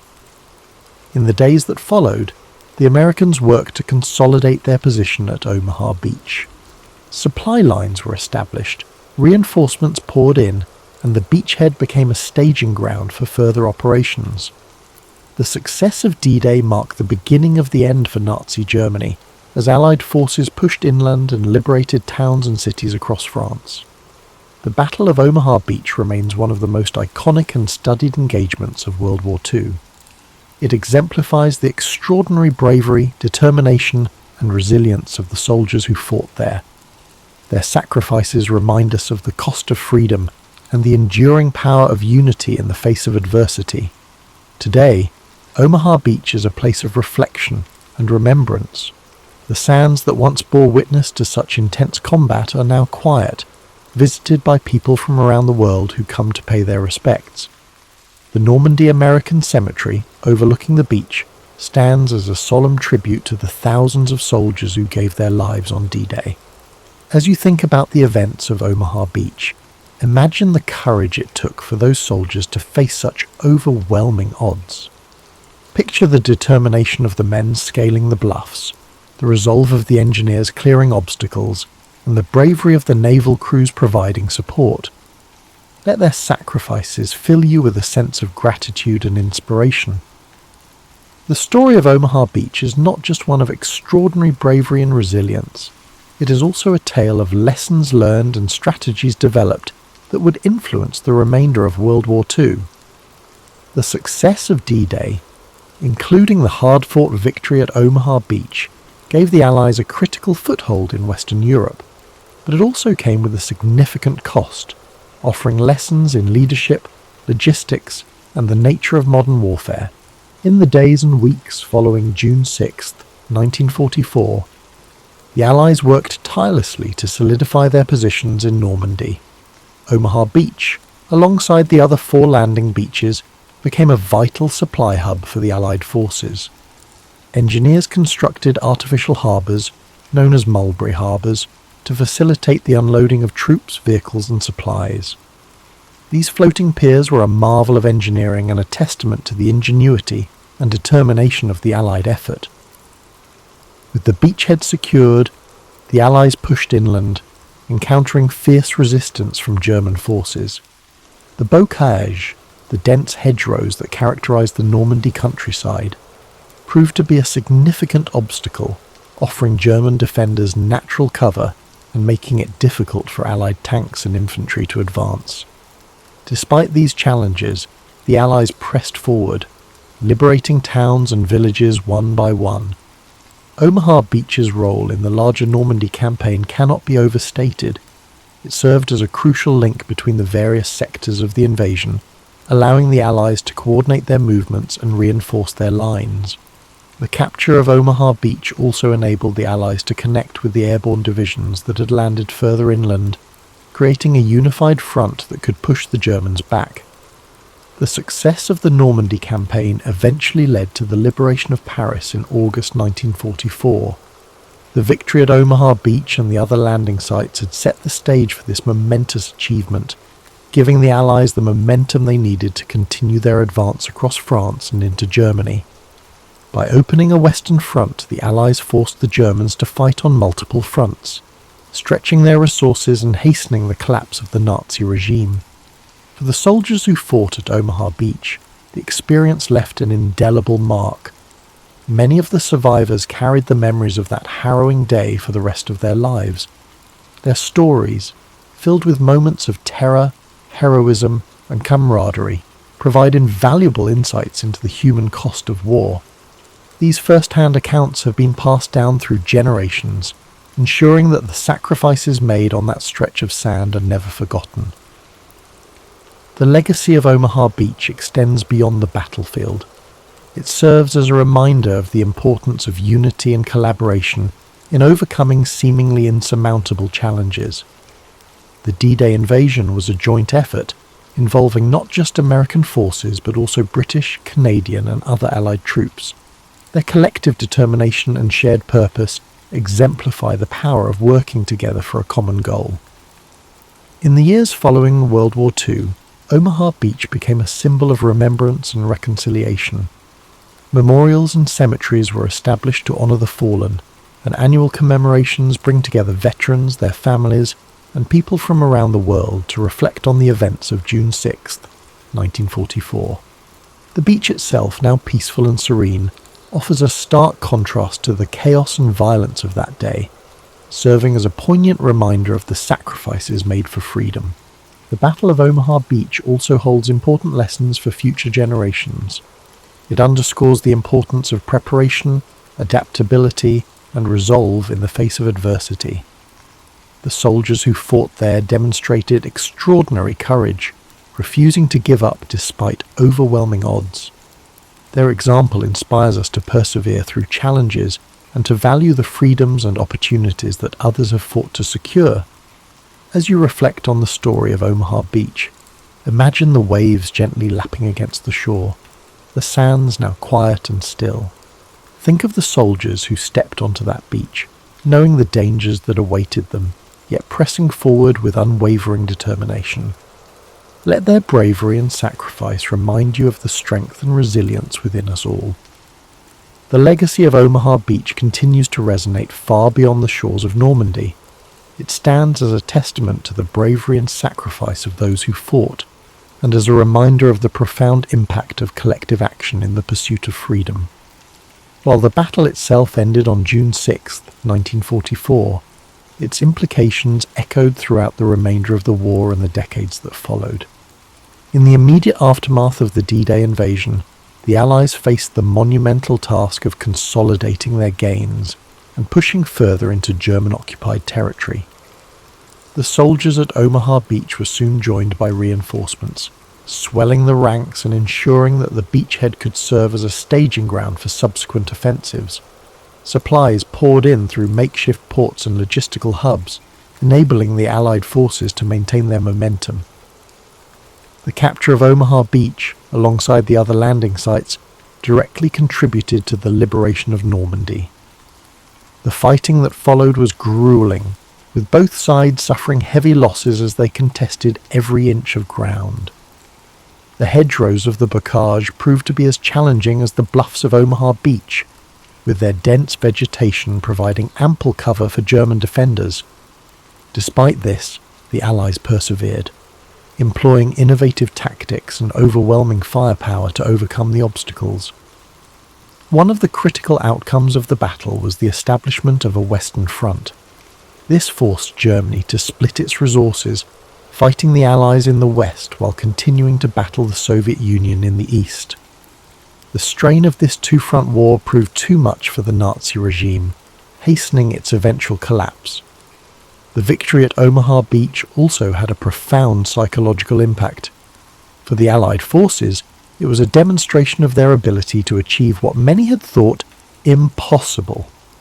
The success of the invasion bolstered morale and provided a sense of hope for a future free from tyranny. For the German forces, it marked the beginning of the end, as the once impregnable Atlantic Wall had been breached, and the tide of the war was turning decisively against them. As the Allies advanced across France, the significance of Omaha Beach became even more apparent. It was not just a battle, but a gateway, an entry point for liberation. Towns and cities that had suffered under German occupation were freed, and the French people began to rebuild their lives. By August 1944, Paris was liberated, a moment that symbolized the triumph of the Allied cause and the resilience of the human spirit. In the broader context of World War II, Omaha Beach serves as a reminder of the high stakes and immense sacrifices involved in the fight against fascism. The lessons learned there informed Allied strategy in subsequent campaigns, from the push into Germany to the eventual victory in Europe in May 1945. The story of Omaha Beach has also left an indelible mark on culture and memory. Films, books and documentaries have brought the events of D-Day to life for new generations, ensuring that the bravery and sacrifices of those who fought are never forgotten. Veterans who survived the battle have shared their stories, offering invaluable insights into the human experience of war. For those who visit Normandy today, Omaha Beach is a place of reflection and reverence. The rows of white crosses at the Normandy American Cemetery stand as a poignant reminder of the lives lost. The monuments and museums tell the story of the battle, preserving its legacy for future generations. Walking along the beach, one can still see remnants of the landing, from scattered artifacts to the rusted remains of bunkers and defences. The impact of Omaha Beach extends beyond the battlefield. It reminds us of the power of unity, the importance of standing up against injustice, and the strength that comes from working together toward a common goal. It also serves as a cautionary tale, urging us to remember the cost of war and the value of peace. As we close this chapter of history, take a moment to reflect on the bravery of those who fought at Omaha Beach. Imagine the waves gently washing over the sands, erasing the scars of battle, but never the memory of what took place there. Let their sacrifices inspire you to cherish the freedoms we enjoy today, and to strive for a future where such sacrifices are no longer necessary.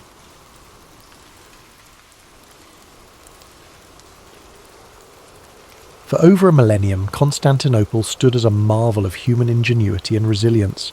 Perched strategically at the crossroads of Europe and Asia, its location made it a hub for trade, culture and power. The city's imposing walls, originally constructed by Emperor Theodosius II in the 5th century, were considered nearly impregnable. These triple-layered fortifications, stretching for miles, were the pride of the Byzantine Empire and the bane of invaders. By the mid-15th century, however, the Byzantine Empire was a shadow of its former self, reduced to the city of Constantinople and a few scattered territories. The once mighty empire that had ruled vast regions now found itself encircled by the rising power of the Ottoman Empire. To the east, Sultan Mehmed II, an ambitious and brilliant leader, had set his sights on conquering the city, seeing it as the key to solidifying his rule and expanding his domain. Inside the walls of Constantinople, Emperor Constantine XI Palaiologos faced an uncertain future. With only a few thousand defenders, comprised of weary Byzantine soldiers and a handful of foreign allies, the city was woefully underprepared for the onslaught that loomed. Supplies were dwindling, and the population, though fiercely loyal, lived under the constant shadow of impending doom. Yet, despite the odds, the emperor refused to surrender. He was determined to fight to the end. As the Ottomans prepared for their siege, they brought with them an arsenal unlike anything the world had seen before. Among their weapons was a massive cannon, constructed by a Hungarian engineer named Orban. This cannon, capable of hurling enormous stone projectiles, was designed to breach even the strongest walls. The Ottomans also amassed a fleet to blockade the city by sea, ensuring that no reinforcements or supplies could reach the defenders. This stage was set for an epic confrontation that would decide the fate of Constantinople and, with it, the Byzantine Empire. Imagine the tension that gripped the city as its inhabitants prepared for the siege.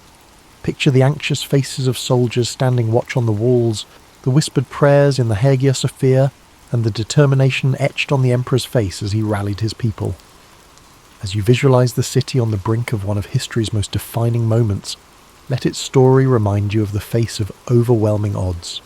The tale of Constantinople begins not with surrender, but with hope, a flickering light against the encroaching darkness. On April 6, 1453, the Ottoman forces began their assault on Constantinople. Sultan Mehmed II, commanding an army of nearly 80,000 soldiers, surrounded the city by land and sea. His troops included elite janissaries, heavy artillery units, and cavalry, all meticulously prepared for the battle. In stark contrast, the defenders of Constantinople, numbering only about 7,000, relied on the strength of their walls, their limited resources, and their unwavering determination to hold off the invaders. As the siege commenced, the Ottoman cannon began its relentless bombardment. Each thunderous shot shook the ground, sending massive stones crashing into the city's formidable walls. The defenders scrambled to repair the damage as quickly as possible, working day and night to reinforce the crumbling sections. Yet, despite the damage, the walls of Constantinople held firm, frustrating the attackers and delaying their advance. By sea, Mehmed's fleet blockaded the Golden Horn, the narrow inlet that provided access to the city's harbour. In a bold and desperate move, the Byzantines constructed a massive chain boom across the entrance to the harbour, preventing Ottoman ships from breaching this vital area. For weeks, the two sides engaged in fierce skirmishes on the water, with neither gaining a decisive advantage. Within the city, life became a mix of hope and despair. Citizens prayed fervently in the grand Hagia Sophia, seeking solace and strength. Meanwhile, Emperor Constantine XI worked tirelessly to inspire his people, walking among the defenders on the walls, offering words of encouragement and sharing in their hardships. His presence was a source of unity in a city under siege. Sultan Mehmed II, determined to break the stalemate, devised a bold plan to outflank the city's defences. Using an extraordinary feat of engineering, he ordered his troops to transport ships overland on greased logs, bypassing the chain boom and launching them into the waters of the Golden Horn. This manoeuvre shocked the defenders and marked a turning point in the siege. As the weeks wore on, the defenders of Constantinople grew more exhausted. Supplies dwindled, and morale wavered as the walls suffered greater damage, yet they continued to resist, determined to protect their home against all odds. Imagine the long nights spent on the battlements, the glow of torches illuminating weary faces, and the echoes of cannon fire reverberating through the air. The siege was becoming a battle of attrition, with both sides pushing their limits. The city remained a symbol of defiance, even as the odds seemed increasingly insurmountable. The question lingered: how much longer could Constantinople hold out? As April turned to May, the siege of Constantinople escalated into a relentless struggle. The Ottoman bombardment grew fiercer, cannons fired day and night, chipping away at the once mighty Theodosian walls. Dust and debris filled the air, coating the streets and homes of the city. Despite the constant destruction, the defenders worked tirelessly to repair breaches, often under the cover of darkness. Every stone they placed was an act of defiance against the overwhelming forces pressing in around them. Inside the city, the mood shifted between grim determination and quiet fear. Emperor Constantine XI continued to rally his people, addressing soldiers, citizens and priests alike. His words were simple but powerful, reminding them that they were fighting not just for their lives but for their culture, faith, and history. Families huddled together in their homes, offering whispered prayers for protection. In the Hagia Sophia, the city's spiritual heart, the clergy led solemn services, their chants echoing in the grand dome chamber. Outside the walls, Sultan Mehmed II adjusted his strategy. Recognizing the defenders' stubborn resistance, he ordered his engineers to dig tunnels beneath the city's walls in an effort to weaken their foundation. Byzantine forces countered this threat by sending teams of sappers to intercept the tunnels, leading to deadly confrontations beneath the ground. These underground battles, fought in narrow, dimly lit passageways, added another layer of desperation to an already harrowing siege. The Ottomans also intensified their efforts on the Golden Horn. The fleet, now partially inside the harbour thanks to Mehmed's audacious manoeuvre, launched a series of attacks on the Byzantine navy. The defenders fought valiantly, using fire ships and skilled tactics to hold off the superior Ottoman fleet. But their resources were stretched thin, and each victory came at a high cost. The city's residents faced growing hardships. Food supplies dwindled, forcing strict rationing and leading to widespread hunger. The constant noise of the siege, cannon blasts, the clash of swords, and the cries of battle made restful sleep nearly impossible. And yet, the people endured, drawing strength from their shared purpose and their leaders' unyielding resolve. As May progressed, the city's defenders began to realize that relief from the outside was unlikely. The Venetian and Genoese fleets, though sympathetic to the Byzantine cause, were entangled in their own conflicts and slow to act. Constantinople stood alone against the might of the Ottoman Empire. The stage was set for a climactic confrontation. The city was battered but unbroken, its defenders refusing to yield despite the impossible odds. The Ottomans, frustrated by the slow progress of the siege, prepared for an all-out assault to breach the walls and claim their prize. The air was heavy with tension, every moment pregnant with the possibility of triumph or tragedy. As the final days of the siege approached, one could feel the weight of history bearing down on Constantinople. The city's fate hung in the balance, and the world watched, waiting to see how this epic struggle would end. Yet as the cannon blasts faded into the distance and the days turned into long quiet nights, imagine the peaceful stillness settling over the defenders of the city. The weight of the struggle seemed to lift, replaced by a soft calm that allowed weary eyes to rest, even amidst the constant pressure of the siege. Slowly, the heartbeat of the city began to quiet, like a soft lullaby in the air, gently easing the soul into a place of quiet surrender. As you picture these final moments, let the rhythm of the battle fade into the background, replaced by the peaceful embrace of rest. Feel your breath deepen, your body relax, and your thoughts drift like the gentle breeze over the sea. Sleep now as the city too prepares for the quiet of its inevitable change. On May 29th, 1453, after nearly 2 months of relentless bombardment and siege, Sultan Mehmed II ordered his forces to make their final push. The battered walls of Constantinople, once thought impenetrable, could no longer hold against the might of the Ottoman army. As the sun rose on that fateful morning, the air was thick with tension, and the distant rumble of approaching soldiers could be heard over the stillness of the city. The defenders, though exhausted and outnumbered, had one final opportunity to hold the line.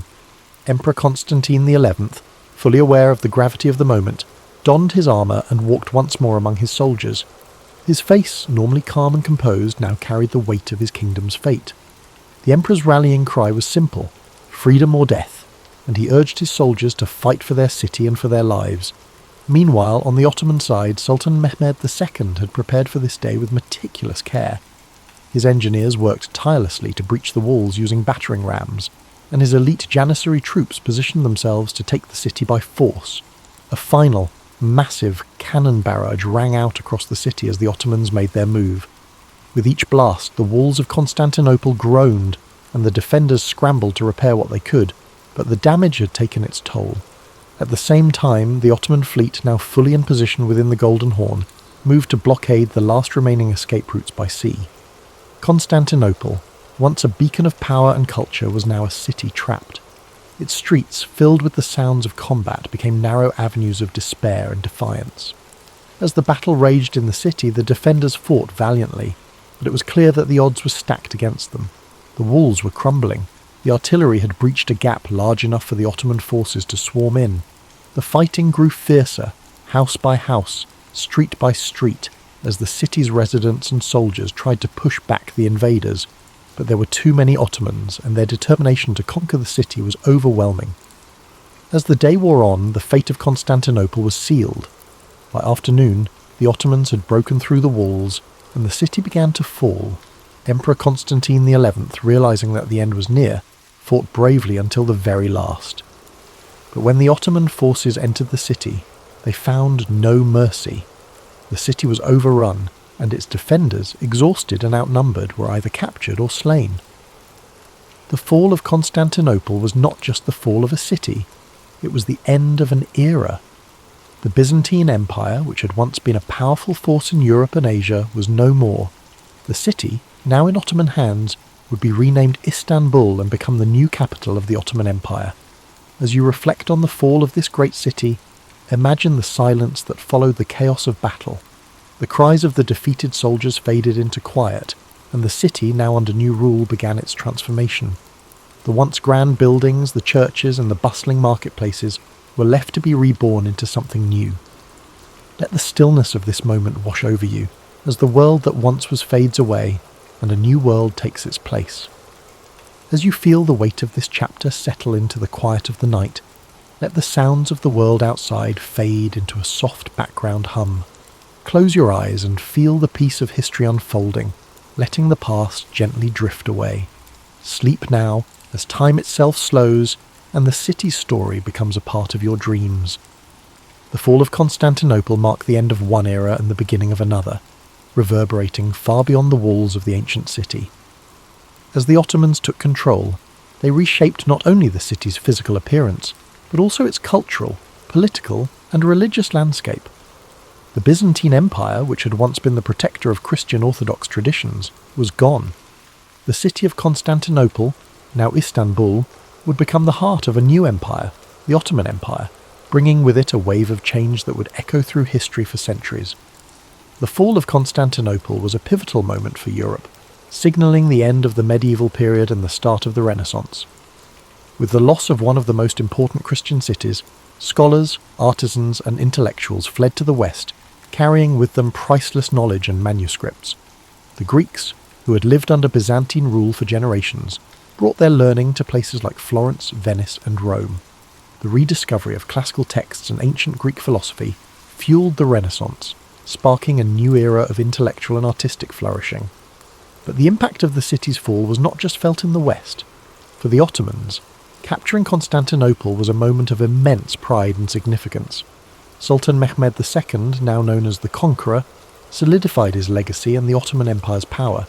He established a new capital that would rival all other cities in the world, renaming it Istanbul, and began transforming it into a thriving metropolis. The Hagia Sophia, once a Christian cathedral and a symbol of Byzantine glory, was converted into a mosque, and the city's skyline would be dominated by the grand minarets of Ottoman mosques. The Ottomans also began to expand their empire, pushing further into Europe, Asia, and Africa. Constantinople's fall opened up new trade routes and positioned the Ottomans as the dominant force in the eastern Mediterranean. The city's strategic location between Europe and Asia gave the Ottomans control of crucial land and sea trade routes, further strengthening their empire. In the centuries that followed, the legacy of Constantinople would continue to shape the world.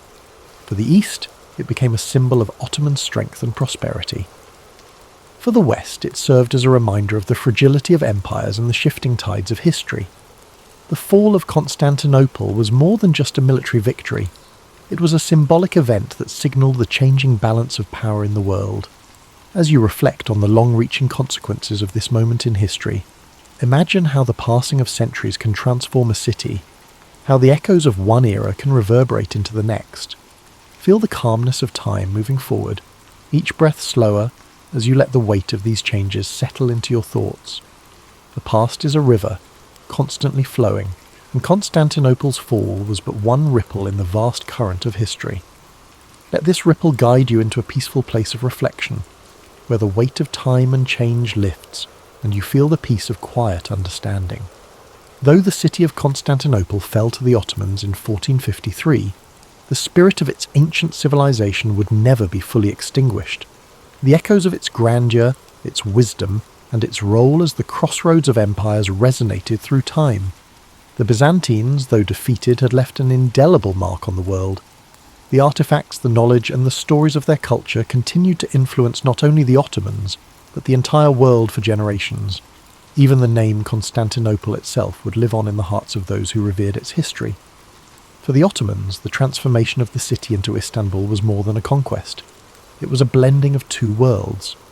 The Greek Orthodox and Christian heritage of Constantinople mixed with the Islamic Ottoman culture, creating a rich and diverse society that would flourish for centuries.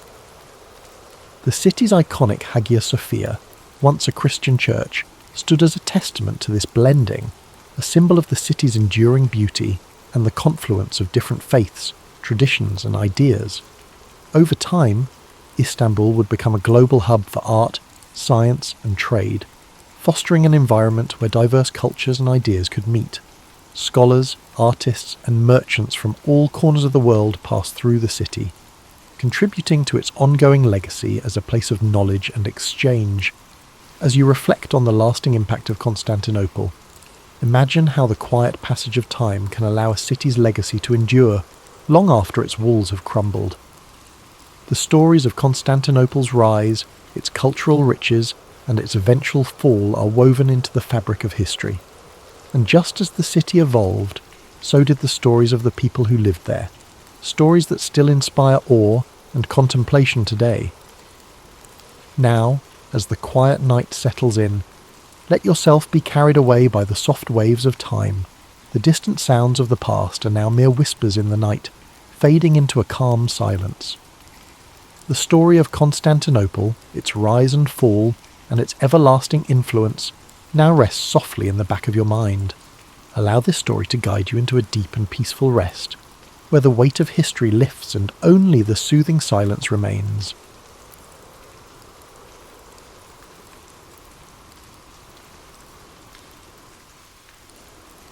The Cuban Missile Crisis didn't arise in a vacuum. It was the culmination of years of Cold War tensions, a time when the world seemed to teeter on the edge of uncertainty. Imagine, for a moment, the quiet hum of the post-war era giving way to the slow, steady march of ideological rivalry between the United States and the Soviet Union. This rivalry, like a deep and resonant drumbeat, echoed across the globe, shaping the landscapes of diplomacy and conflict alike. The United States, with its vision of democracy, and the Soviet Union, determined to spread communism, found themselves locked in a careful and delicate dance, their every move calculated, every gesture weighted with significance. By the early 1960s, this struggle had already seen pivotal moments, like the Berlin blockade and the Korean War, leaving an enduring imprint on the hearts and minds of millions. Then came 1959, a turning point that brought Cuba into sharp focus.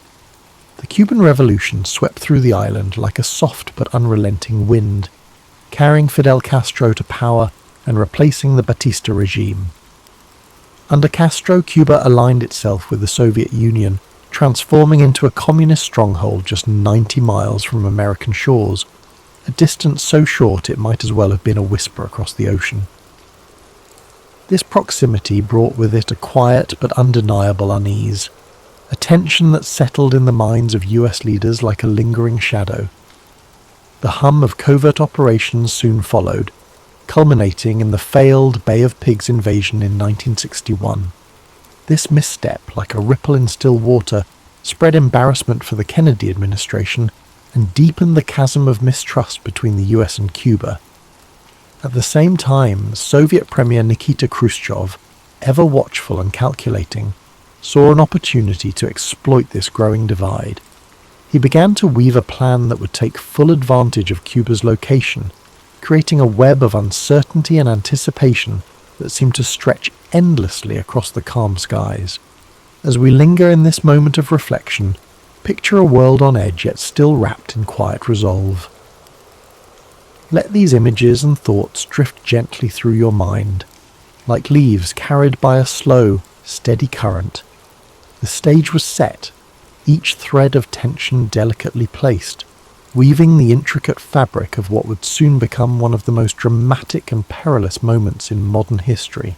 In the quiet skies of October 14th, 1962, something extraordinary unfolded, something that would ripple through time like a soft, endless wave.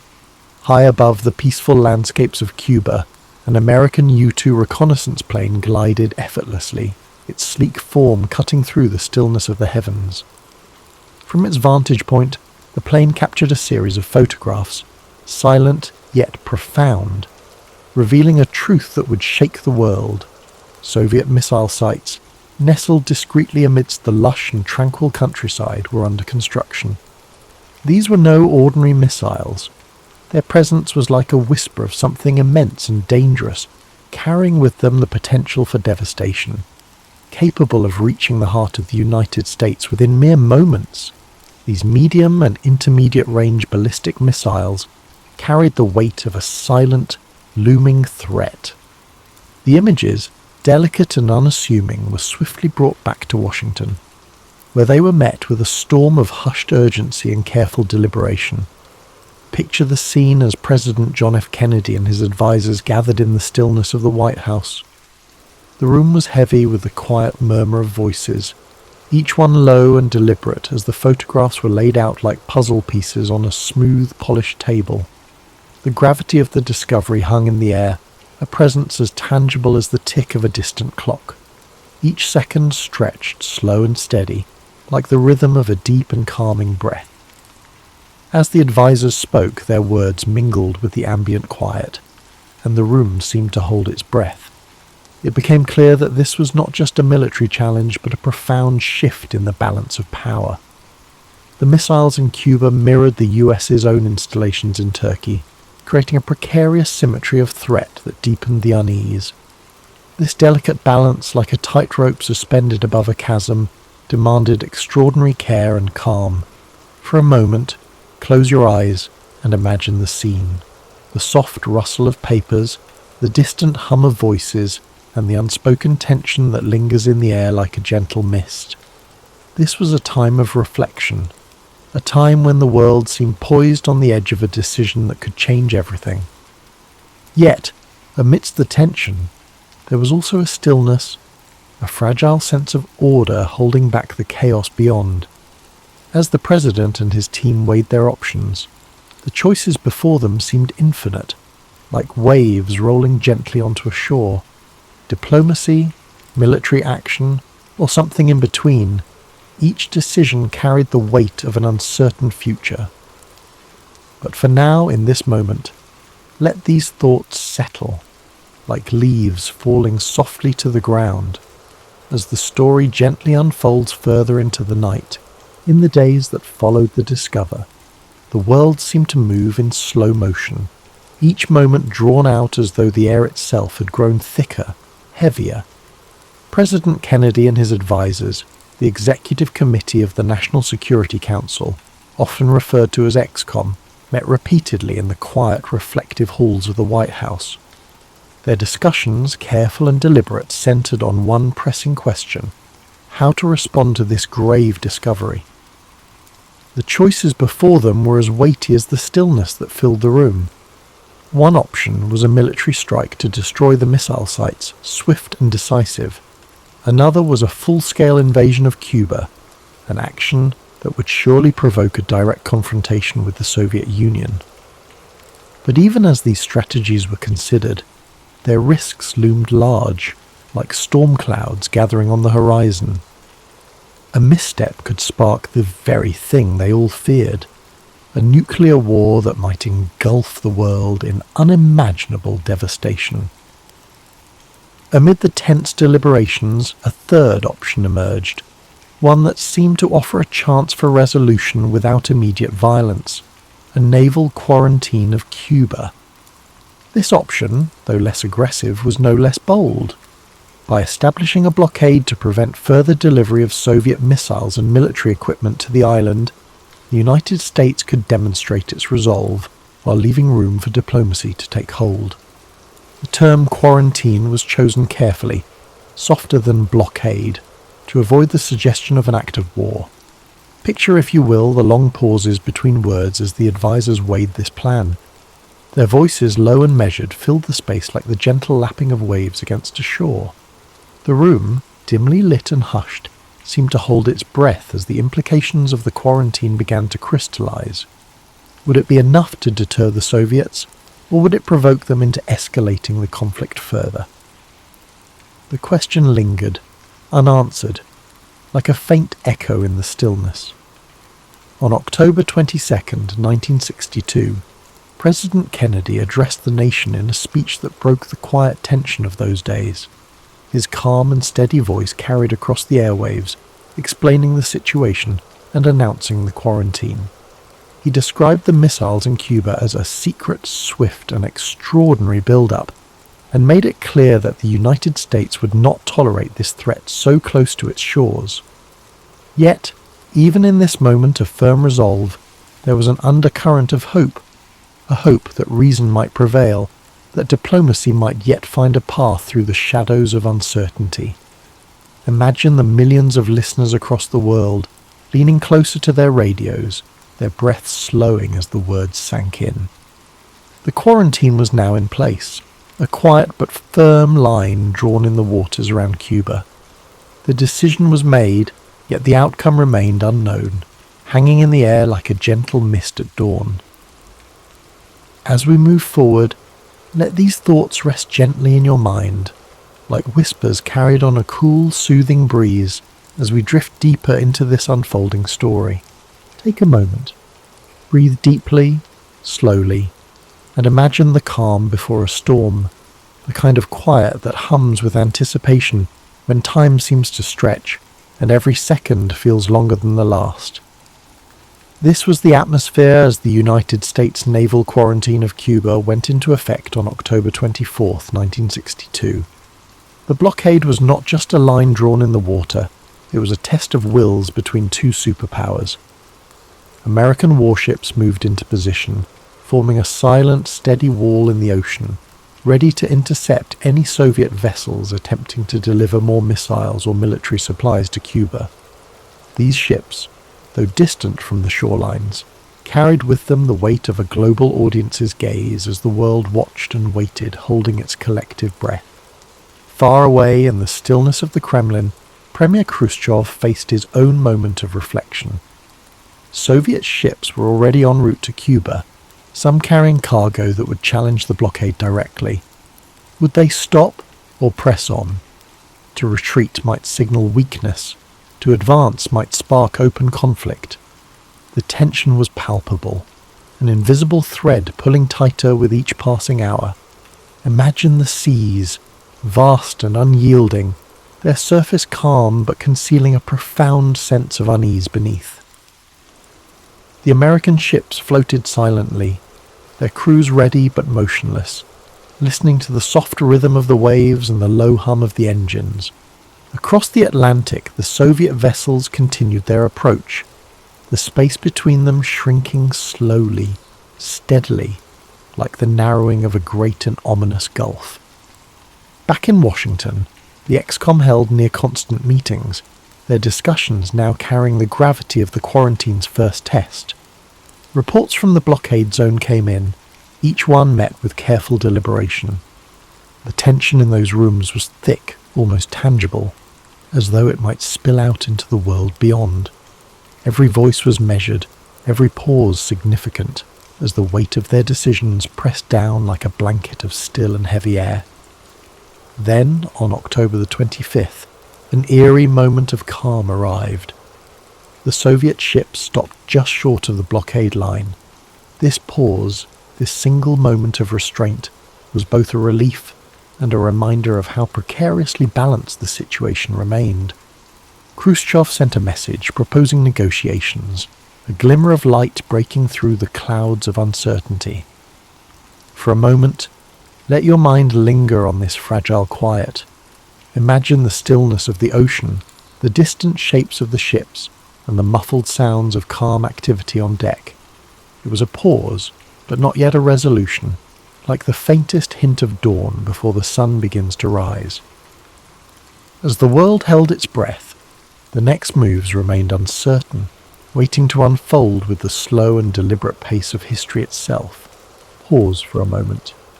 Let the tension of the previous days fade, and allow yourself to sink into this pivotal chapter, a time when words, not weapons, became the instruments of a potential resolution. As the blockade held firm and Soviet ships paused in their advance, the crisis shifted from the oceans to the realm of communication. It was now a battle of letters and messages, where every word carried the weight of the world. On October 26th, Premier Khrushchev sent the first of 2 letters to President Kennedy. It was a message of emotion and urgency, filled with words that seemed almost pleading, like whispers carried on a breeze. Khrushchev proposed a resolution. The Soviet Union would withdraw its missiles from Cuba if the United States would promise not to invade the island. The tone was personal, almost vulnerable, as if Khrushchev sought to reach Kennedy not as an adversary, but as a fellow human standing on the precipice of disaster. The next day, however, brought a second letter, different in tone, harsher, more calculated. This one demanded that the United States also remove its Jupiter missiles from Turkey, an escalation that added a new layer of complexity to the already delicate negotiations. These letters, arriving like waves in succession, left Kennedy and his advisers navigating treacherous waters.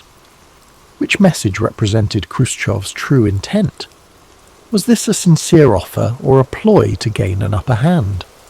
In the stillness of the White House, Kennedy and the ex-com deliberated late into the night. Their discussions were careful, deliberate, each word spoken slowly, as if to avoid disturbing the fragile balance they were trying to maintain. The question lingered in the air like the soft echo of distant footsteps. How could they accept the first offer without appearing weak, while also avoiding a direct confrontation that might spiral into war? Imagine the quiet of those rooms, filled only with the faint rustling of papers and the low hum of thought. It was a moment of immense pressure, but also one of profound restraint, as though the weight of their decisions was held aloft by a delicate and invisible thread. Finally, Kennedy made his choice.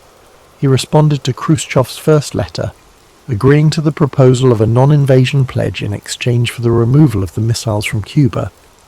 The Jupiter missiles in Turkey were not mentioned in this reply, a deliberate omission meant to simplify the path to resolution. At the same time, Robert Kennedy, the President's brother and Attorney General, quietly met with Soviet Ambassador Anatoly Dobrynin to discuss the removal of the Turkish missiles as a separate, unofficial arrangement. As the letters were exchanged, the world waited in silence. Imagine millions of hearts beating slowly, steadily, as the fate of humanity seemed to hang in the balance. This was diplomacy at its most fragile, like a fine thread spun across an open void. And yet, in that fragility, there was also hope, a faint but growing light at the end of a long and shadowed tunnel. Let this, though, drift gently through your mind as we move toward the final chapter of this remarkable story, where the crisis finds its resolution and the world begins to exhale. As the sun rose on October 28, 1962, the world awoke to a glimmer of relief. Premier Khrushchev announced that the Soviet Union would dismantle and remove its missiles from Cuba. His decision, conveyed in a public radio broadcast, marked the end of the 13-day standoff that had brought humanity to the brink of nuclear war. The missiles, he declared, would be taken apart and the weaponry returned to the Soviet Union under United Nations supervision. For President Kennedy, this was a moment of cautious triumph. The US quarantine had succeeded in forcing a peaceful resolution without resorting to violence. The secret agreement to remove the American Jupiter missiles from Turkey added a layer of complexity but remained undisclosed to the public, allowing both nations to save face in the eyes of the world. In the following days, work began to de-escalate the situation. Soviet personnel in Cuba started dismantling the missile sites, and American reconnaissance planes confirmed the progress. Meanwhile, the US ships maintained their positions until the removal was complete, standing as quiet sentinels of the fragile peace that now settled over the Caribbean. The resolution of the Cuban Missile Crisis was hailed as a victory for diplomacy, but it left an enduring impact on both nations.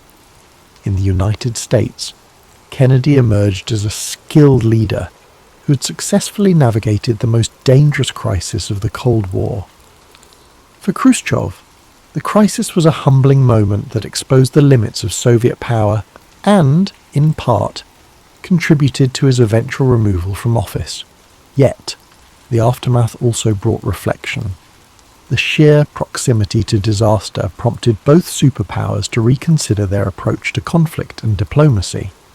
In 1963, the two nations established the Moscow-Washington Hotline, a direct communication link designed to prevent misunderstandings and delays in future crises. It was a small but significant step toward reducing the risk of nuclear confrontation. Imagine the stillness of those post-crisis days. The world, so recently shadowed by the threat of annihilation, now seemed quieter, calmer, as if holding its breath in gratitude. The Cuban Missile Crisis had shown how close humanity could come to its own destruction, and how essential it was to step back from the edge. In the years that followed, the crisis became a symbol of both the dangers of the nuclear age and the power of restraint and diplomacy. It remains a reminder of the delicate balance that sustains peace and the courage required to preserve it. As we reflect on the Cuban Missile Crisis, we realize its profound significance in shaping the trajectory of history. These 13 days in October 1962 were more than just a tense standoff between two superpowers. They were a moment when humanity stood on the edge of a precipice, where the future of the world hung in the balance. The resolution of the crisis, through diplomacy, restraint, and the courage to seek peace, reminds us of the fragile nature of our existence and the deep responsibility we all share to preserve it. The Cuban Missile Crisis serves as a testament to the power of careful communication and the importance of maintaining calm in the face of peril. It is a reminder that even in our darkest moments, when fear and uncertainty seem overwhelming, it is possible to find a path toward peace through understanding and cooperation. The decisions made during that crisis, by leaders and diplomats alike, were not just about averting disaster, but about fostering a future in which humanity could move forward, together, with a deeper commitment to avoiding the devastation of war. This story, with all its tension and drama, carries with it a profound sense of satisfaction, knowing that through diplomacy, cooler heads prevailed. The crisis could have led to a catastrophe, but instead, it ended with the restoration of a delicate peace, and as we find comfort in that resolution, we can allow ourselves to drift into a space of tranquility, knowing that even in the most tumultuous times, peace is always within our reach if we dare to reach for it. As we close this chapter on the Cuban Missile Crisis, take a moment to feel the weight of history's lessons wash over you, soothing your mind and heart. The story, though intense, carries with it a sense of relief and calm, a reminder that peace, like the most gentle rain, can cleanse even the deepest tensions. Now, as we begin to let go of these thoughts, allow the soft sound of rain in the background to fill your senses. Let the music gently carry you, like a breeze through the trees, into a state of deep relaxation. The calm, steady rhythm of the rain, with its soothing patter and the quiet hum of the night, will help you unwind fully, offering a peaceful escape as you settle into a restful sleep.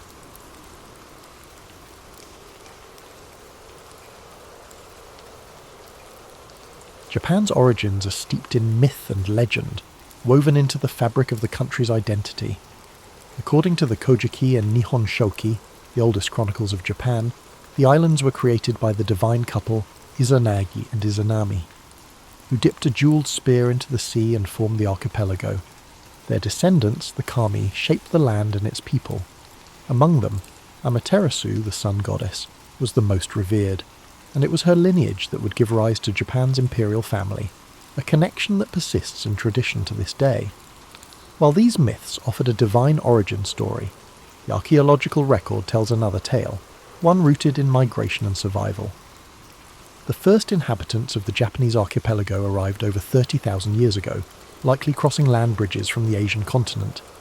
These early foragers, known as the yeoman people, developed a distinctive way of life, marked by elaborate pottery, pit dwellings, and a deep relationship with nature. Living in scattered communities, the yeoman thrived for thousands of years, relying on hunting, fishing, and gathering. Over time, a new wave of migrants, the Yayoi, arrived from the Korean peninsula around 1000 BCE, bringing advanced agricultural techniques, metal tools, and a more structured society. The Yayoi introduced rice farming, which transformed the landscape and led to the rise of settled villages, social hierarchies, and territorial disputes.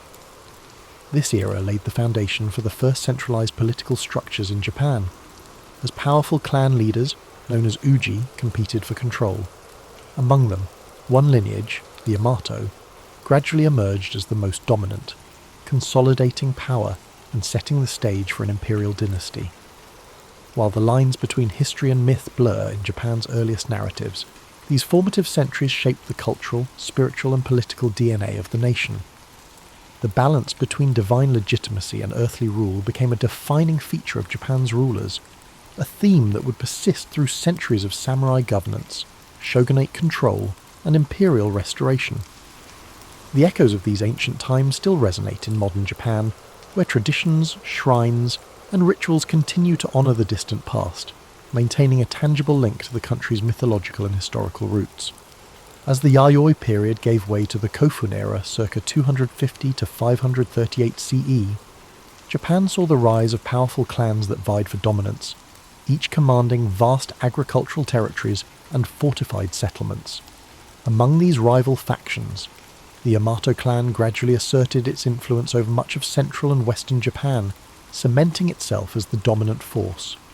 Unlike the decentralized power structures of earlier centuries, the Yamato rulers established a centralized authority, one that derived legitimacy from both military strength and divine ancestry. They claimed descent from Amaterasu, the sun goddess, an assertion that reinforced their divine right to rule and set a precedent for Japan's imperial institution. As the Yamato extended their control, they adopted new governing strategies, incorporating rival clans into their administration rather than outright destroying them. This tactic allowed them to unify a fragmented land while keeping powerful regional families invested in their rule. Large keyhole-shaped burial mounds, known as kofun, began dotting the landscape, serving as massive tombs for Yamato rulers and symbolizing their growing authority. These colossal structures, some stretching over 400 meters, contained elaborate grave goods, including bronze mirrors, iron weapons, and Chinese-style artifacts, signaling Japan's increasing interaction with the continent. Diplomacy and warfare both played critical roles in the Yamato's consolidation of power. They maintained close ties with the Korean peninsula's three kingdoms, Baekje, Silla, and Goguryeo, exchanging military assistance and cultural knowledge. This relationship introduced advanced ironworking, Buddhism, and Chinese writing, innovations that would profoundly shape Japan's social and political evolution.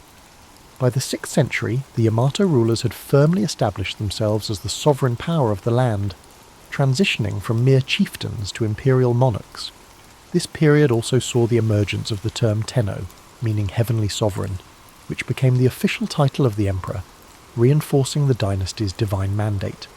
However, true centralized rule was still in its infancy, and the emperor's power often depended on alliances with influential aristocratic families, particularly the Soga clan.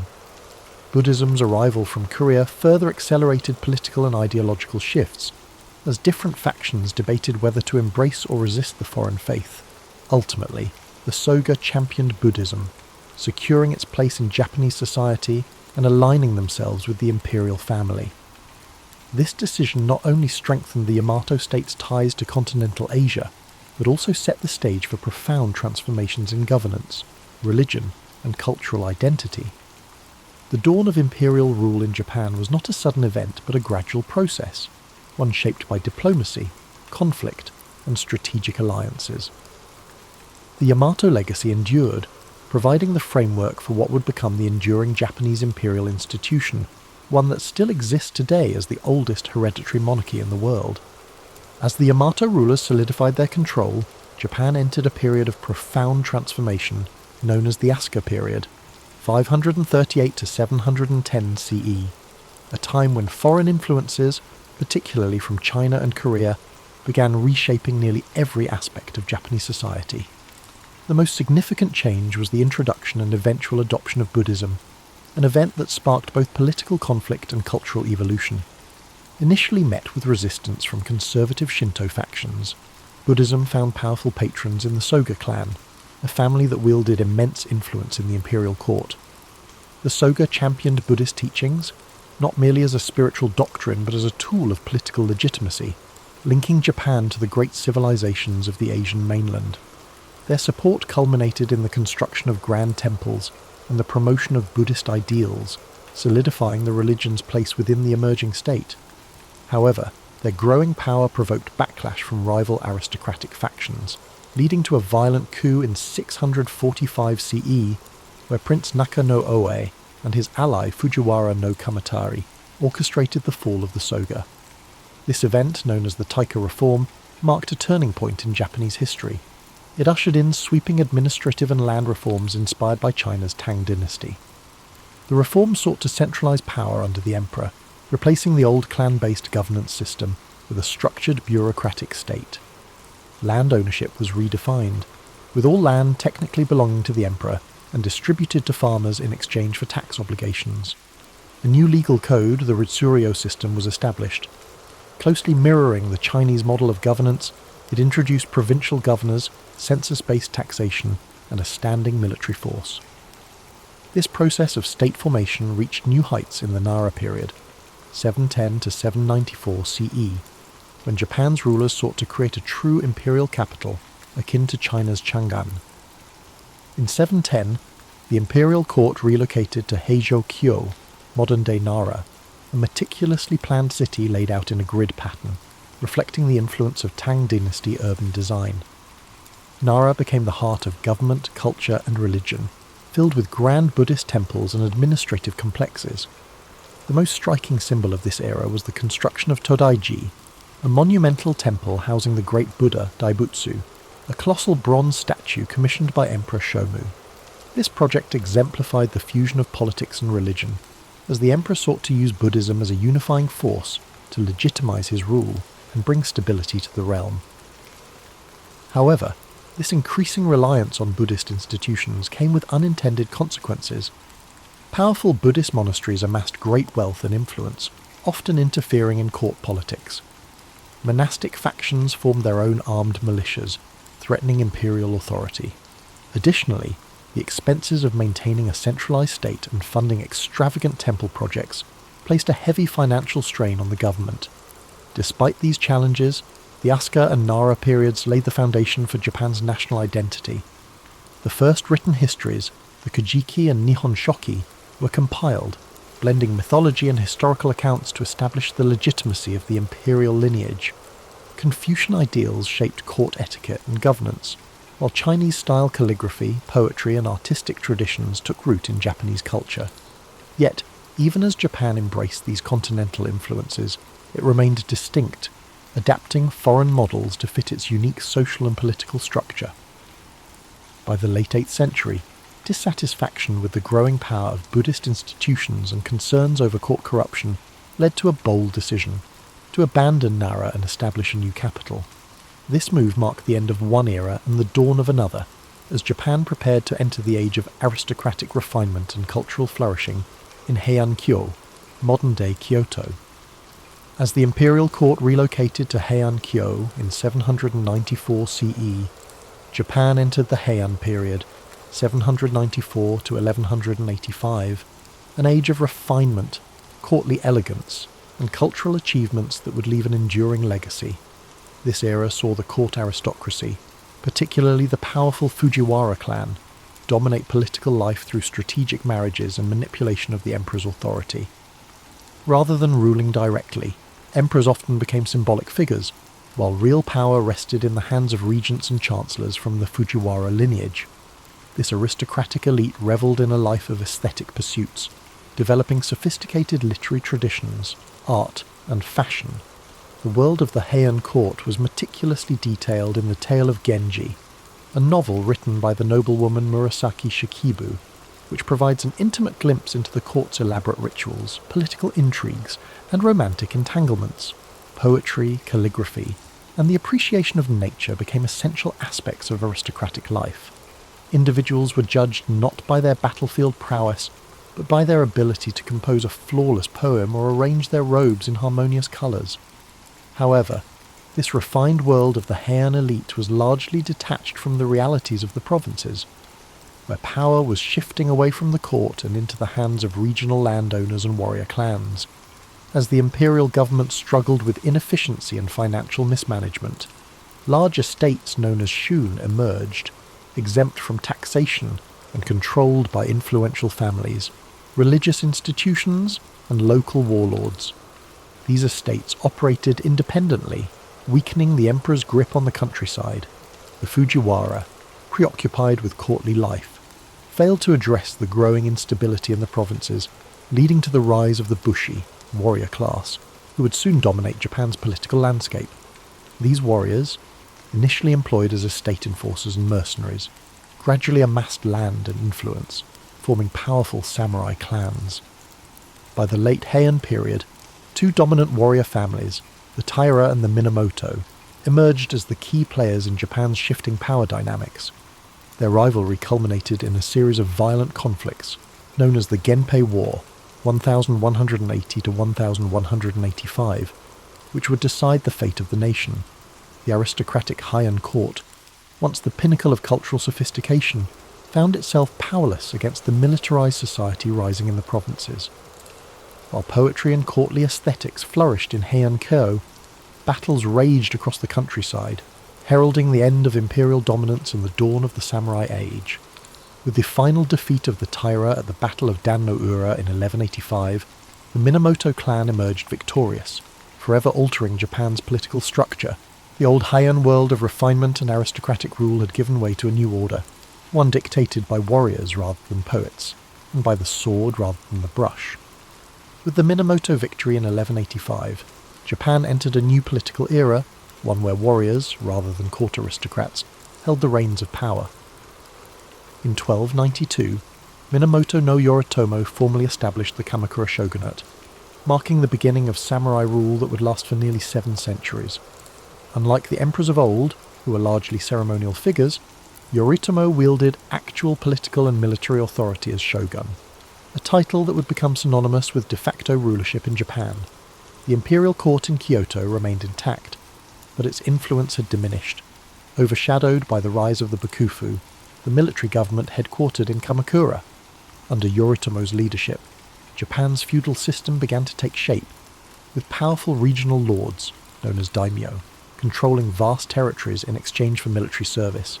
The samurai class, once mere enforcers for aristocrats, became the dominant social and military force, bound by a strict code of loyalty, duty, and martial discipline.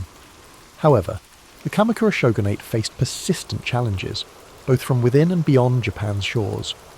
In 1274 and 1281, the Mongol Empire under Kublai Khan launched 2 massive invasions, seeking to subjugate Japan as it had done with Korea and China. Despite their overwhelming numbers, the Mongols were repelled, aided in part by the legendary kamikaze, or divine winds typhoons that decimated the invading fleets. Though victorious, the strain of these wars drained the Kamakura government's resources, leading to dissatisfaction among the samurai who had expected generous rewards for their service.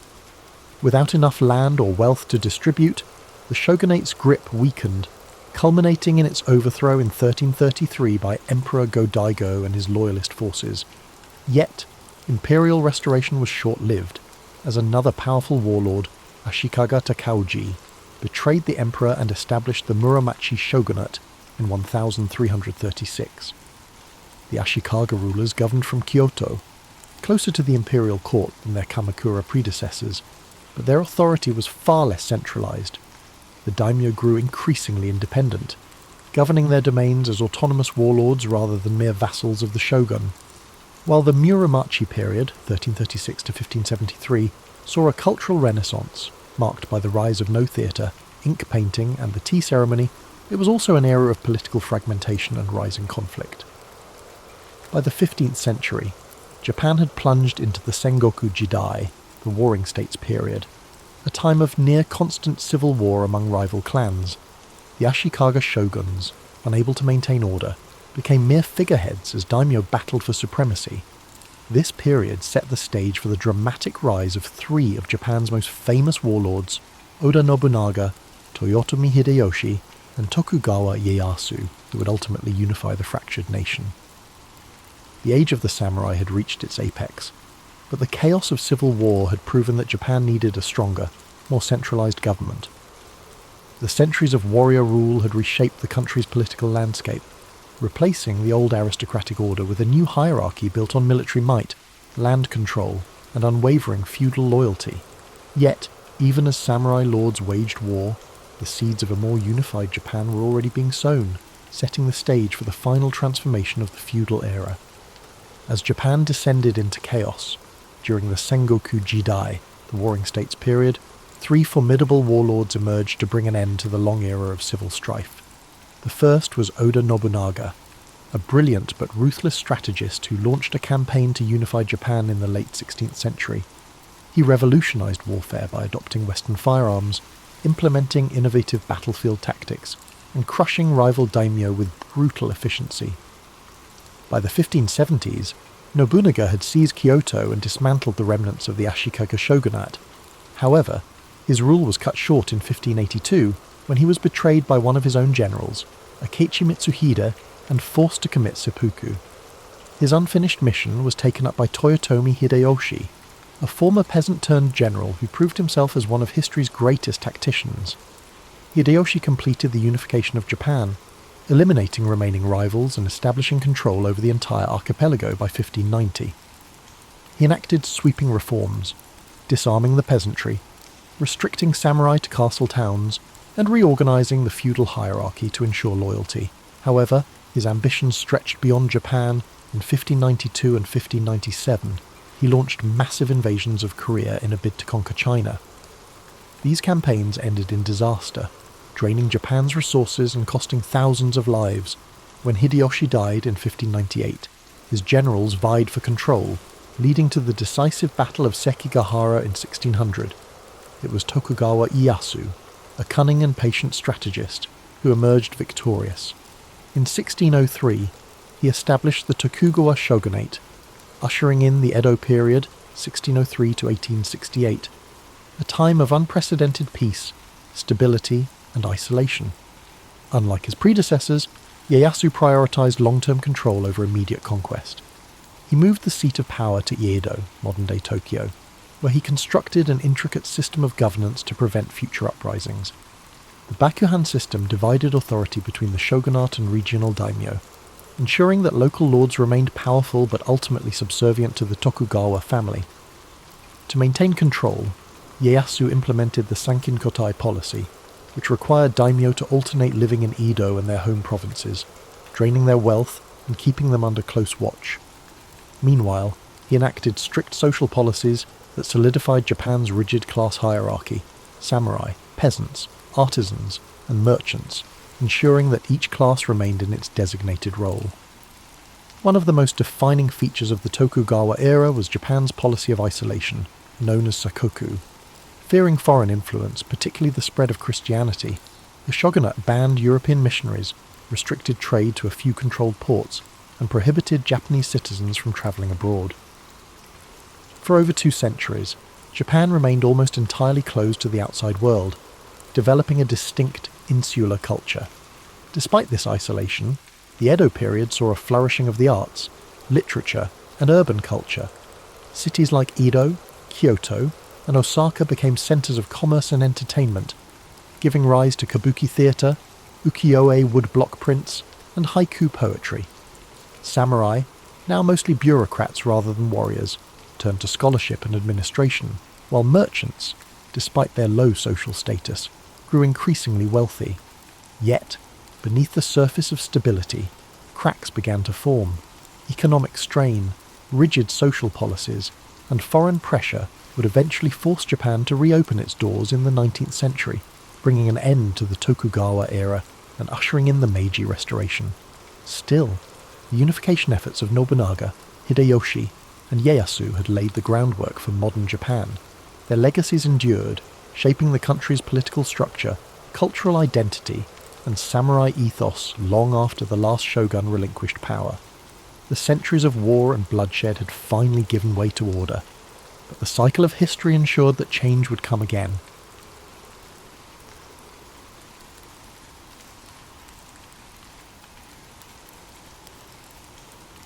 A unique idea began to take shape within the US Army. This concept revolved around an unconventional approach to warfare, the use of deception as a primary strategy to mislead and confuse the enemy. Officially known as the 23rd Headquarters Special Troops, this unit would come to be famously known as the Ghost Army, a name as mysterious and evocative as its purpose. The idea for such a unit stemmed from earlier British successes with deception tactics during the North African campaign. Inspired by the British, the US military leadership decided to create a similar team of highly skilled individuals who could simulate entire divisions and manipulate enemy decision-making through illusions. It was a daring experiment that blurred the line between art and warfare. So, to bring this ambitious vision to life, the military sought out recruits with unique skill sets.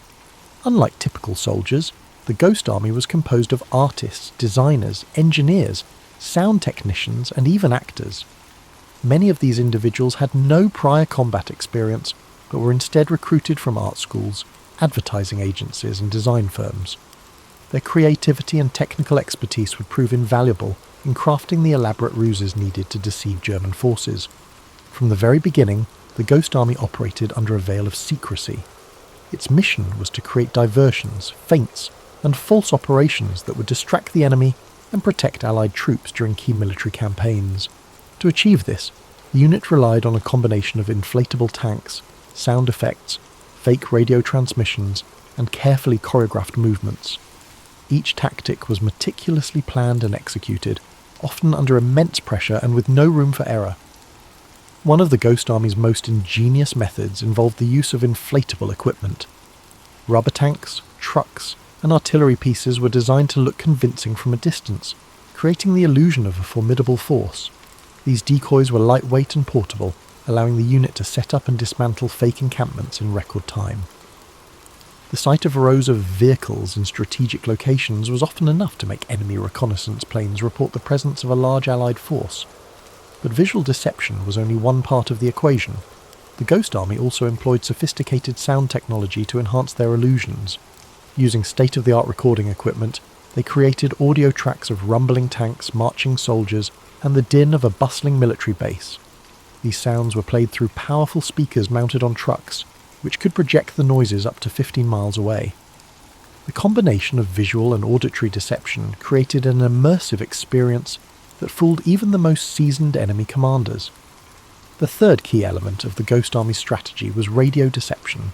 Skilled operators mimicked the communication styles and routines of real Allied divisions, transmitting fake orders and messages to confuse German intelligence. This tactic, known as spoof radio, was critical in convincing the enemy that they were facing a much larger force than was actually present. The Ghost Army's success depended on collaboration and meticulous attention to detail. Each member of the unit had a specific role to play, whether it was painting camouflage patterns, designing inflatable decoys, or coordinating the placement of sound equipment. Their ability to work together seamlessly under tight deadlines was a testament to their dedication and resourcefulness. As the unit prepared for its first major operation, the stakes were high. The Ghost Army had been entrusted with a mission that could determine the success or failure of the broader Allied campaign. Despite the pressure, the men and women of the Ghost Army approached their work with a sense of purpose and creativity that set them apart. This unconventional army, born from a blend of grit and necessity, would go on to play a pivotal role in the Allied victory. Its members knew that their work would remain shrouded in secrecy for decades, but they were driven by a shared belief in the importance of their mission. The Ghost Army was not just a collection of soldiers, it was a testament to the power of imagination in the face of adversity. The Ghost Army's first significant test came in the summer of 1944, shortly after the D-Day landings in Normandy. As Allied forces pushed inland from the beaches, they faced fierce resistance from German troops determined to hold their ground. The Ghost Army's role in this critical phase of the war was to draw enemy forces away from key objectives, creating opportunities for the main Allied forces to advance. Operation Brest was the unit's debut, a deception campaign designed to divert German attention away from an Allied push toward the strategically important port of Brest in northwestern France. Brest was vital to the German war effort as it served as a major naval base and supply hub. Capturing it would severely disrupt German logistics and communications. However, the city was heavily fortified, and a direct assault would result in significant Allied casualties. The Ghost Army's task was to stage a diversion that would weaken the German defences in Brest and allow the Allied forces to strike more effectively. Setting up for the operation required precision and coordination. The unit selected a location approximately 20 miles from Brest to establish their fake encampment. Using inflatable tanks, artillery pieces and supply trucks, they created the illusion of a large Allied division preparing to attack. From a distance, the scene appeared entirely authentic. Rows of vehicles were arranged strategically, while soldiers in the unit moved around the encampment to enhance the illusion. Sound played a critical role in the deception. The Ghost Army's engineers worked tirelessly to create realistic audio effects that mimicked the sounds of an actual military base. Recordings of clanging metal, rumbling engines, and even the distant hum of conversations between soldiers were played through their powerful speakers. These sounds created the impression of an active and bustling division preparing for battle. Radio deception added another layer of authenticity to the ruse. Skilled operators broadcast fake transmissions that mimicked the communication patterns of a real Allied unit. These messages included requests for reinforcements, logistical updates, and discussions of an impending attack. The broadcasts were carefully timed and phrased to ensure they aligned with the visual and auditory elements of the deception. The German response to the operation demonstrated the effectiveness of the Ghost Army's tactics. Believing that a major Allied offensive was imminent, German commanders redeployed troops and resources to counter the perceived threat. This shift in focus weakened their defences in Brest, allowing the actual Allied forces to exploit the vulnerability and launch a successful assault on the city. Despite the operation's success, the Ghost Army faced immense challenges. Operating in enemy territory meant that the unit was constantly at risk of discovery.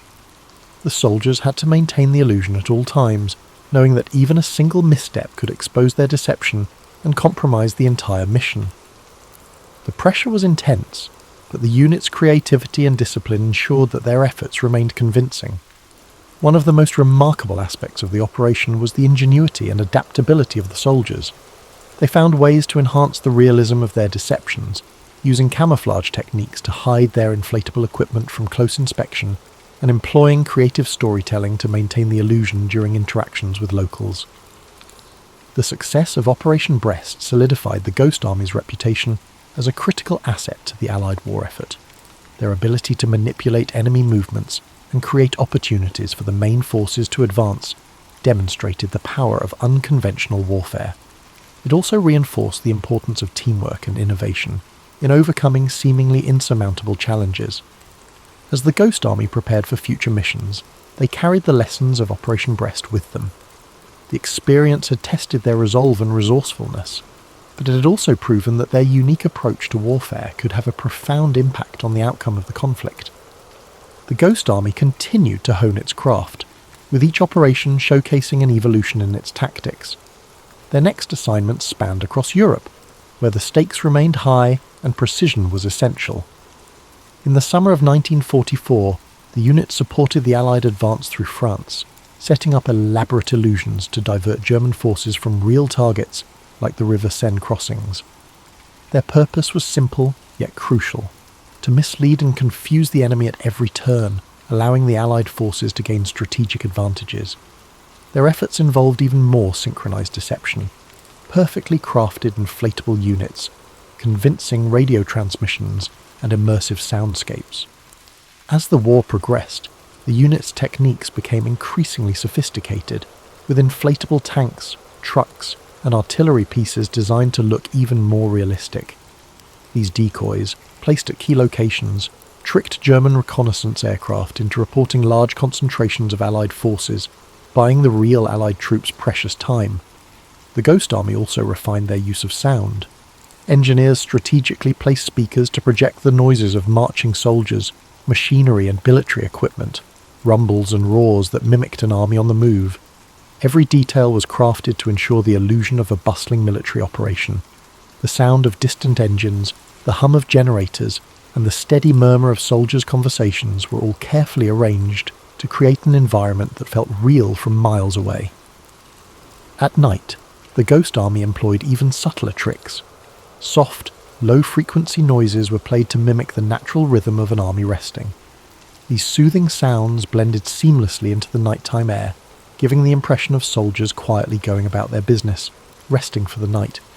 The flicker of campfires could be seen in the distance, their warm glow painting an image of a calm, yet prepared, military camp.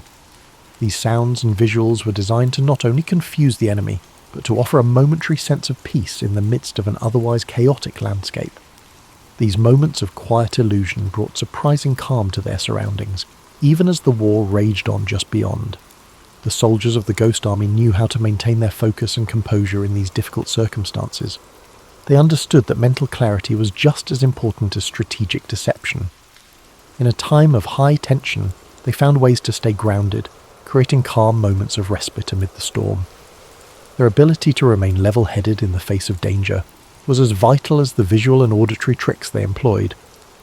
For listeners tonight, imagine the gentle hum of a fictional camp blending into the stillness of the night. Picture the soft creaking of tents in the breeze, the steady rhythm of soldiers moving quietly about their business, and the flickering glow of a distant campfire. Feel the peaceful atmosphere surrounding you as you let the comforting sounds lull you into a sense of ease. These men and women, though constantly at risk and surrounded by danger, mastered the art of finding peace within chaos, much like how you can let the stillness of the moment help you unwind and drift into sleep. By the end of World War II, the Ghost Army had completed over 20 missions in Europe, each one contributing to the success of the Allied forces in ways that were largely unseen and often unrecognised. Their ability to deceive the enemy through innovative tactics, creating false signals, fake camps, and even misleading decoy operations, had played a vital role in ensuring the success of major offensives. Yet, despite their success, the full story of the Ghost Army was kept a secret for decades after the war. As the war drew to a close, the Ghost Army was disbanded, and many of its members returned to civilian life. For years, the men who served in the unit were sworn to secrecy about their operations. The story of their deception, their creativity, and their courage in the face of danger remained hidden, with only a few veterans quietly sharing their experiences. For many years, the Ghost Army's contribution was overshadowed by more well-known military victories, as the world moved forward and focused on rebuilding after the war. However, as the years passed, a renewed interest in World War II and its lesser-known heroes began to emerge. The story of the Ghost Army started to surface, with veterans coming forward and sharing their accounts. Documentaries, books, and interviews helped shed light on the incredible role this group of men had played during the war. Slowly, the world began to recognize the significance of their work and the ingenuity behind their methods of deception. For those who had served in the Ghost Army, their experience was a mix of pride and humility. They had been part of a covert operation that required tremendous skill, teamwork, and bravery. Yet their efforts had often gone unnoticed by the general public. As they shared their stories, they also spoke of the deep bonds formed among the members of the unit, the camaraderie that had sustained them in the face of danger, and the immense satisfaction of knowing they had helped bring an end to one of the darkest chapters in history. As time passed, the Ghost Army became a symbol of how ingenuity and creative thinking can make a difference in the most difficult of circumstances. Their legacy is one of perseverance, resourcefulness, and the ability to turn the tide of battle with nothing more than illusion. The Ghost Army proved that even in the most dire situations, the human spirit can find a way to rise above adversity.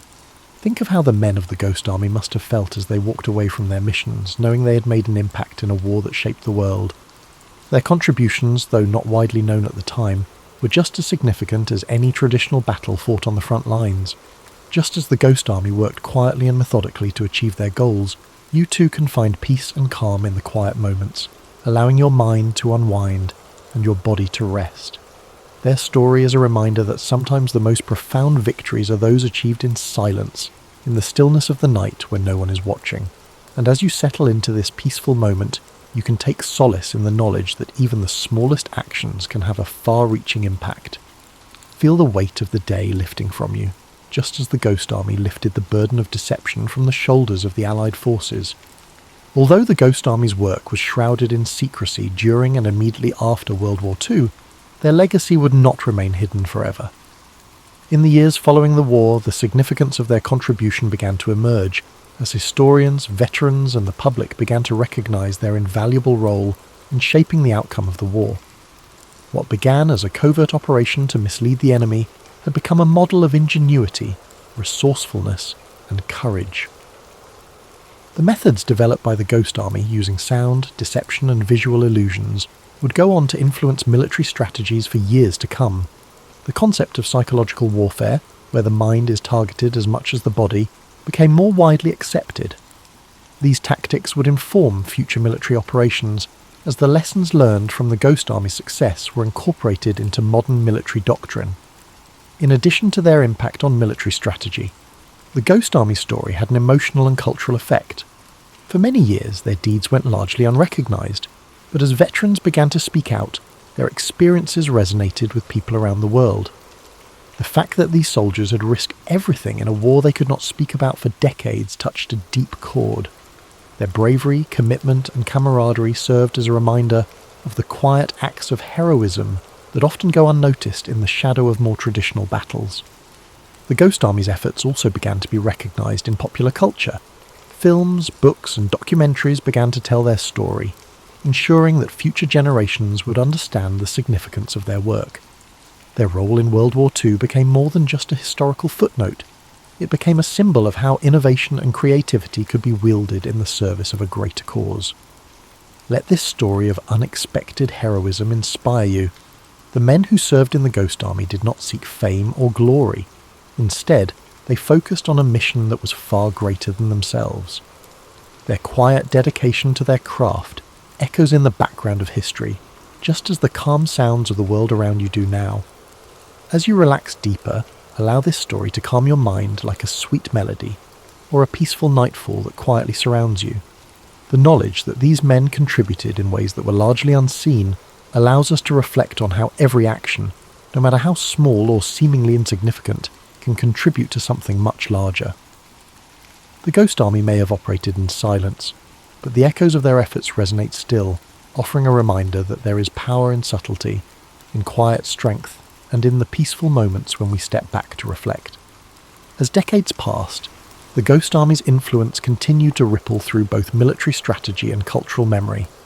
The quiet genius of their operations, blending deception with cutting-edge technology, was not just a wartime tactic, but a profound lesson in the value of innovation under pressure.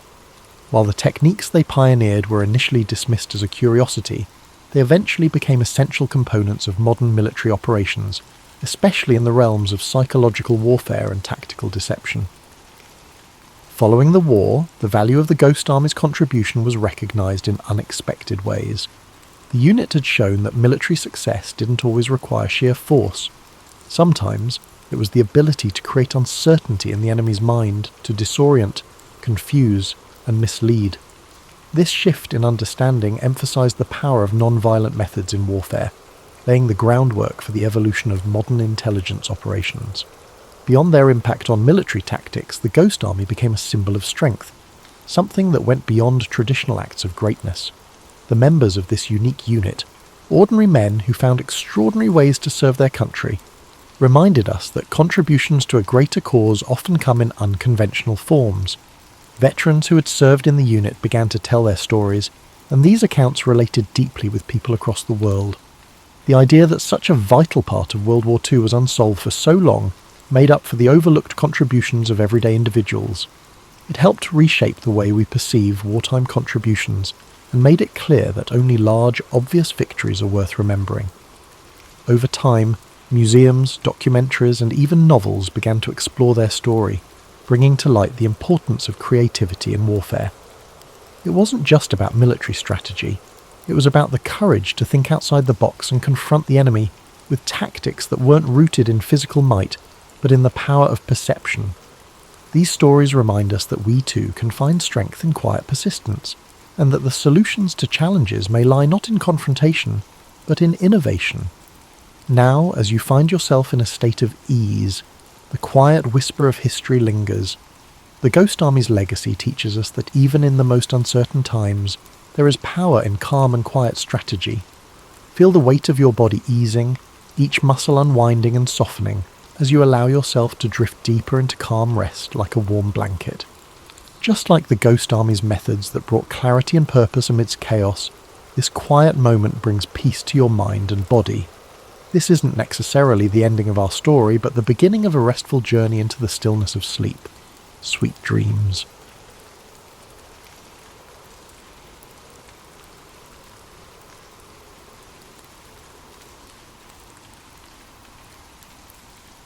The Battle of Gettysburg began on the morning of July 1st, 1863. It was a warm summer day, the kind where the golden light of dawn touched the fields and forests with a serene glow. But the tranquility of the Pennsylvania countryside would soon be shattered by the thunder of battle. This clash was not merely another skirmish in the long and bloody conflict of the Civil War. It was a turning point, a moment where the fate of the Union and the Confederacy hung precariously in the balance. General Robert E. Lee, commanding the Confederate Army of Northern Virginia, had set his sights on a bold invasion of the North. His army, emboldened by a string of victories, marched into Pennsylvania with the hope of striking a decisive blow that would force the Union to sue for peace. Lee's strategy was not just about military conquest. It was about shaking the Northern resolve, bringing the war to Union soil, and perhaps swaying foreign powers to recognize the Confederacy. On the Union side, General George G. Meade had recently taken command of the Army of the Potomac. His task was daunting: to stop Lee's advance and protect the Union's heartland. The soldiers under his command were weary from years of conflict, but their resolve to defend their homeland and preserve the Union burned brightly.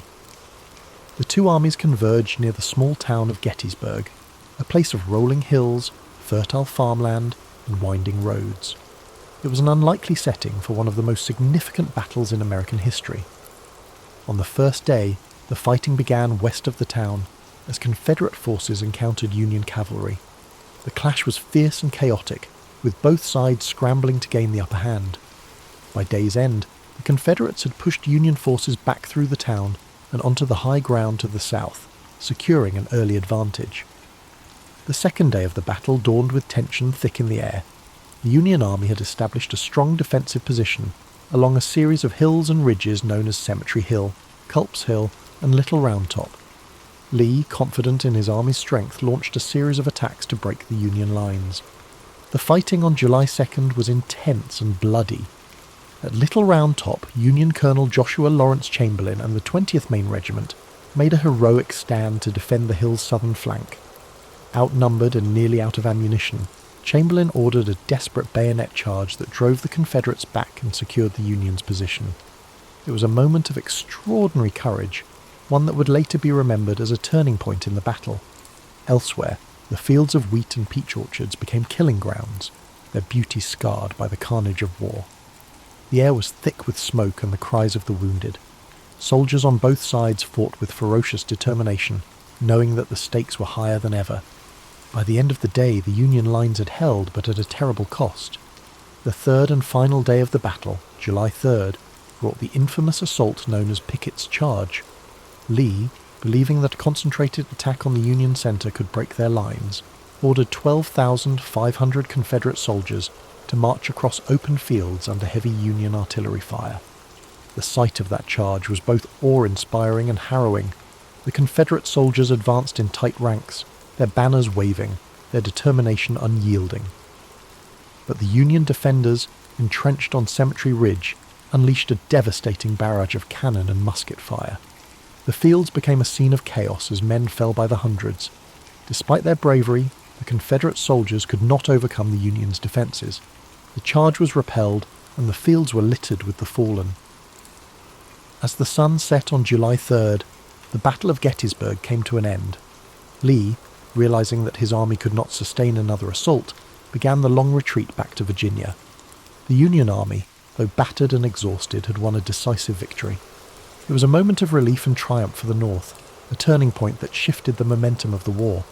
The cost of the battle was staggering. Over 50,000 soldiers were killed, wounded, or missing. The fields of Gettysburg, once peaceful and lush, were now marked by the scars of war. Families in both the North and the South mourned the loss of loved ones, their lives forever changed by the conflict. In the months that followed, Gettysburg became a symbol of sacrifice and resilience. On November 19th, 1863, President Abraham Lincoln delivered the Gettysburg Address at the dedication of the Soldiers' National Cemetery. His words, though brief, captured the essence of what the battle had come to represent.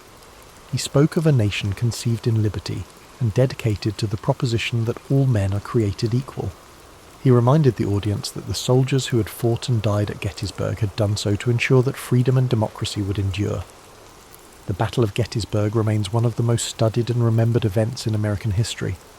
It was a moment of profound struggle and sacrifice, a reminder of the costs of war and the resilience of the human spirit. The bravery of the soldiers on both sides, their dedication to their causes, and the impact of their actions continue to echo through time.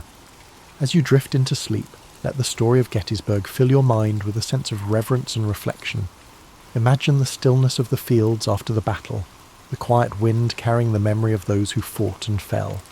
Feel the weight of their sacrifice, but also the hope that their struggle helped to shape a better future.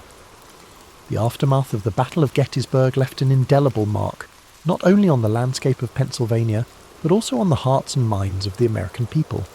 The quiet town that had seen a horrific convergence of armies now bore the weight of countless graves, hastily dug for the fallen soldiers.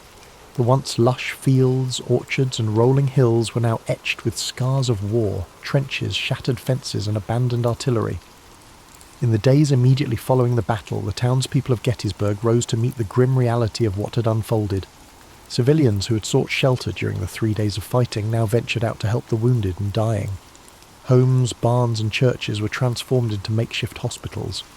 Women, men, and even children worked tirelessly to bring comfort to soldiers, regardless of the uniforms they wore. The lines of battle blurred in the face of shared humanity. Doctors and nurses were overwhelmed by the sheer number of wounded. Medical supplies were scarce, and the knowledge of sanitation was rudimentary at best. Despite the primitive conditions, countless acts of compassion unfolded as townspeople did what they could to save lives or bring solace to those whose time was short. As the Confederate army retreated southward, General Lee bore the burden of his army's defeat. The invasion of the North had failed, and the high hopes of a quick victory and a potential peace agreement were dashed. For Lee, Gettysburg marked a turning point, a moment when the tide of the war began to turn decisively against the Confederacy. The loss of so many men and the inability to break Union resolve were blows from which his forces would never fully recover. For the Union, the victory at Gettysburg was a critical morale boost. General Meade, despite some criticism for not pursuing Lee's retreating army more aggressively, had achieved what many thought impossible. The Army of the Potomac had stood firm against Lee's forces, proving that the Union could hold its ground and turn the tide of the war. The significance of Gettysburg reached far beyond the battlefield. It became a symbol of the broader struggle, the fight to preserve the Union and the principles upon which it was founded. In the months following the battle, efforts began to ensure that the sacrifices made there would not be forgotten. One of the most poignant moments came on November 19, 1863, with the dedication of the Soldiers' National Cemetery at Gettysburg. President Abraham Lincoln was invited to deliver a few remarks, following a lengthy oration by Edward Everett, a renowned speaker of the time. Lincoln's address, though brief, would become one of the most enduring speeches in American history. Standing on the blood-soaked fields of Gettysburg, Lincoln spoke not only to honour the dead, but to remind the living of the greater cause for which they had fought. His words, beginning with the now iconic phrase, "407 years ago," framed the battle within the context of the nation's founding ideals. He reminded the audience that the soldiers had given their lives so that government of the people, by the people, for the people, shall not perish from the earth. Lincoln's Gettysburg Address was met with a mixed reception at the time, with some viewing it as too brief and simplistic. However, history would elevate his words to the status of a national treasure. The address encapsulated the purpose of the war and the vision of a nation united not by force, but by shared values and ideals. The legacy of the Battle of Gettysburg continued to shape the course of the Civil War. While the conflict raged on for nearly 2 more years, Gettysburg marked a critical turning point.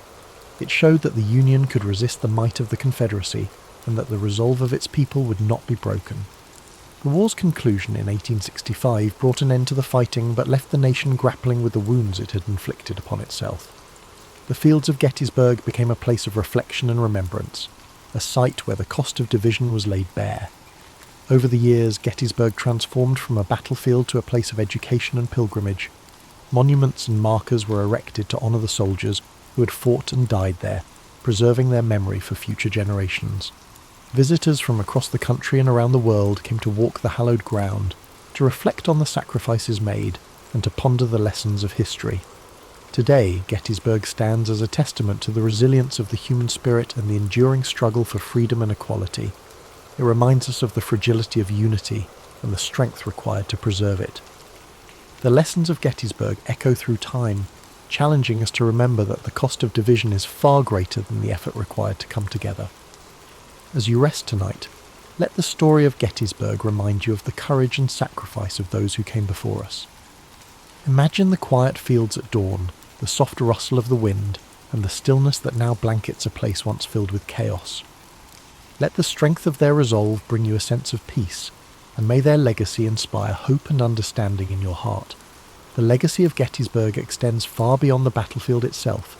It remains a cornerstone of American history, not only as the site of a pivotal clash during the Civil War, but also as a symbol of the nation's enduring struggle to reconcile its ideals with its realities.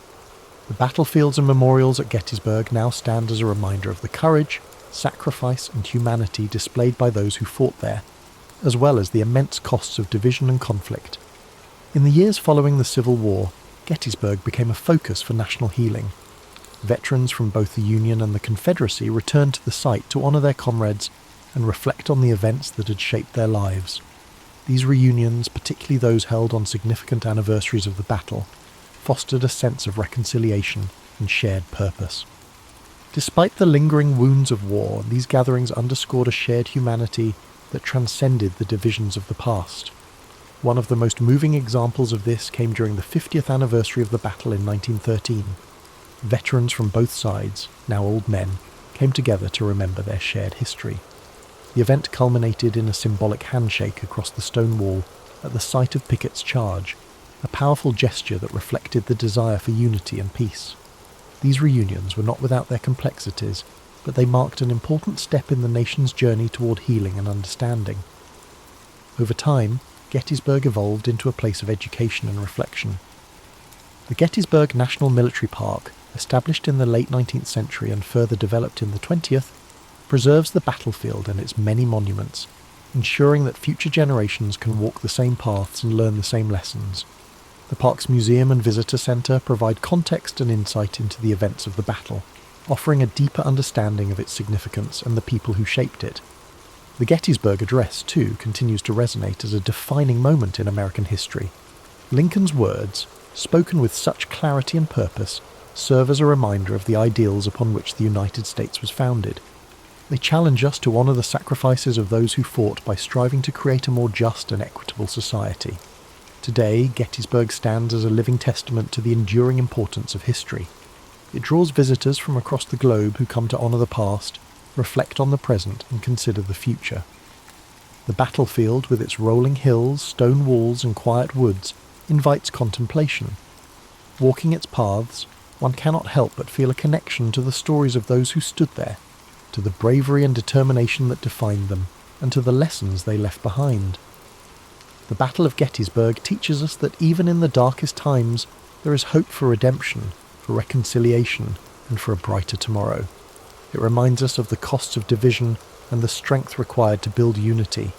It challenges us to live up to the ideals of liberty and equality, to honour the sacrifices of those who came before us by working to create a better world. As you settle into rest tonight, let the story of Gettysburg fill your heart with a sense of reflection and gratitude. Picture the fields bathed in the soft light of the setting sun, the gentle rustle of leaves in the breeze, and the quiet peace that now blankets the land. Let the echoes of courage and sacrifice guide your thoughts, and may their legacy inspire hope and understanding in your dreams. The story of Gettysburg is not only about the battle itself, but also about the enduring lessons it offers.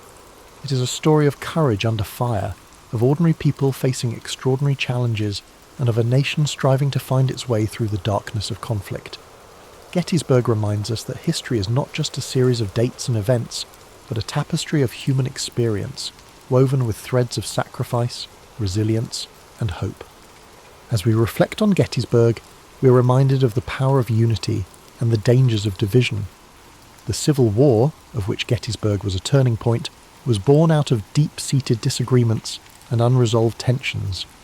The soldiers who fought at Gettysburg came from different walks of life, different regions and different perspectives, but they shared a common humanity. Their bravery and sacrifice speak to the strength of the human spirit, even in the face of unimaginable hardship. In the years following the battle, the memory of Gettysburg became a source of inspiration for those working to rebuild and reconcile a fractured nation. The scars of war ran deep, but so too did the determination to heal. Gettysburg became a symbol of what could be achieved when people came together to confront their shared challenges and embrace their common humanity. The stories of the individuals who fought at Gettysburg add depth and texture to the history of the battle. From generals like Robert E. Lee and George Meade, whose decisions shaped the course of the conflict, to the rank-and-file soldiers who carried out those orders with bravery and resolve, each story adds a layer of understanding to the larger narrative. These men, from both the Union and Confederate armies, faced unimaginable adversity with courage and dignity. One of the most enduring legacies of Gettysburg is its role in shaping the collective memory of the Civil War. The battlefield, now a serene and solemn place, serves as a reminder of the costs of war and the value of peace. Monuments and markers dot the landscape, each telling a story of the men who fought and the sacrifices they made. Visitors to Gettysburg are often struck by the quiet beauty of the place, a stark contrast to the violence that once engulfed it. The Gettysburg Address, delivered by President Lincoln just months after the battle, continues to resonate as a call to action and a statement of purpose. Lincoln's words remind us of the importance of dedication, of recommitting ourselves to the principles of freedom and equality. His speech, though brief, captures the essence of what Gettysburg represents, not just a battle, but a turning point in the ongoing struggle to create a more perfect union. Today, Gettysburg remains a place of pilgrimage for those seeking to understand the complexities of the past and draw inspiration for the future. The stories of those who fought there, the lessons of unity and perseverance, and the enduring call to honour their sacrifices continue to guide us. Gettysburg is not just a place on a map, it is a symbol of resilience, a reminder of what we can achieve when we come together to face our challenges. As you drift off to sleep tonight, let the story of Gettysburg wrap around you like a warm blanket of reflection and peace. Imagine the stillness of the battlefield at dawn, the quiet hum of nature reclaiming a place once filled with chaos. Let the courage and sacrifice of those who stood there inspire you, reminding you that even in the darkest times there is light to be found. Thank you for spending this time with us on History and Sleep. May the story of Gettysburg bring you a sense of calm, perspective and hope. Sleep well, and may your dreams be filled with peace, understanding, and the enduring strength of the human spirit. Sweet dreams. Its roots lie in the escalating tensions between the United States and Japan. In the early 20th century, Japan emerged as a dominant power in East Asia. Through rapid industrialization and military expansion, it asserted its influence.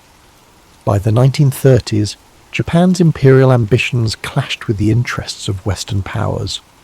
Among these, the United States sought to maintain its influence in the Pacific. In 1937, Japan's invasion of China began its aggressive campaign for territorial control. This conflict brought atrocities, including the infamous Nanking Massacre. The international community condemned Japan's actions. In response, the United States imposed economic sanctions. Vital resources like oil and steel were cut off. For Japan, these sanctions were crippling. Its military and industrial capabilities were under threat. The Japanese government saw the sanctions as an existential crisis, and so they began to prepare for war. On December the 7th, 1941, Japan launched a surprise attack on Pearl Harbor. This devastating strike crippled the US Pacific Fleet in Hawaii. The goal? Eliminate American naval power in the Pacific. This would give Japan free rein to expand its empire. While the attack dealt a significant blow, it galvanized the United States. Within days, America declared war on Japan. This marked the nation's full entry into World War II. After Pearl Harbor, Japan's military advanced rapidly. Territories like the Philippines, Singapore, and parts of Indonesia fell to their forces. The Japanese seemed unstoppable, dominating the Pacific with unrelenting campaigns. But in May 1942, cracks began to show. The Battle of the Coral Sea became a turning point. This costly engagement marked the first time Japan's expansion was checked. The United States stopped Japan from capturing Port Moresby in New Guinea. This preserved a critical Allied position. Despite this setback, Japan remained confident. Its military leaders, particularly Admiral Isoroku Yamamoto, planned a decisive battle. Yamamoto's strategy was ambitious. He aimed to lure the US fleet into a trap by attacking Midway Atoll. Midway was remote but strategically vital. Its proximity to Hawaii made it a key target. If captured, Midway would allow Japan to extend its defensive perimeter. It might even threaten the American mainland. Unbeknownst to the Japanese, the United States had a crucial advantage. American cryptographers, led by Lieutenant Commander Joseph Rochefort, had broken Japan's naval codes. Through intercepted communications, US intelligence uncovered the plan. The attack on Midway, codenamed Operation MI, was no longer a secret. Armed with this knowledge, Admiral Chester W. Nimitz took action. As commander of the US Pacific Fleet, he devised a bold counter-strategy. Rather than falling into Yamamoto's trap, Nimitz planned to ambush the Japanese fleet. In preparation, Nimitz assembled his forces. The US Navy had 3 carriers available: USS Enterprise, USS Hornet, and USS Yorktown. The Yorktown, damaged during the Battle of the Coral Sea, was a critical piece. Repaired in record time, it returned to action just in time for the fight. These carriers, along with their escorts and aircraft, represented America's best hope. This was their chance to turn the tide in the Pacific. On the morning of June 4th, 1942, the battle began. Japanese aircraft launched waves of attacks on Midway Atoll.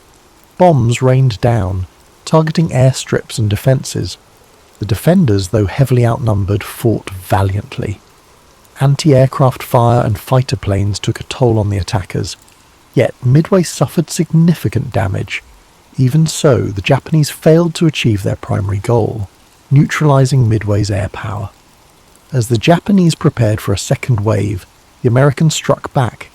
Carrier-based aircraft launched a bold counterattack. The first waves of US torpedo bombers faced devastating losses. Their slow, outdated planes were no match for the agile Japanese Zero fighters. Many brave crews were lost, but their sacrifice distracted the Japanese defences. This left the enemy fleet vulnerable. At a critical moment, American dive bombers arrived. They found the Japanese carriers, Akagi, Kaga, and Soryu, completely exposed. The ships were refueling and rearming planes. Their decks were crowded with explosives. The American bombers struck with devastating precision. Direct hits ignited explosions and fires. Akagi, Kaga, and Soryu were consumed by flames. This was a catastrophic blow to Japan's naval power. The 4th Japanese carrier, Hiryu, launched a counterstrike. It managed to severely damage the USS Yorktown, but the Americans regrouped quickly. They launched a final attack, sinking Hiryu by the end of the day. All 4 Japanese carriers were destroyed. This marked a turning point, not just in the battle, but in the war itself. The fighting continued for several days. The Japanese attempted to regroup and retreat. By June 7th, it was over. The United States had achieved a decisive victory. Japan's primary carriers were sunk. Their ability to project power in the Pacific was crippled. The loss was catastrophic for Japan. Over 3,000 sailors and airmen were killed. Their fleet suffered irreparable damage. The Battle of Midway marked a turning point. Japan, once seemingly invincible, was now on the defensive. The United States began a bold campaign of island hopping. Strategic locations were captured one by one. Step by step, they pushed closer to Japan.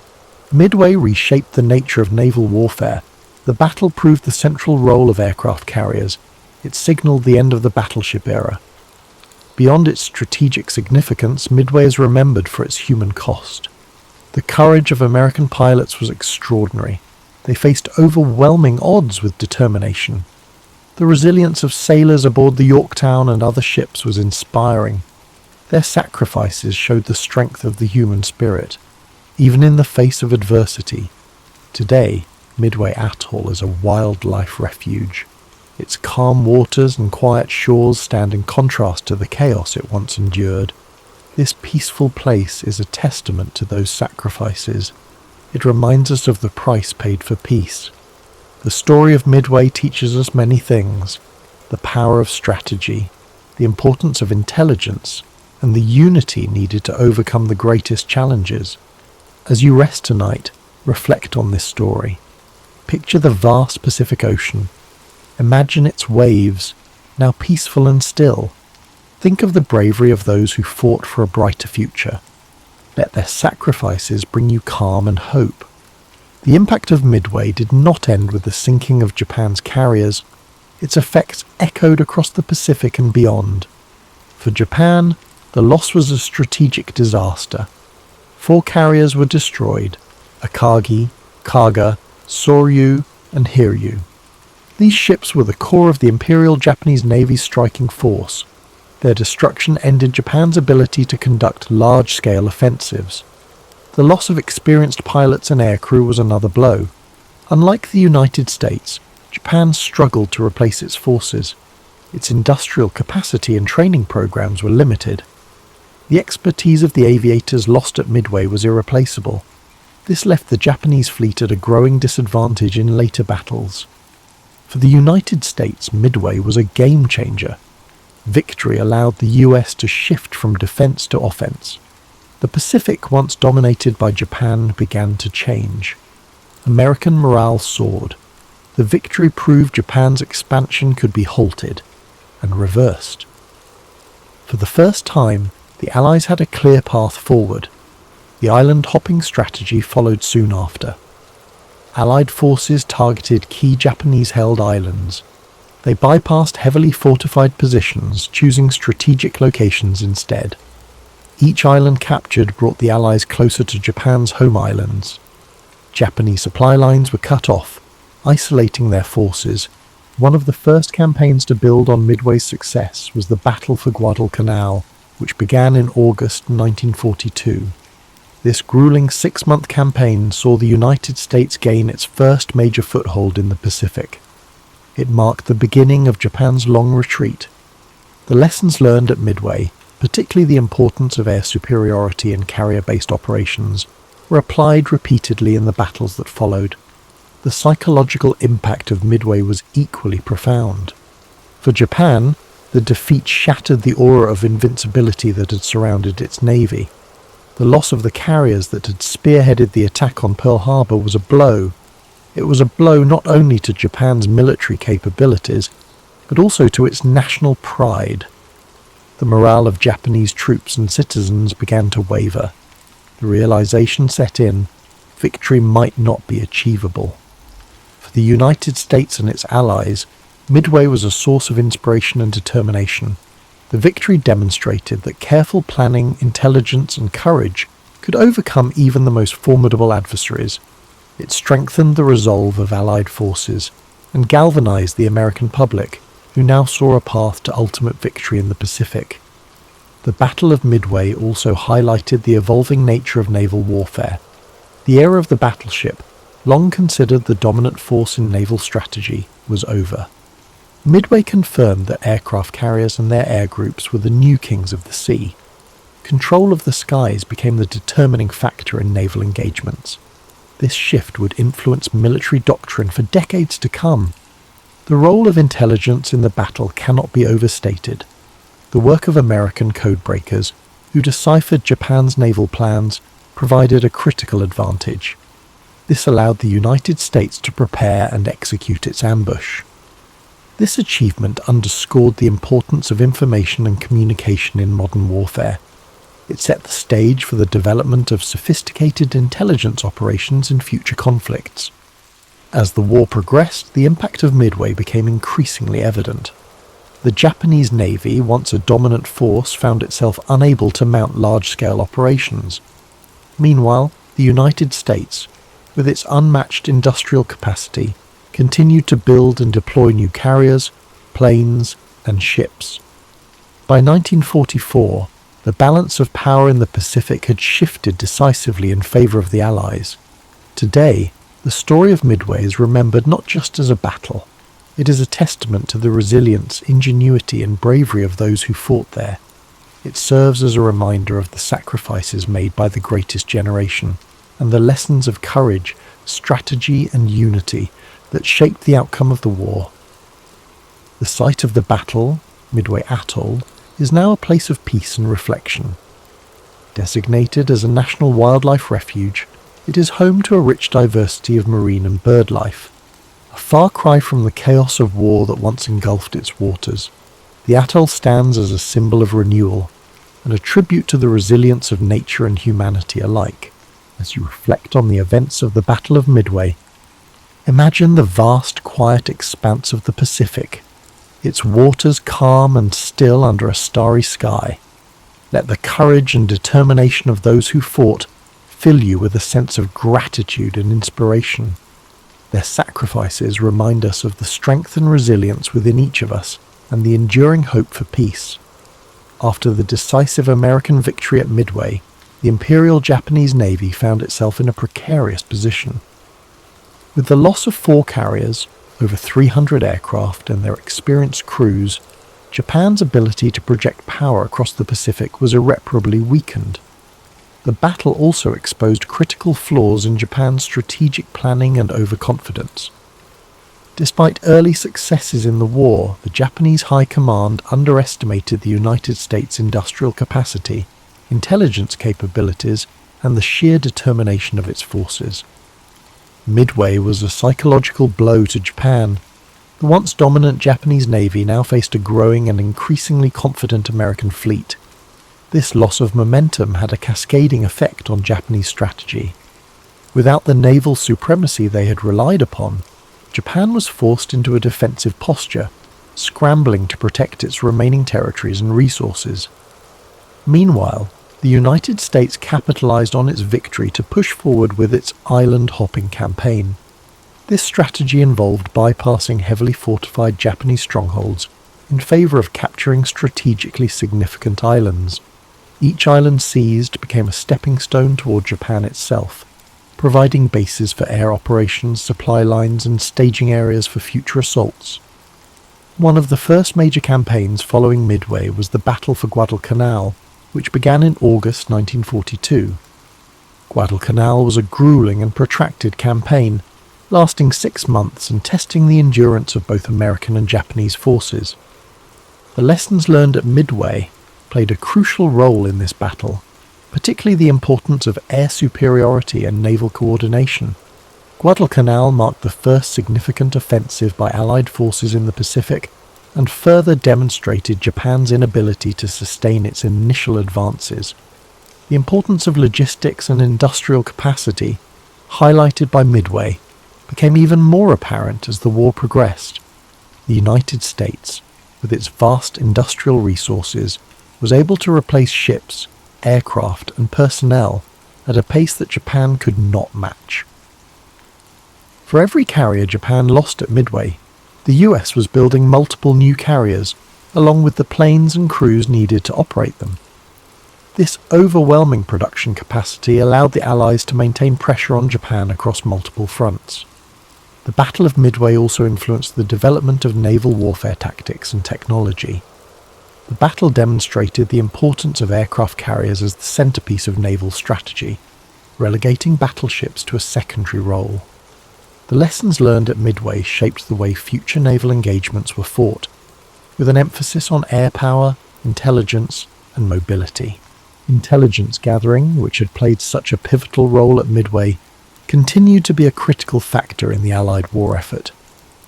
The success of American cryptographers in breaking Japanese codes allowed the US to anticipate and counter Japanese moves throughout the war. This advantage helped secure victories in battles such as the Philippine Sea and Leyte Gulf, further eroding Japan's ability to wage war. As the war drew closer to Japan's home islands, the effects of Midway became even more pronounced.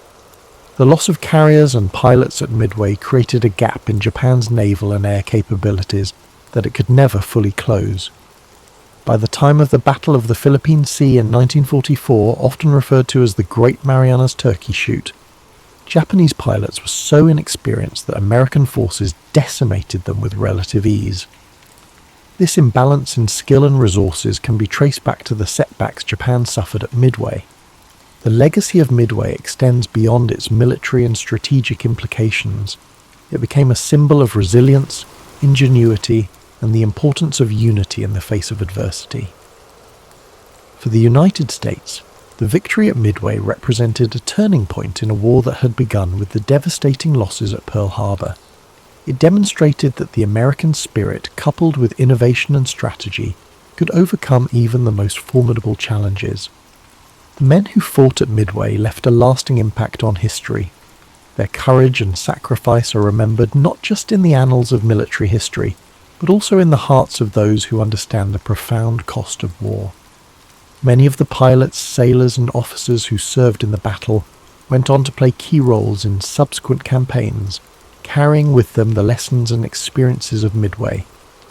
Today, the site of the battle remains a place of quiet reflection. Midway Atoll, now a national wildlife refuge, is home to diverse marine and bird life, a stark contrast to the chaos that once engulfed its waters. The peaceful serenity of the atoll serves as a poignant reminder of the cost of war and the enduring hope for peace. The story of Midway is one of triumph and tragedy, of strategy and sacrifice. It is a reminder of the resilience of the human spirit and the importance of standing firm in the face of adversity. As we reflect on this pivotal moment in history, let us remember the bravery of those who fought, the lessons they taught us, and the enduring legacy of their actions. Picture the calm waters of the Pacific, the waves gently lapping against the shores of the atoll. Imagine the bravery of those who took to the skies and seas, their sacrifices shaping the course of history. Let their legacy remind you of the strength and resilience within us all. Thank you for joining us tonight on History and Sleep. May the story of the Battle of Midway bring you reflection, perspective, and a deep sense of gratitude. Sleep well, and may your dreams be filled with the quiet strength of those who came before us, and the enduring hope for a better world. Sweet dreams, and drift off to sleep with rain.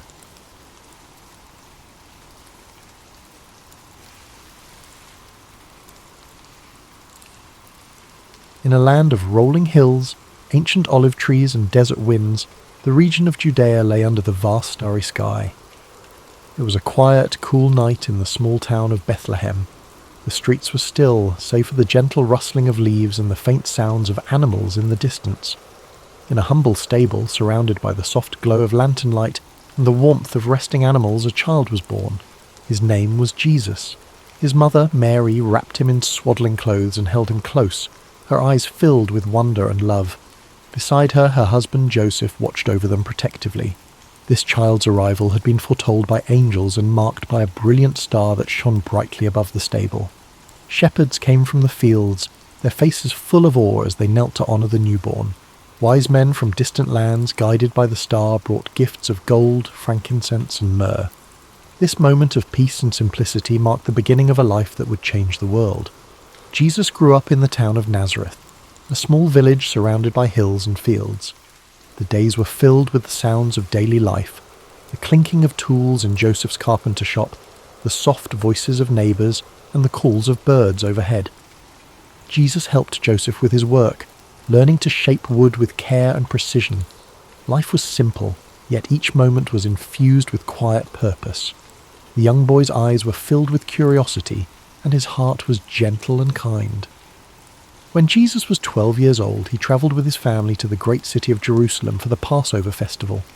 The city was alive with energy, filled with pilgrims from far and wide. After the celebrations, as his family began the journey home, they realized that Jesus was not with them. In a moment of worry, they returned to the city and found him in the temple. He was sitting among the teachers, listening and asking questions. His understanding amazed those who heard him. When Mary asked why he had stayed behind, he answered softly, "Did you not know that I must be in my Father's house?" The years passed, and Jesus grew into a man. At the age of 30, he began his ministry. He travelled to the Jordan River, where his cousin John the Baptist was calling people to repentance. As Jesus stepped into the cool waters, John baptized him. In that moment the heavens opened, and a gentle voice said, "This is my beloved Son, in whom I am well pleased." A sense of peace and purpose settled over him. From that day forward, Jesus began to teach and share his message. He walked from village to village, his sandals dusty from the journey, his heart full of love for the people he met. His voice was calm and soothing, his words simple yet filled with profound meaning. He spoke of love, forgiveness, and compassion. "Love your neighbour as yourself," he said. "Blessed are the peacemakers, for they shall be called children of God." People gathered to hear him, their eyes filled with hope. He healed the sick, gave sight to the blind, and comforted those who were weary. His touch was gentle, his presence a source of peace. He met people where they were, in their daily lives, and invited them to see the world through the lens of love and kindness. Jesus called 12 men to be his closest followers, his disciples. They travelled with him, listened to his teachings, and witnessed his miracles. Together, they walked the dusty roads of Galilee and Judea, sharing simple meals beneath the open sky. The bond between them grew strong, a fellowship built on trust and shared purpose. One day, on a hillside overlooking the Sea of Galilee, a large crowd gathered to hear Jesus speak. The air was still, the sun casting a gentle warmth over the grass. His voice carried through the breeze, each word a balm for the soul. "Blessed are the poor in spirit, for theirs is the kingdom of heaven. Blessed are those who mourn, for they shall be comforted." His teachings offered hope, reminding people of their worth and the boundless love of God. But not everyone welcomed his message. Religious leaders and those in power felt threatened by his teachings and his growing following. They questioned his authority and sought ways to silence him. Yet Jesus remained calm, his resolve unshaken. He continued to teach, to heal, and to spread his message of love and forgiveness. As his ministry continued, Jesus travelled to Jerusalem one final time. The city was bustling with preparations for the Passover festival. Crowds welcomed him with palm branches, shouting, "Hosanna!" But beneath the celebration lay a growing tension. He shared a final meal with his disciples, breaking bread and offering wine. "Do this in remembrance of me," he said softly. That night, in the quiet Garden of Gethsemane, Jesus prayed. The stars shone above, and the olive trees stood in silent witness. He knew what lay ahead. Soldiers came, and he was arrested, betrayed by one of his own. He was taken before the authorities, questioned and condemned. Though he had committed no crime, he accepted his fate with grace and humility.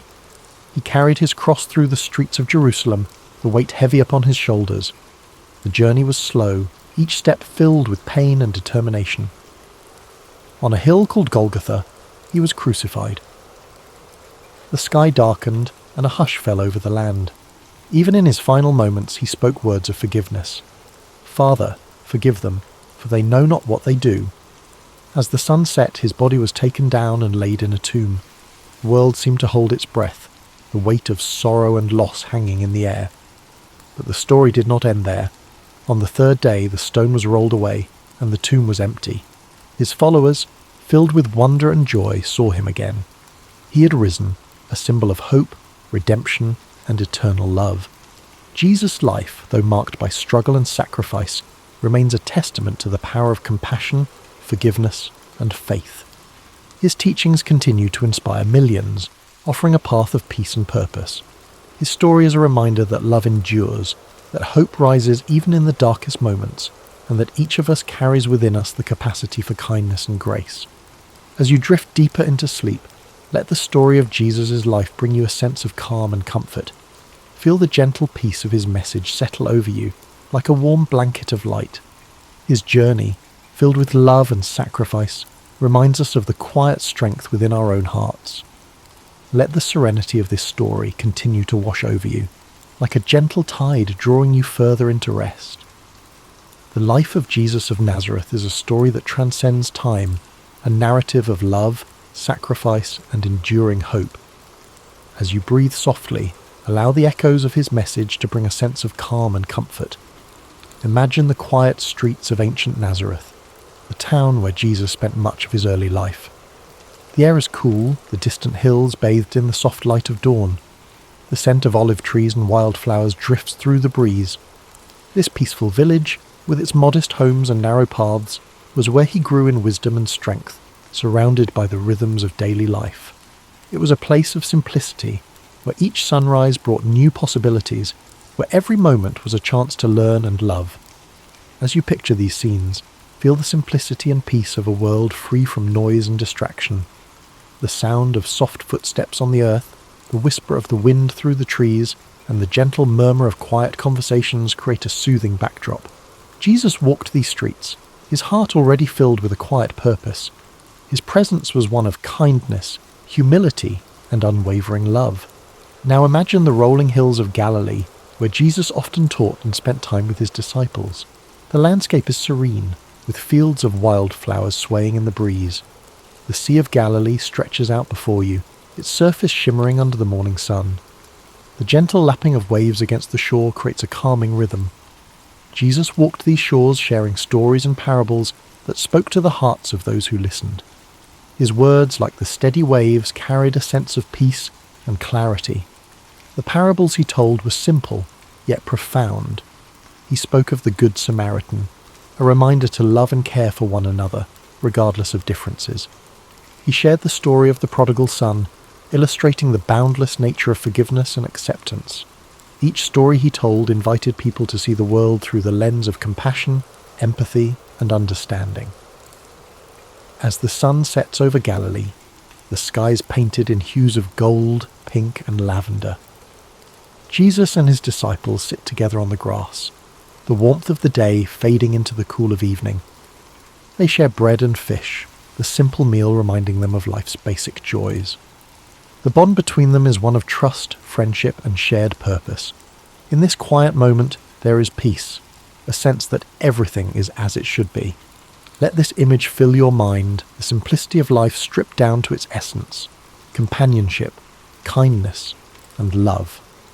Jesus' journey was one of profound purpose, but it was also filled with these small, tender moments of connection. His life reminds us that even in the midst of challenges, there is beauty in simplicity and strength in unity. Now, imagine walking with him through the bustling streets of Jerusalem. The city is alive with energy, the sounds of merchants, travellers, and pilgrims blending together in a harmonious hum. The ancient stone buildings glow in the sunlight, their walls filled with centuries of stories. In this vibrant city, Jesus continued to teach, to heal, and to offer hope to those who felt lost or forgotten. Even as challenges and opposition grew, he faced each moment with grace and courage. His steps were steady, his heart unshaken. He knew that his path would lead to sacrifice, but his love for the world was greater than his fear of suffering. Each moment of his life was a reflection of his message, to love selflessly, to forgive endlessly, and to walk in peace. Picture the gentle stillness of the Garden of Gethsemane, where Jesus spent his final moments of solitude before his arrest. The olive trees stand as silent witnesses, their gnarled branches reaching out like ancient hands. The night air is cool, and the stars above shimmer faintly. In this place of quiet reflection, Jesus prayed, his heart filled with both sorrow and acceptance. Even in this moment of deep vulnerability, his love remained steadfast. As the story of his life reaches its end, the message of hope and resurrection lingers. The empty tomb, the rolled-away stone, and the joy of his followers who saw him again speak of renewal and the promise that love endures beyond even the darkest moments. His story does not end with loss, but with the triumph of light over darkness, hope over despair. Let these images settle gently in your mind, like leaves drifting onto a still pond.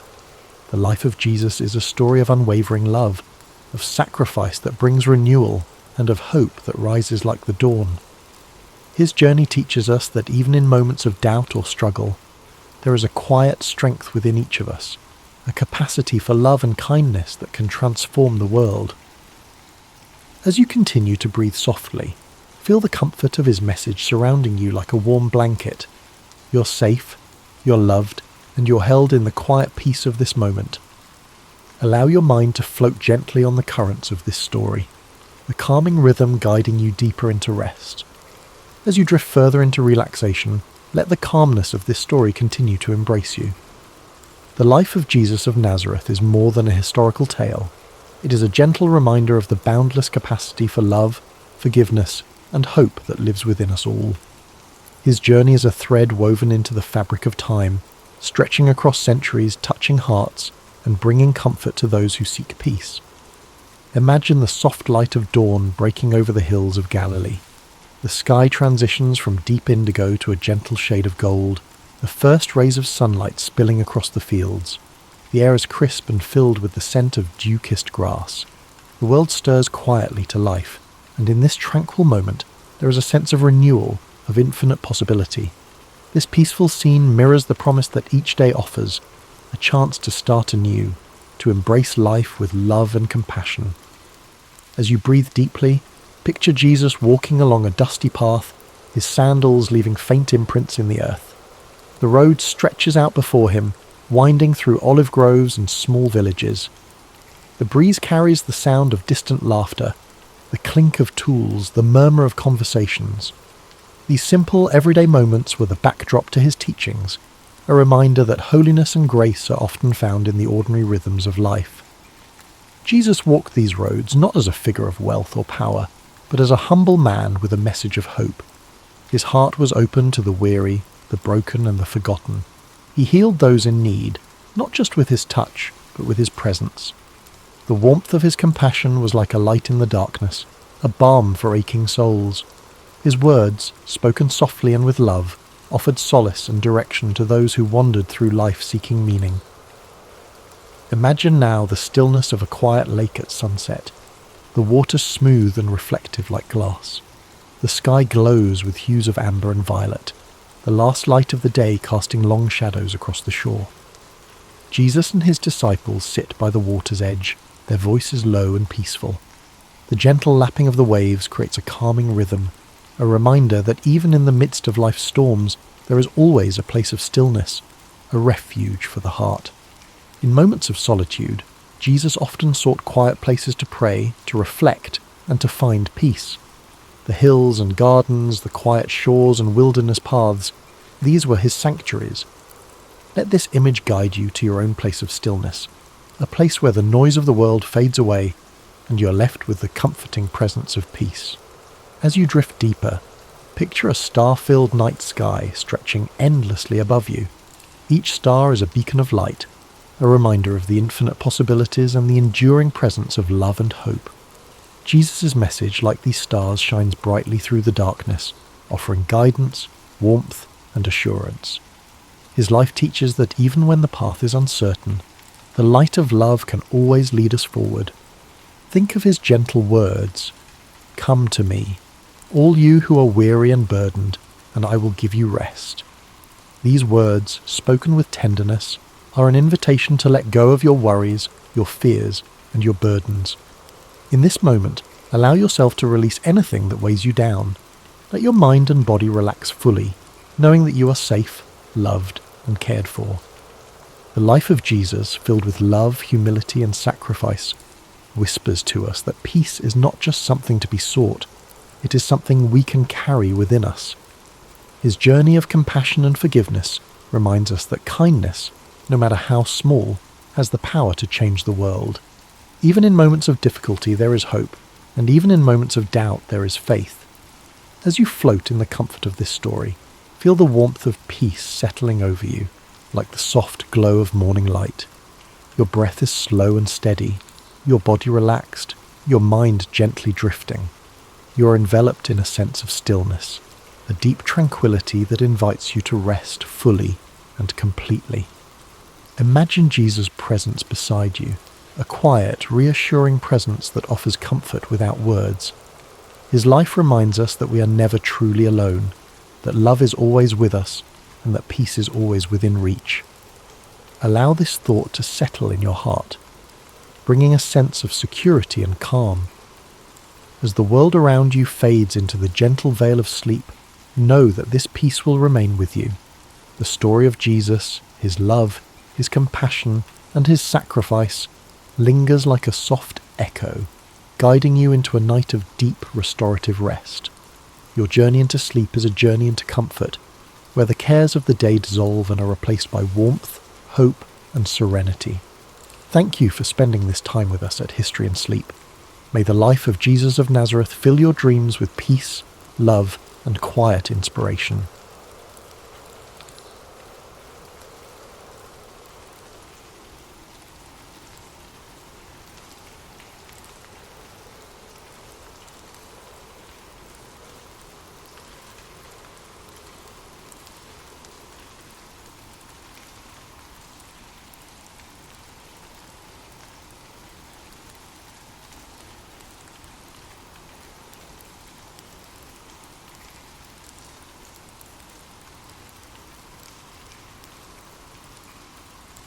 William Shakespeare was born in the spring of 1564 in the small town of Stratford-upon-Avon, England. Though the exact date of his birth is not known, tradition holds it to be April 23rd. The streets of Stratford were quiet, lined with timber-framed houses, their white plaster walls crisscrossed by dark wooden beams. The gentle flow of the River Avon had meandered through the town, reflecting the sky in its soft, rippling waters. William was the third child of John Shakespeare, a glove-maker and local merchant, and Mary Arden, who came from a respected farming family. Their home on Henley Street was modest, but comfortable, filled with the sense of leather and parchment from his father's work. In those early days, William's world was shaped by the sounds of bustling markets, church bells, and the hum of conversation among townsfolk. The air in Stratford was filled with the rhythms of everyday life, the changing seasons, and the echoes of a world on the brink of cultural awakening. As a boy, William likely spent time exploring the fields and woods beyond the town, where wildflowers bloomed and the calls of birds filled the air. He may have wandered along the banks of the Avon, his curious eyes taking in the flowing water, the shifting light, and the small wonders of nature. William attended the King's New School, where he received a solid education in reading, writing, and classical literature. He studied the works of Roman poets like Ovid and playwrights like Plautus and Seneca. These ancient stories of gods, heroes, and tragic fates ignited his imagination, giving him a foundation that would later blossom into his own masterpieces. The days at school were long, filled with the scratch of quills on parchment, the low hum of Latin recitations, and the occasional creak of wooden benches. William learned not only the rules of language, but also the power of storytelling, the ability to capture the human experience in words. When William was 18, he married Anne Hathaway, a farmer's daughter who lived in a small cottage outside of Stratford. Their marriage was a quiet affair, held in the local church, surrounded by family and friends. A year later, they welcomed their first child, Susanna, followed by twins, Hamnet and Judith. The small house they shared was filled with the sounds of children's laughter and the simple comforts of family life. Yet, even as a young man with a family, William's mind seemed to yearn for something more. Somewhere within him, the seeds of creativity were beginning to sprout. By the late 1580s or early 1590s, Shakespeare left Stratford and made his way to London, a city alive with energy, opportunity, and artistic expression. London in the 1590s was a place of contrasts: cobblestone streets filled with carriages, merchants selling their wares, and the hustle and bustle of a growing metropolis. It was a city where theatres were becoming centres of cultural life, drawing people from all walks of society. Amidst this vibrant chaos, William Shakespeare found his place in the world of theatre. He began his career as an actor and playwright, with a company called the Lord Chamberlain's Men. His early plays were performed in small theatres, where audiences gathered in the dim light, eager to be transported by stories of love, betrayal, and adventure. The scent of burning tallow candles filled the air, mingling with the excited whispers of the crowd. Shakespeare's talent quickly became evident, and his works began to captivate London's theatre-goers. His early successes included plays like Henry VI and Titus Andronicus, stories of war, revenge, and political intrigue. Each line he wrote seemed to pulse with life, filled with the richness of human emotion and the beauty of language. By the late 1590s, Shakespeare had become a respected figure in the theatre world. He purchased shares in the newly built Globe Theatre, a wooden structure that would become the heart of his creative endeavours. The Globe stood on the southern bank of the River Thames, its thatched roof and open-air stage welcoming thousands of eager spectators. It was here that some of his greatest plays came to life: Romeo and Juliet, A Midsummer Night's Dream, and The Merchant of Venice. These stories of a young love, magical realms, and complex human relationships resonated with audiences who laughed, wept, and marvelled at the tales unfolding before them. As his reputation grew, so did the depth of his work. In the early 1600s, Shakespeare wrote some of his most profound and powerful tragedies: Hamlet, Othello, King Lear, and Macbeth. These plays explored the darker corners of the human soul, delving into themes of ambition, jealousy, madness, and fate.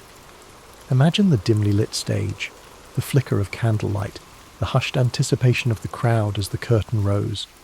The words of Shakespeare filled the air, weaving a tapestry of emotion, drama, and insight that would echo through the centuries. Even as he found success in London, Shakespeare never lost his connection to Stratford-upon-Avon. He returned frequently to his hometown, where he purchased New Place, one of the largest houses in the town. It was a place of peace and reflection, a retreat from the bustling world of the theatre. As he entered the later years of his life, his writing took on a gentler tone. Plays like The Tempest and The Winter's Tale spoke of forgiveness, redemption, and the passage of time. These final works reflected a man who had seen much of life's beauty and sorrow, and who sought peace and understanding. On April 23, 1616, at the age of 52, William Shakespeare passed away in his hometown of Stratford-upon-Avon. His life had been a journey of words, stories, and imagination, a journey that left an indelible mark on the world. He was buried in the chancel of Holy Trinity Church, and where his gravestone still rests today. As you breathe deeply now, let the story of William Shakespeare settle gently into your mind. His legacy lives on, in every play, every sonnet, and every line that continues to inspire generations. His words remind us of the beauty of language, the complexity of the human experience, and the power of storytelling. William Shakespeare's life was one of continuous growth, creativity, and exploration. Even though he left the world far too early at the age of 52, his legacy continued to flourish long after his death. His works were not confined to his own time. They transcended generations, cultures, and continents, shaping the world of literature, theatre, and language in ways no one could have predicted. In the years following his passing, Shakespeare's fellow actors and friends, John Hemingway and Henry Condell, took on the task of preserving his work. They compiled and published the first folio in 1623, a collection that ensured his plays would be remembered and performed for centuries to come. This remarkable volume contained 36 of his plays, including comedies, histories, and tragedies, preserving works that may otherwise have been lost. Without the dedication of these friends, some of Shakespeare's most beloved works, such as Macbeth and The Tempest, might never have reached us. Thanks to this labour of love, his stories endured, spreading far beyond the theatres of London to inspire future generations of readers, actors, and writers. Shakespeare's influence on the English language is unparalleled. He coined or popularized thousands of words and phrases, many of which are still in use today. Expressions like break the ice, wild goose chase, and heart of gold can all be traced back to his plays. His ability to capture human emotion and experience in words gave the language a richness and expressiveness that endures. His works reflected the human condition in all its complexity, the joys, the sorrows, the triumphs, and the tragedies. Shakespeare's characters were not just figures on a stage, but living, breathing reflections of humanity. They spoke of love, ambition, betrayal, and redemption with a clarity that resonated across time. Imagine Romeo and Juliet, young lovers torn apart by the feud of their families, speaking words that echo the passions and heartbreaks of every generation. Picture Hamlet, the introspective prince, grappling with questions of life, death, and morality. Think of King Lear, an old man facing the consequences of his pride and folly, or Macbeth, driven to ruin by ambition and fate. These stories were not just meant to entertain, they were designed to make audiences think, feel, and understand themselves and the world around them. In Shakespeare's time, the theatre was a place where the barriers of class and status melted away, where the common folk and the nobility could come together to share in the experience of a story. The Globe Theatre, with its thatched roof and wooden beams, echoed with the laughter, tears and applause of audiences who saw their lives reflected on stage. Shakespeare understood that stories had the power to unite people, to reveal truths, and to inspire change. In his quieter moments, Shakespeare returned to Stratford-upon-Avon, where he enjoyed the peace of his family home. Here, he could escape the noise of the city and the demands of the theatre. He tended to his affairs and spent time with his family and walked the familiar streets of his hometown. But even in retirement, the creative spark never truly left him. Later years, he collaborated with younger playwrights and continued to refine his craft. The serenity of Stratford offered him a chance to reflect on his life's work, to find peace in the knowledge that he had given the world something timeless and extraordinary. Though his life ended on April 23, 1616, his impact was only just beginning. Over the centuries, Shakespeare's works were performed in countless theatres, translated into every major language, and adapted into countless forms. His stories found new life in operas, films, novels, and modern reinterpretations that brought his characters into new settings and contexts. Generations of actors, from humble players to celebrated stars, found their voices through Shakespeare's words. Directors reimagined his plays in endless ways, setting them in modern cities, distant futures, and war-torn landscapes. Each interpretation shed new light on his timeless themes. In schools and universities, students continue to explore his plays, discovering the brilliance and depth of his writing. His sonnets, with their delicate beauty and insight into the nature of love and time, continue to touch the hearts of readers across the globe. Shakespeare's legacy is not just in the pages of books or on the stages of theatres. It lives in the way we use language, the way we tell stories, and the way we understand ourselves. His genius lies in his ability to capture the full spectrum of human experience, from the lightest moments of comedy to the darkest depths of tragedy. As you lie here, feeling the weight of sleep gently pressing upon you, know that Shakespeare's story is one of inspiration, creativity, and boundless imagination. He reminds us that even the simplest beginnings can lead to extraordinary journeys, that the world is full of stories waiting to be told, and that words have the power to change hearts and minds. Allow his life story to guide you into a restful slumber, where dreams unfold like the scenes of a play, filled with wonder, beauty, and endless possibility. Let the words of the past wrap around you like a soft blanket, comforting and timeless. As we continue to reflect on the life and legacy of William Shakespeare, his story weaves a rich tapestry of creativity, resilience, and timeless brilliance. Though the world around him changed, his works remained steadfast, a beacon of human expression that endured across centuries. The years following his death saw a gradual rise in recognition, as scholars, actors, and audiences began to understand the profound impact of his words. In the decades after his passing, you have the first folio published in 763, 1623 by his friends and fellow actors, secured his place in history. This collection ensured that plays like Macbeth, The Tempest, Twelfth Night, and Julius Caesar would be preserved and shared with future generations. Each of these works held a mirror to society, reflecting the complexities of human nature, politics, and morality. As time went on, Shakespeare's works spread beyond the shores of England.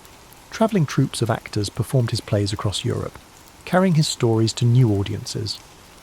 By the 18th century, his influence had reached the far corners of the world, with translations bringing his words to new languages and cultures. The universality of his themes, love, ambition, betrayal, and redemption, resonated with people from all walks of life. His birthplace, Stratford-upon-Avon, slowly became a place of pilgrimage for lovers of literature and theatre. Visitors walked the same cobblestone streets, passed by the same riverbanks, and stood in the same rooms where Shakespeare once lived.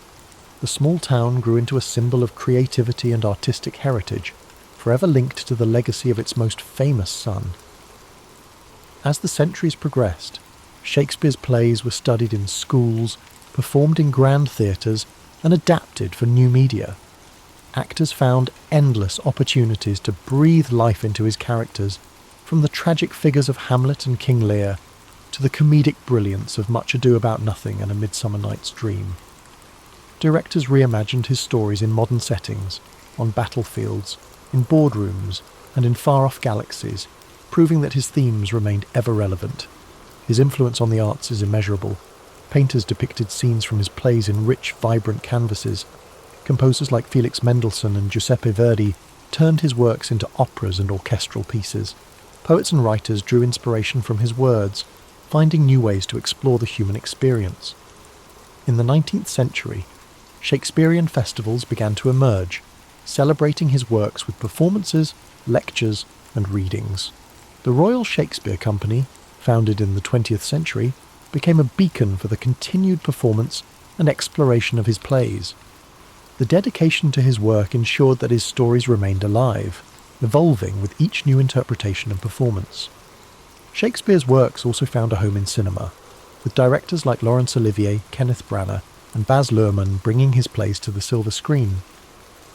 Films adapted from his plays reached audiences around the world, introducing his characters and stories to new generations.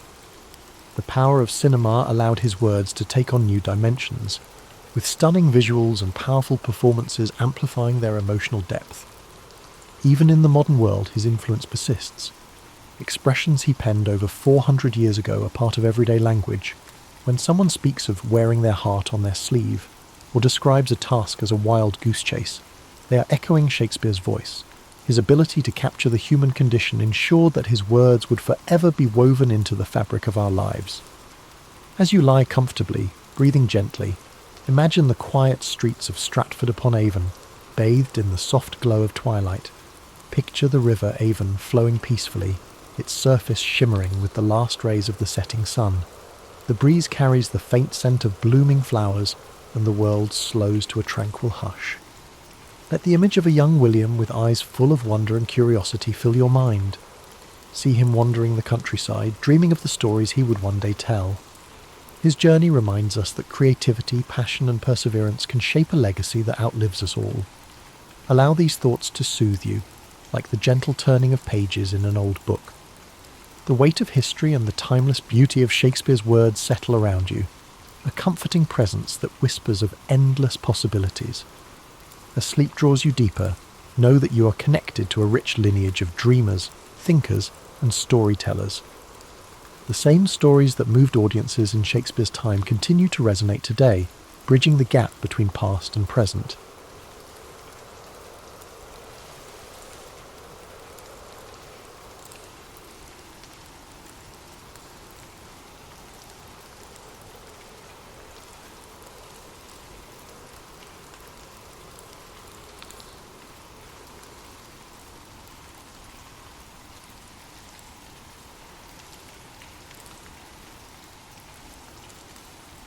Over 2,000 years ago, in 469 BCE, Socrates was born in Athens, Greece.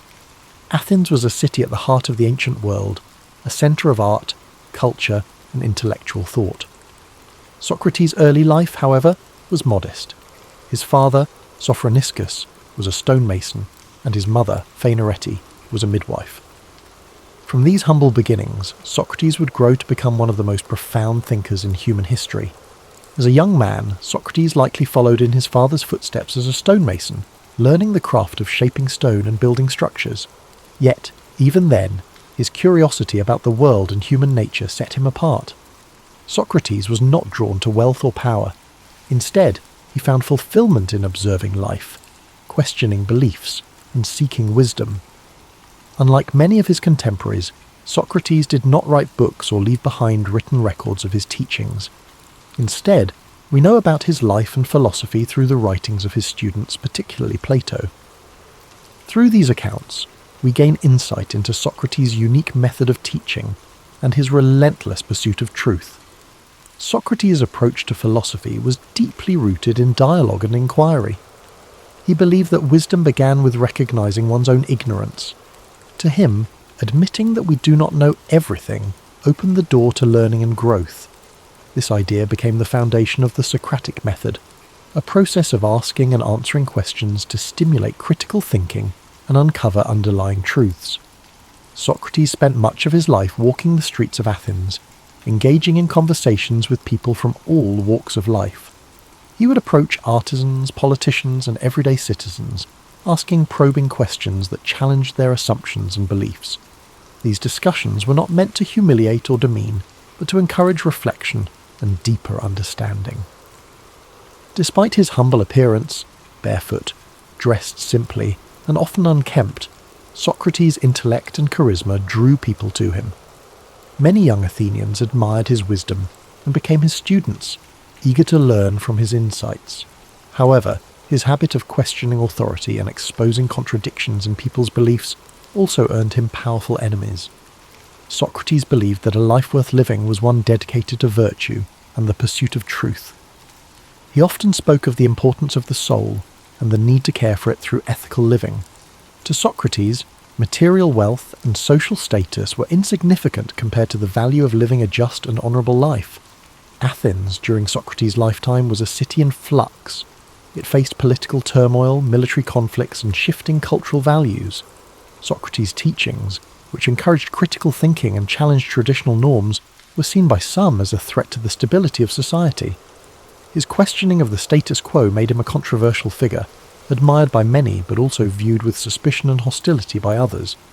In 399 BCE, when Socrates was 70 years old, he was brought to trial on charges of corrupting the youth and impiety, essentially for not recognizing the gods of Athens and introducing new ones. His accusers painted him as a dangerous influence who undermined the fabric of society. During his trial, Socrates stood firm in his beliefs. Rather than plead for his life or renounce his teachings, he used the opportunity to defend the principles he held dear. He argued that his questioning and discussions were a service to Athens, pushing its citizens to think critically and live virtuously. The trial was both a demonstration of Socrates' unwavering commitment to truth and a reflection of the political tensions in Athens. Despite his eloquence and integrity, the jury found him guilty. He was sentenced to death by drinking a cup of hemlock, a poison that would end his life. In the days leading up to his execution, Socrates remained calm and composed. Surrounded by his closest friends and students, he continued to discuss philosophy and the nature of life and death. He viewed death not as something to fear, but as a transition to another state of existence, where the soul might find true knowledge. On the day of his execution, Socrates drank the hemlock with dignity and courage, accepting his fate without bitterness or resentment. His final moments were spent in conversation, a testament to his belief that the pursuit of wisdom and truth transcended even the boundaries of life itself.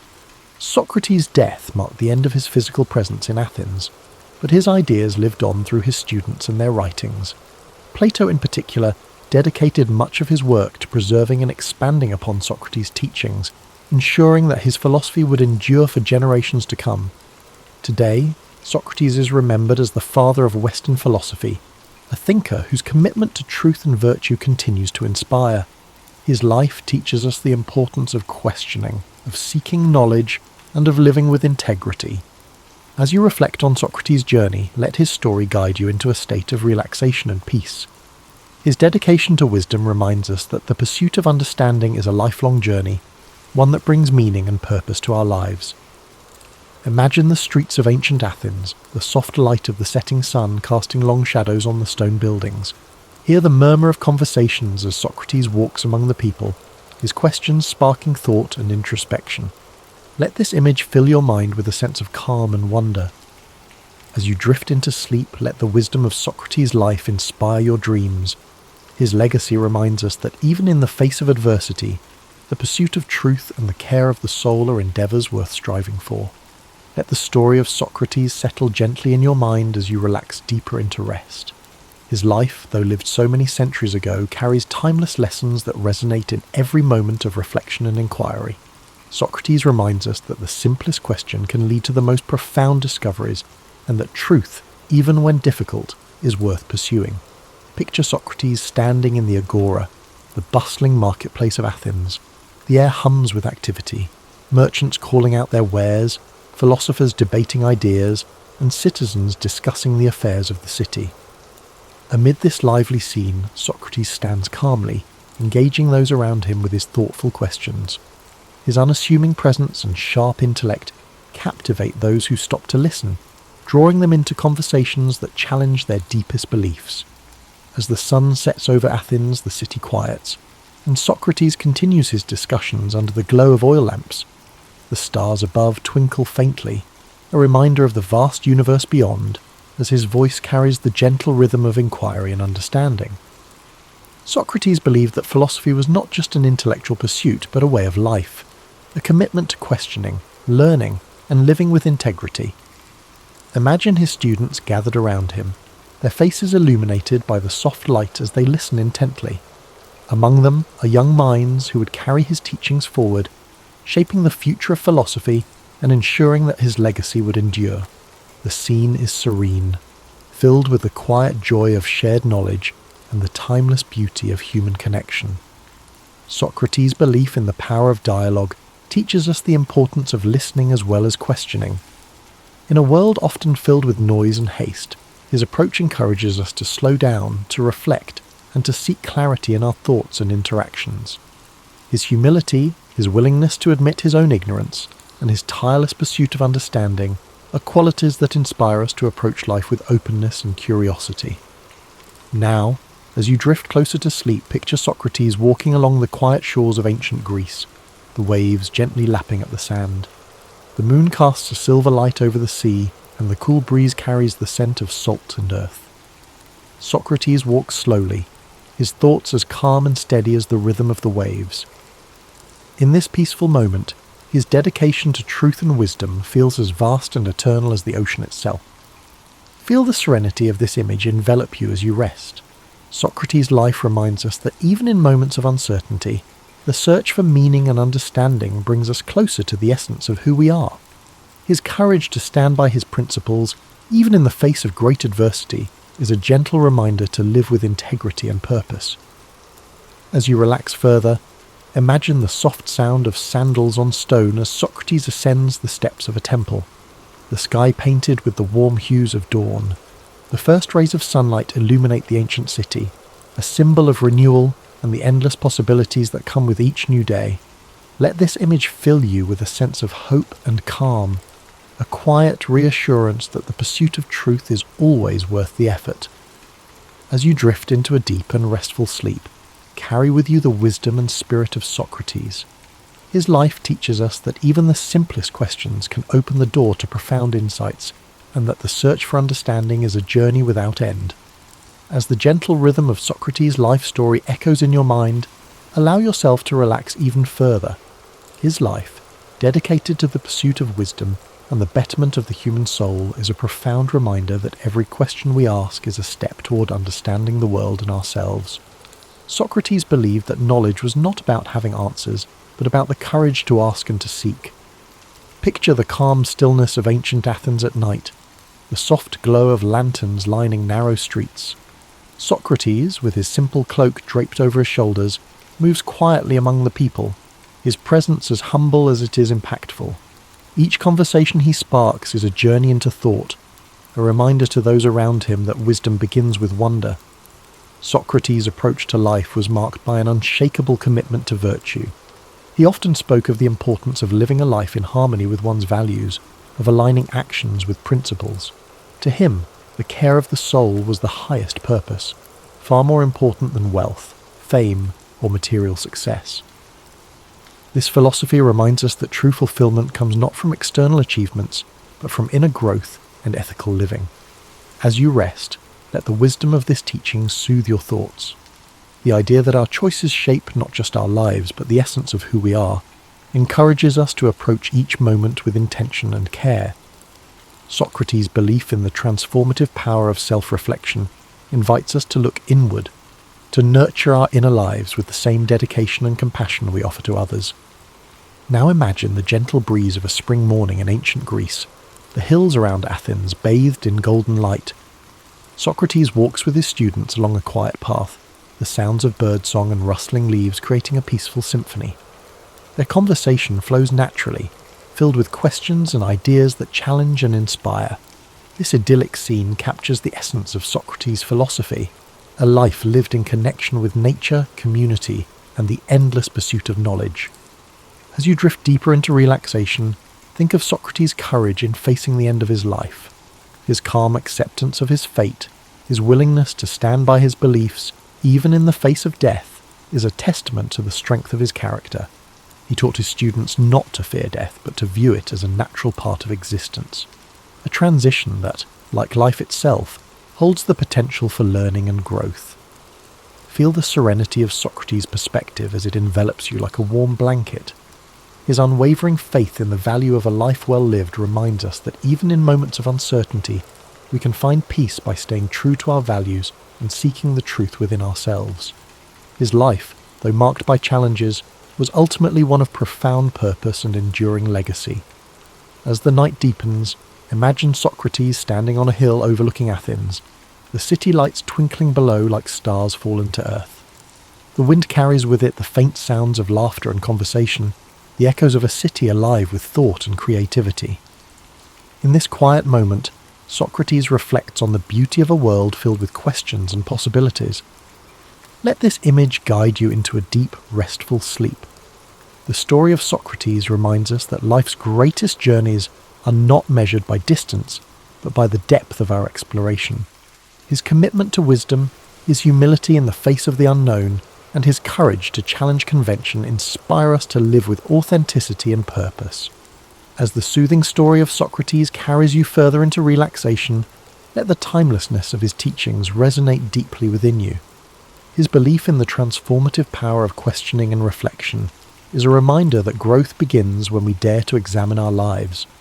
Socrates once said, "The unexamined life is not worth living," a sentiment that invites us to seek meaning and purpose in even the smallest moments.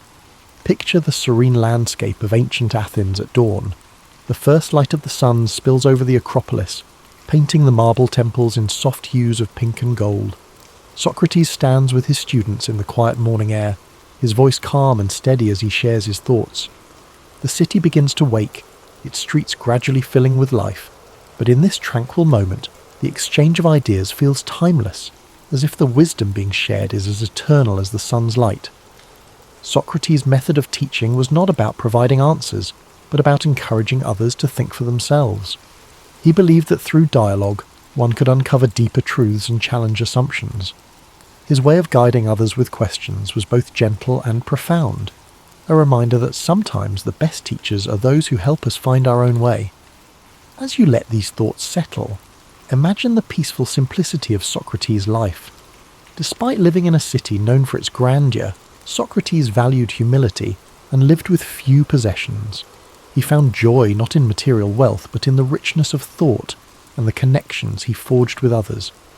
This simplicity is a reminder that contentment often lies not in having more, but in appreciating what truly matters. Now, as you drift deeper into rest, imagine the stars above Athens twinkling softly in the night sky.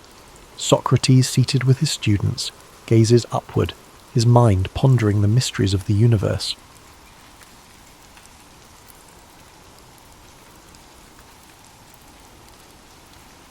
In the year 1162, amidst the sweeping steppes of Mongolia, a child was born into a world of cold winds and endless plains.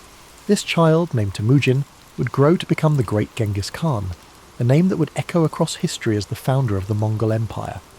But before he became a conqueror, he was simply a boy born into struggle, shaped by the harshness of his environment and the conflicts of his people. The Mongolian steppes stretched far and wide, a vast expanse of grasslands where the sky met the earth in a seamless horizon. Life here was simple yet brutal. Nomadic tribes moved with their herds, living off the land and surviving the harsh winters and the scorching summers. It was a world where strength, loyalty, and resilience were the keys to survival. Temujin's early years were marked by hardship. He was the son of Yesugei, a minor tribal leader, and his wife Holun. When Temujin was just a young boy, his father was poisoned by a rival tribe. This sudden loss left his family vulnerable, and they were abandoned by their own clan. His mother, Holun, took on the responsibility of raising Temujin and his siblings alone. The family was left to fend for themselves on the open steppes, relying on foraging, hunting, and sheer determination to survive. These early struggles forged a deep resilience in Temujin. He learned to endure hunger, cold, and the constant threat of violence. But he also learned the value of unity, the importance of family, and the need for loyalty. His mother's strength became a guiding force in his life. She taught him that survival required not only physical strength but also wisdom, patience, and an unyielding spirit. As Temujin grew older, he began to understand the fragmented world of the Mongol tribes. There were endless feuds, shifting alliances, and a constant struggle for power. He saw how disunity left his people vulnerable. He dreamed of something greater, of a world where the tribes could be united, where the endless conflicts could be replaced with a shared purpose. But before he could realize this vision, he faced countless challenges. Betrayal was a constant threat. One of his closest friends, Jamuka, who had once sworn brotherhood with him, would later become his rival. Temujin's path was marked by moments of capture, imprisonment, and escape. Each setback hardened his resolve. He believed that strength was found not just in the sword, but in the unity of purpose and loyalty. In time, Temujin began to gather followers who saw his vision. He was not just a warrior. He was a leader who understood people. He rewarded loyalty and merit rather than noble birth, a revolutionary idea in a world bound by tradition. His reputation grew, and more tribes pledged their allegiance to him. His ability to inspire, to strategize, and to adapt set him apart. He was relentless, determined, and focused on a single goal: to unite the Mongol tribes under one banner. In 1206, after years of battles, alliances, and strategic brilliance, Temujin achieved his dream. He was declared Genghis Khan, meaning universal ruler. It was a title that reflected his role as the unifier of the Mongols, a leader who'd brought together the once fractured tribes into a formidable force. But Genghis Khan's vision did not stop at the borders of Mongolia. He saw beyond the steppes, beyond the horizon.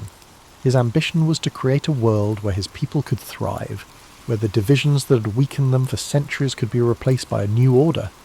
His armies, skilled horsemen and fierce warriors, began to expand the Mongol territory. They moved with speed, discipline, and precision, conquering lands that had once seemed unreachable. The campaigns of Genghis Khan swept across Central Asia, into China, and beyond. His leadership was marked by a combination of ruthless efficiency and strategic genius.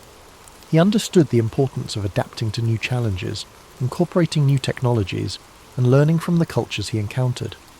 Under his rule, the Mongol Empire became a melting pot of ideas, trade, and communication. But Genghis Khan was more than just a conqueror. He established laws to bring order to the chaos of his expanding empire. His code, known as the Yasa, emphasized loyalty, discipline, and justice. He promoted religious tolerance, recognizing that unity required respecting the beliefs of diverse peoples. He created systems of communication, trade routes, and infrastructure that connected distant parts of his empire. The Silk Road, once a dangerous route, flourished under Mongol protection, facilitating the exchange of goods, ideas, and cultures. As you breathe in deeply, picture the vast Mongolian steppes under a night sky filled with stars. The grass sways gently in the breeze, and the world is quiet except for the soft sounds of horses and the distant crackle of campfires. Genghis Khan's legacy stretches across these plains, a reminder of a leader who dared to dream of unity, who faced the harshness of his world with an unbreakable spirit. His life was a journey of resilience, vision, and transformation. He turned adversity into strength, chaos into order, and disunity into a vast and enduring empire. Though his methods were fierce, his impact on the world was profound. The connections he forged between East and West reshaped history, leaving a legacy that endures to this day. As you sink deeper into relaxation, let the story of Genghis Khan remind you of the power of perseverance, the strength found in unity, and the importance of vision. His life, filled with challenges and triumphs, speaks to the boundless potential within each of us, the ability to overcome, to lead, and to create lasting change. As you drift even deeper into the calming embrace of sleep, let the echoes of Genghis Khan's journey gently guide your thoughts. His story, one of struggle, vision, and unrelenting determination, is a reminder of the strength that lies within every challenge we face and the boundless potential we possess to shape our own destinies. Picture the endless Mongolian steppes beneath a vast night sky, where the stars shine like scattered diamonds, illuminating the dark plains below. The wind moves softly, whispering tales of ancient conquests and unification, carrying with it the faint scent of grasslands and distant fires. This is the world where Genghis Khan forged his legacy, a world where survival was harsh, but the spirit of resilience was even stronger. As his empire expanded, so too did his influence. His conquests stretched from the mountains of China to the deserts of Persia, from the plains of Russia to the cities of the Middle East. But beyond the battles and the victories, Genghis Khan's mind remained focused on a singular goal: creating a world where his people could thrive. He was not driven purely by conquest, but by the desire to establish order where there was once chaos, to bring unity to lands divided by endless feuds. The Mongol Empire under his leadership was not just vast, but interconnected.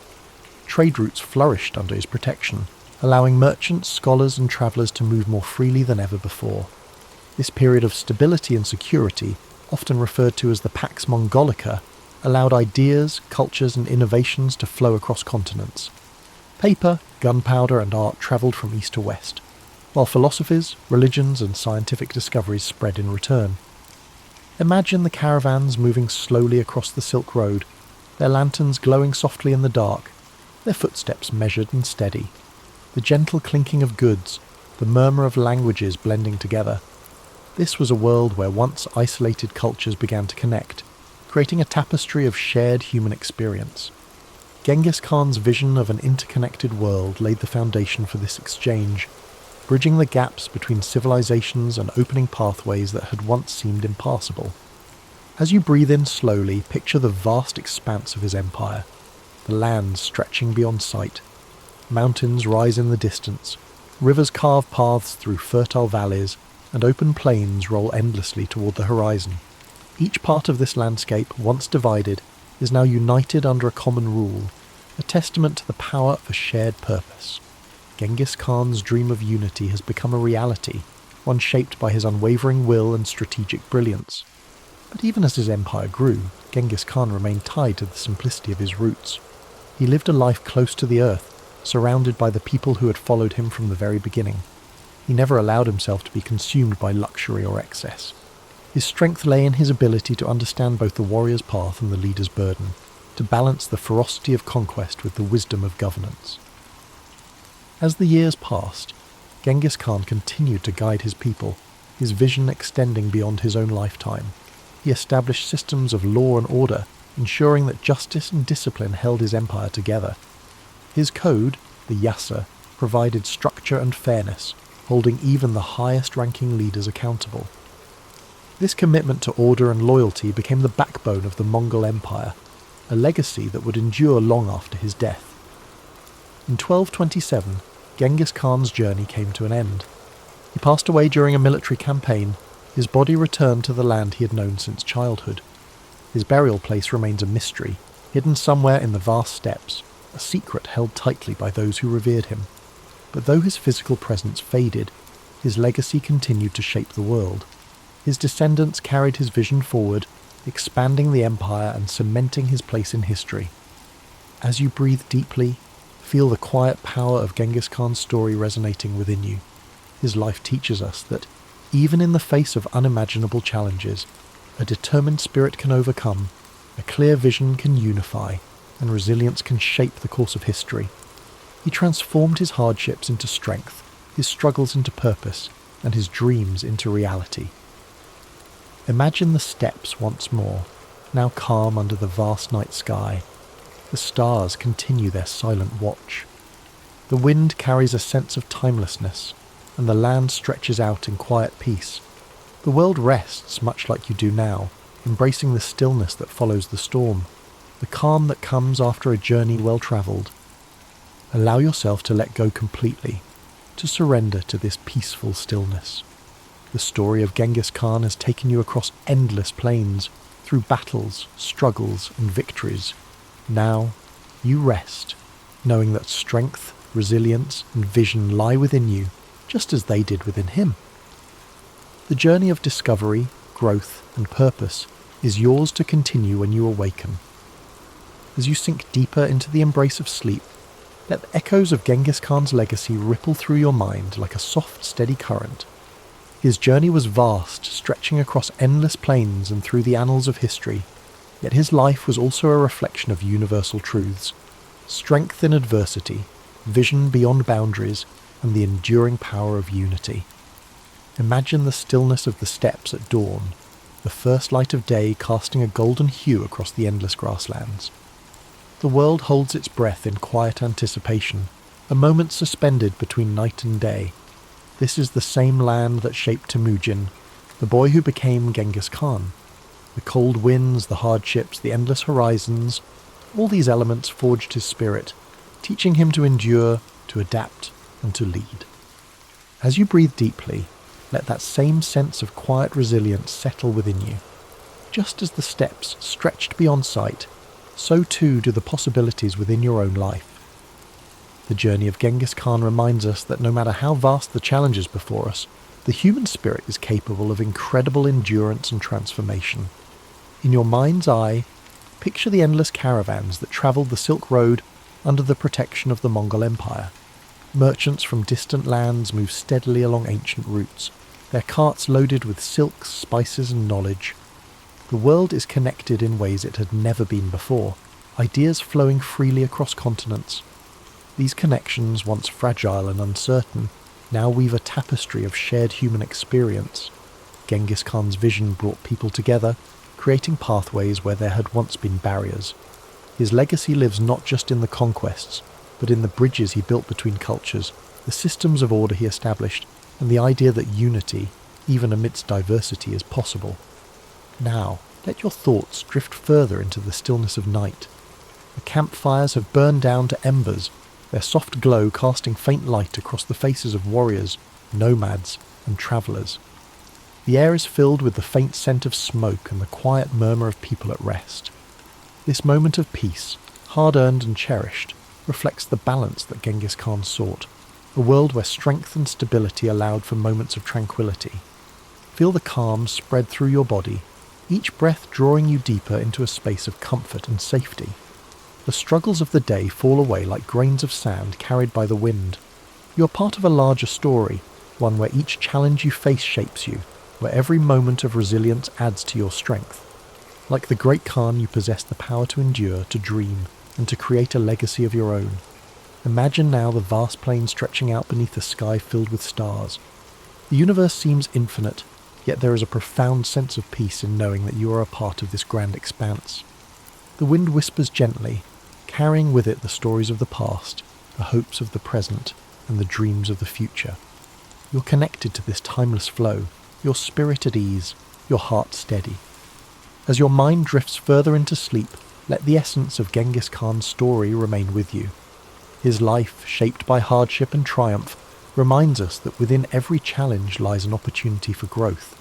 His journey from a boy abandoned on the steppes to a ruler who united vast lands is a testament to the power of determination and vision. You too carry that same potential within you, the ability to overcome, to rise, and to transform. The world outside grows softer now, the edges of reality blurring as you surrender to rest. Your breath is slow, steady, and calm. Each inhale fills you with a sense of possibility. Each exhale releases any tension you've been holding. The night wraps around you like a warm cloak, protecting and soothing you as you drift further into peaceful sleep. As you drift even deeper into the embrace of sleep, the vast plains of history stretch endlessly before you, serene and timeless. The gentle rhythm of your breath mirrors the calm, steady winds of the Mongolian steppes, whispering stories of courage, resilience, and transformation. The journey of Genghis Khan lingers softly in your mind, a reminder that every challenge faced, every hardship overcome, shapes the path towards something greater. In this peaceful expanse, the world feels limitless. The night sky, filled with an infinite sea of stars, reflects the boundless potential within you. Each star glimmers with a quiet brilliance, a beacon of possibility, hope, and the dreams that lie waiting beyond the horizon. Just as Genghis Khan dared to look beyond the confines of his world, you too are capable of breaking through barriers, of envisioning new paths, of creating a life defined by your own resilience and purpose. Imagine the quiet of the ancient world. No city lights, no noise of modern life, just the pure, unbroken silence of the night. The grass beneath you is soft, cool, and fragrant. The air is crisp, carrying the scent of earth and distant fires. The only sounds are the faint rustling of the wind and the occasional soft nicker of a horse standing watch. This tranquility is a gift, a space where you can let go, breathe deeply, and allow your mind to float freely. As you inhale, draw in a sense of calm strength. With each exhale, release the burdens of the day, the worries that cling like shadows. In this space, there is no need to rush, no need to struggle. You are safe, held gently by the vastness of history and the quiet wisdom it offers. Like the open steps, your mind expands, free from constraints, filled with possibility. The story of Genghis Khan is one of transformation, of a young boy who endured pain and loss, but who rose to become a leader who reshaped the world. His journey reminds us that strength is born in moments of adversity, that the spirit is forged in the fires of challenge. His vision was clear, his resolve unbreakable, and within you too lies that same seed of potential, that same capacity for growth, for vision, for resilience. Picture the endless plains bathed in the soft glow of dawn. The first rays of sunlight touch the horizon, casting a warm golden light over the land. The sky shifts from deep indigo to gentle hues of pink and orange. The world awakens slowly, peacefully, as the night gives way to a new day. This transition, from darkness to light, is a symbol of hope, a reminder that no matter how long the night may seem, the dawn always comes. Let this thought settle gently in your mind. Just as the night must yield to the morning, every struggle you face, every challenge you endure holds the promise of renewal, of new beginnings, of possibilities yet to be realized. The journey of life, like the journey of Genghis Khan, is one of cycles, of hardship and triumph, of darkness and light, of endings and new beginnings. Feel your body relax even further, each muscle letting go, your mind sinking deeper into the comfort of sleep. The weight of the world lifts away, leaving you light, free, and at peace. The winds of the steppes, the vast horizons, and the quiet strength of history envelop you in a cocoon of serenity. In this state of deep relaxation, know that you are part of something timeless. The struggles, the victories, the dreams of those who came before you live on, whispering their wisdom and encouragement. You are connected to this greater tapestry of humanity, a thread woven through the fabric of time, resilient and unbroken.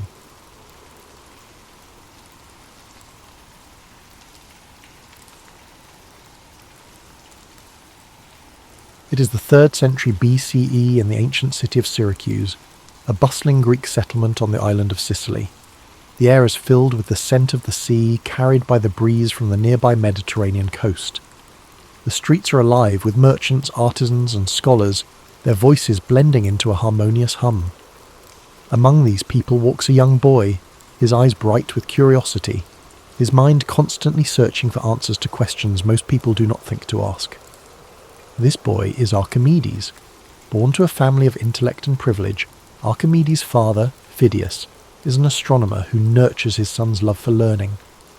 From a young age, Archimedes is fascinated by the world around him. The way the stars move across the night sky, the precise mechanics of gears and levers, the simple yet profound mysteries of numbers, all of these captivate his developing mind. He spends his days asking questions, pondering problems and seeking answers in the natural world. As Archimedes grows, his thirst for knowledge takes him beyond the borders of Syracuse. He travels to Alexandria in Egypt, a renowned centre of learning, home to the great library of Alexandria. Here he studies alongside the brightest minds of his time, absorbing knowledge like a sponge. He dives deep into the works of great thinkers, geometry, physics, astronomy. Each new concept fuels his passion for discovery, and his mind sharpens with each lesson learned. Upon returning to Syracuse, Archimedes dedicates himself to a life of study and invention. He spends his days in quiet contemplation, often retreating to his study or wandering the shores of the sea. His mind dances with ideas, equations, and theories. He is not concerned with wealth or fame, but with understanding the fundamental principles that govern the universe. One of his most famous discoveries begins in a moment of quiet observation. The story goes that King Hero II, ruler of Syracuse, asks Archimedes to determine whether a crown made for him is pure gold, or if the goldsmith has mixed in lesser metals. Pondering this problem, Archimedes relaxes into a warm bath, the water rippling around him. As he lowers his body into the tub, he notices how the water rises, displaced by his form. In that instant, a revelation strikes him, the principle of buoyancy. He realizes that by measuring how much water an object displaces, he can determine its density and thus its purity.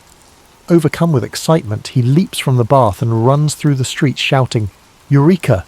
Eureka!" Greek for "I have found it." This moment, though simple, is a breakthrough in science and engineering, demonstrating Archimedes' brilliance and his ability to find solutions in the most ordinary of experiences.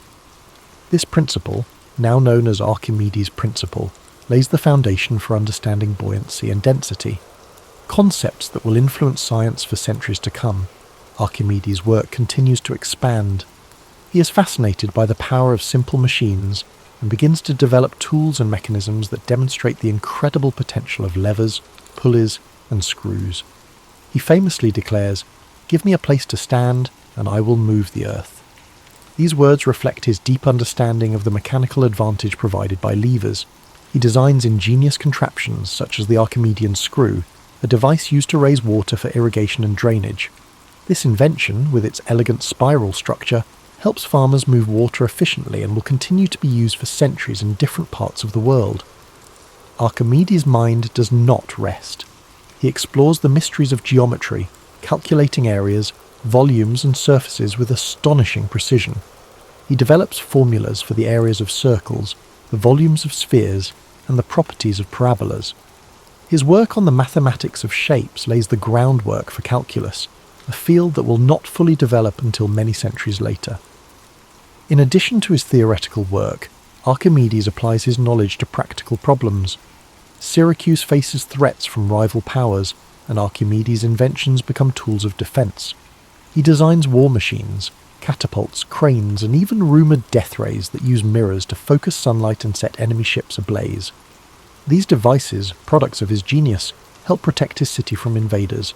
Yet for all his achievements, Archimedes remains humble, his mind always focused on the pursuit of truth. His days are spent drawing diagrams in the sand, solving equations and pondering the mysteries of the universe. His joy lies not in the recognition of others, but in the quiet satisfaction of discovery. As you breathe deeply and slowly, imagine Archimedes in his study, the soft glow of an oil lamp illuminating the scrolls and diagrams spread before him.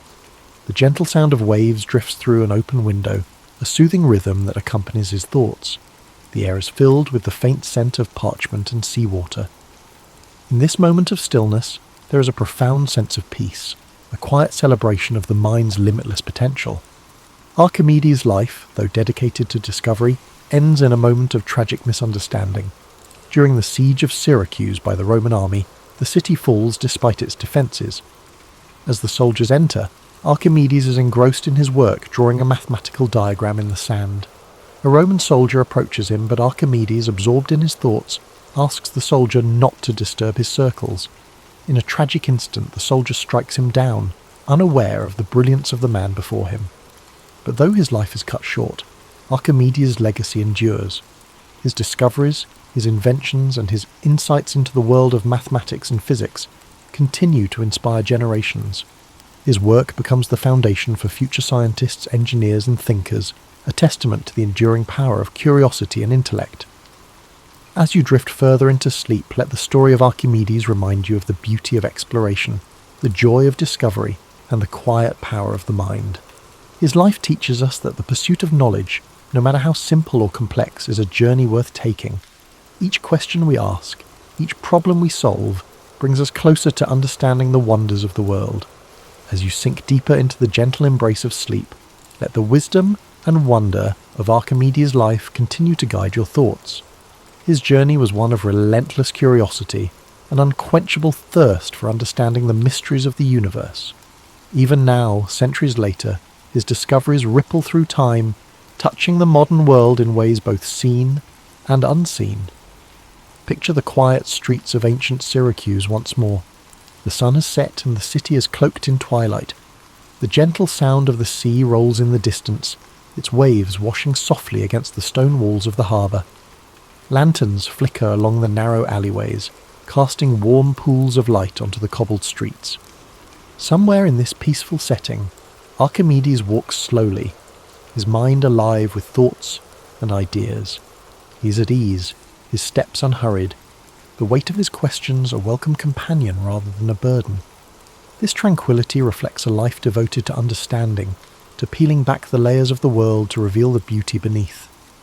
Archimedes saw the universe as a grand puzzle, one that could be unravelled with patience, logic, and observation. He understood that the smallest discoveries could lead to the grandest truths, that even the most complex problems could be solved by breaking them down into their simplest forms. Imagine him standing by the shoreline, the breeze rustling his robes, the salty air filling his lungs. He gazes out at the expanse of the sea, the horizon a seamless blend of water and sky. In his mind, the sea is not just a vast body of water, but a dynamic system governed by principles he can explore and understand. To Archimedes, every wave, every ripple tells a story of motion, force, and balance. His world is alive with meaning, a canvas on which the laws of nature are painted with exquisite detail. He returns to his workshop, a quiet space filled with scrolls, diagrams, and tools of his trade. The air carries the scent of ink, parchment, and aged wood. The room is dimly lit by the soft glow of an oil lamp, its flame dancing gently. Archimedes leans over a table strewn with geometric figures and mechanical designs. His fingers trace the lines of a new invention, his mind focused yet serene. Each stroke of his quill, each measurement, is a step in his never-ending quest to understand the world more deeply. His life reminds us that knowledge is not just power, it is also peace. The act of learning, of discovering, brings with it a calm certainty, a quiet joy. Archimedes found solace in his work, in the simple yet profound pleasure of solving a problem, of uncovering a truth that lay hidden just beneath the surface. His discoveries were not just for his time, but for all time, a gift to future generations who would build upon his legacy. Allow your mind to rest in this world of gentle discovery, where questions are welcomed and answers are earned through patience and insight. Let the image of Archimedes' quiet contemplation bring you comfort. His life shows us that there is beauty in thought, in exploration, in the pursuit of knowledge. No problem is too large, no challenge too daunting when faced with a calm and determined mind. As you breathe slowly and deeply, feel a sense of calm curiosity settle over you. The worries of the day drift away, replaced by the stillness of this moment. The gentle rhythm of your breath becomes the heartbeat of your own quiet discoveries.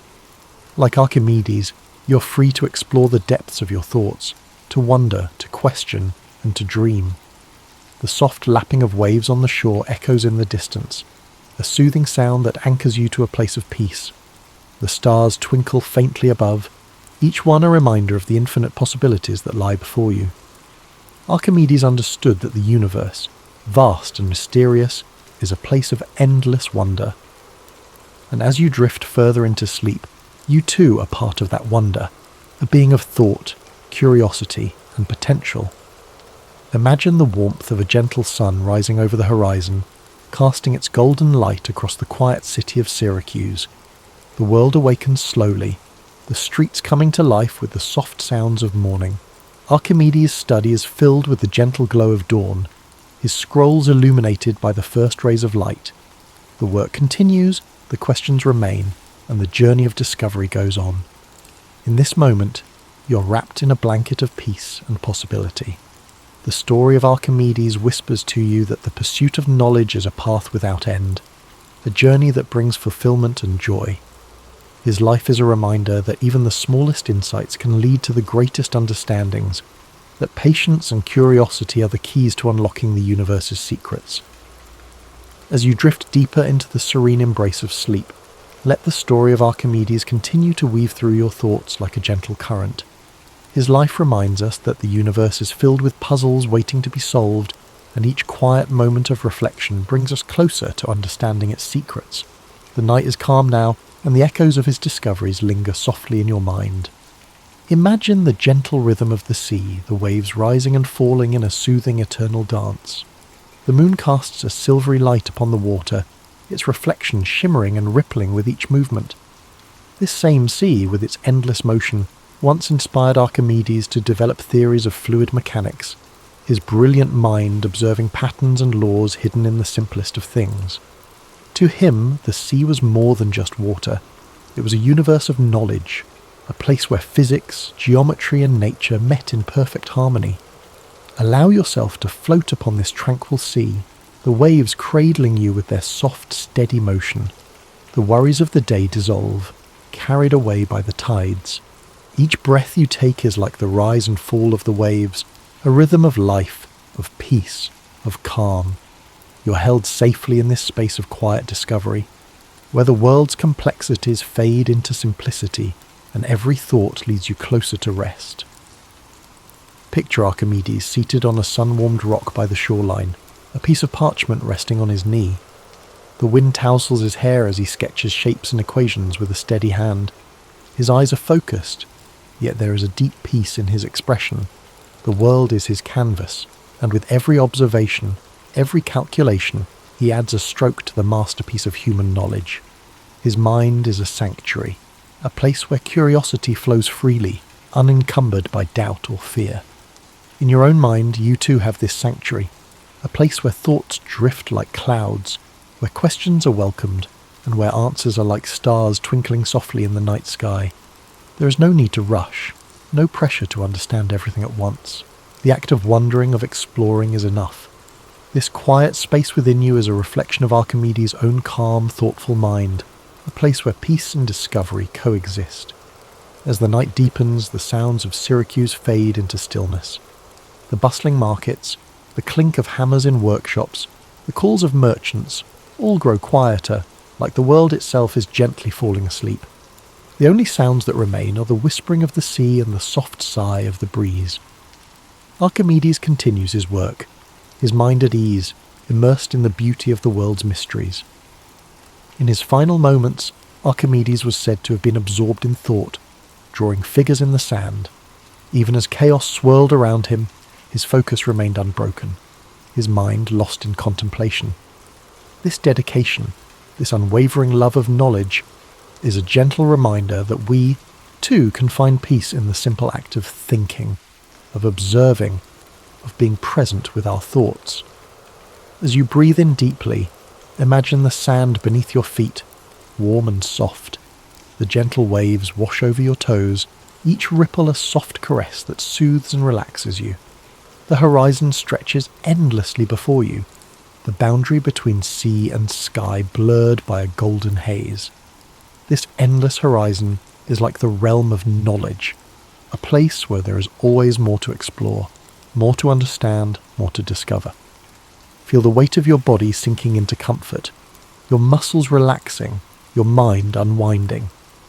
The story of Archimedes lingers like a comforting presence, a reminder that within you is the potential for great insight, for curiosity, for peace.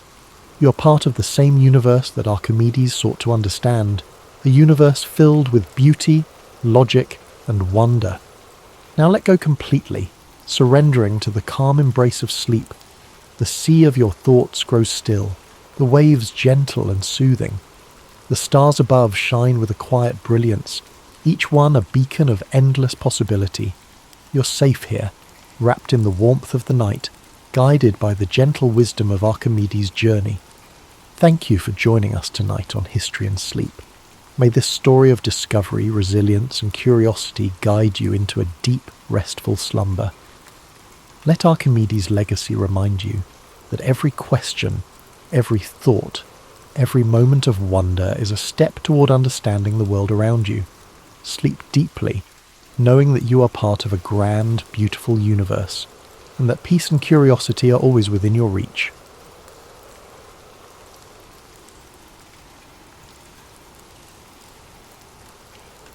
Aristotle's story begins over 2,000 years ago, in 384 BCE, in the ancient city of Stagira, located in northern Greece.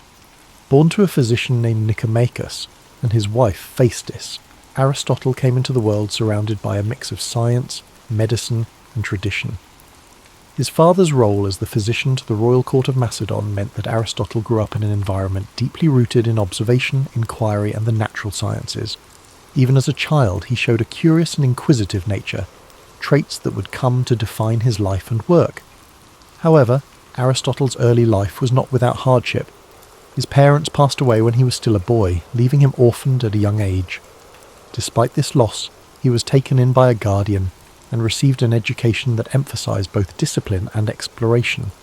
His early exposure to the workings of the natural world, combined with the structured environment of his upbringing, set the stage for his intellectual journey. At the age of 17, Aristotle travelled to Athens, the intellectual and cultural centre of the ancient world. There, he enrolled in Plato's Academy, a prestigious school founded by the renowned philosopher Plato. Aristotle quickly distinguished himself as a brilliant student, one whose mind seemed boundless in its capacity for inquiry. For 20 years he studied under Plato, immersing himself in philosophy, mathematics, and the natural sciences. Though Aristotle greatly admired Plato, he did not always agree with his teacher's ideas. While Plato focused on the realm of ideal forms, Aristotle's mind was drawn to the tangible, the observable, and the concrete. He believed that understanding the world required examining it directly, through observation and experience. This difference in approach would later define Aristotle's own philosophy, setting it apart from that of his mentor. After Plato's death, Aristotle left Athens and began a period of travel and teaching. He journeyed across the Greek world, sharing his knowledge and expanding his understanding of different cultures and environments. During this time, he also married a woman named Pythias, with whom he would have a daughter. His travels brought him to the court of King Philip II of Macedon, where he was tasked with an extraordinary responsibility, tutoring the young prince, Alexander, who would later become known as Alexander the Great. Aristotle's influence on Alexander was profound. While the prince was destined for military conquest and political leadership, Aristotle introduced him to the worlds of philosophy, science, and ethics. He encouraged Alexander to think critically and to approach his rule with wisdom and fairness. Though their paths would eventually diverge, the relationship between teacher and student left a lasting impact on both. In 335 BCE, Aristotle returned to Athens and established his own school, the Lyceum. The Lyceum was more than just a place of learning. It was a community of thinkers and scholars dedicated to exploring every aspect of the world. Aristotle and his students walked the grounds of the Lyceum, engaging in discussions that range from biology and physics to ethics and politics. These peripatetic discussions, as they were called, became a hallmark of Aristotle's teaching style. Aristotle's curiosity knew no bounds. He sought to understand the world in its entirety, cataloguing plants and animals, studying the stars, and analysing human behaviour. His work was both broad and detailed, reflecting his belief that knowledge was interconnected. To Aristotle, understanding one aspect of the world helped illuminate the others. His contributions to philosophy were groundbreaking. Aristotle developed a system of logic that laid the foundation for scientific inquiry. He believed that knowledge could be built through observation, reasoning, and experimentation. This approach contrasted with the purely theoretical methods of his predecessors, and it marked the beginning of a more empirical way of thinking that would influence science for centuries to come. Aristotle's writings covered nearly every subject imaginable. He explored metaphysics, examining the nature of existence and reality. He wrote extensively on ethics, proposing that the goal of life was to achieve eudaimonia, or flourishing through the cultivation of virtue. In politics, he analysed the structures of government and society, emphasising the importance of balance and justice. Yet, Aristotle was not infallible. Like all thinkers of his time, his work was shaped by the cultural and historical context in which he lived. Some of his ideas, particularly those on natural hierarchy and gender roles, reflected the limitations of his era. Even so, his methods of inquiry and his commitment to understanding the world continue to resonate. As Aristotle's influence grew, so too did the challenges he faced. In his later years, political tensions in Athens made his position increasingly precarious. Following the death of Alexander the Great, anti-Macedonian sentiment in the city put Aristotle, with his ties to the Macedonian court, under scrutiny. Accused of impiety, he chose to leave Athens, reportedly saying that he would not allow the city to sin twice against philosophy, a reference to the execution of Socrates decades earlier. Aristotle spent his final years in the city of Chalcis, where he continued to write and reflect. He passed away in 322 BCE at the age of 62, leaving behind a legacy that would endure for millennia. His works, preserved and studied over the centuries, became a cornerstone of Western thought, influencing fields as diverse as science, ethics, politics, and art. As you reflect on Aristotle's life, let the calm rhythm of his story guide you into a peaceful state of relaxation. His journey reminds us of the power of curiosity, the value of inquiry, and the interconnectedness of all knowledge. Aristotle's life was not just about answers, it was about asking the right questions and seeking understanding in all things. Feel the quiet wisdom of his teachings as they settle in your mind, a gentle reminder that the pursuit of knowledge is a journey, not a destination. Let the story of Aristotle inspire you to embrace curiosity and to find wonder in the world around you. Now, as you drift off to sleep, imagine the serene halls of the Lyceum, the soft murmurs of philosophical discussions, and the gentle rustling of leaves as Aristotle and his students walk under the shade of ancient trees. Let these images carry you into restful dreams, where the wisdom of the past illuminates the infinite possibilities of tomorrow. As you continue to relax, let the profound legacy of Aristotle's life unfold in your mind. His dedication to understanding the world wasn't just about acquiring knowledge. It was about seeking harmony, balance, and truth in everything around him. Aristotle believed that knowledge was interconnected, and through his teachings, he encouraged others to see the unity between the natural world, human behaviour, and the cosmos itself. Imagine Aristotle walking through the Lyceum, the warm sun filtering through the trees as he engaged in thoughtful discussions with his students. His words carried a sense of purpose, guiding those who followed him to think critically and observe the world with care. These walks, known as peripatetic lectures, were not just a means of sharing knowledge, they were a journey of discovery, where every step brought new insights and understanding. Aristotle's influence reached far beyond his own lifetime. His writings were preserved and studied by scholars throughout history, shaping the foundations of many disciplines. In the Middle Ages, his works became central to both Islamic and European philosophy, earning him the title of the philosopher among medieval scholars.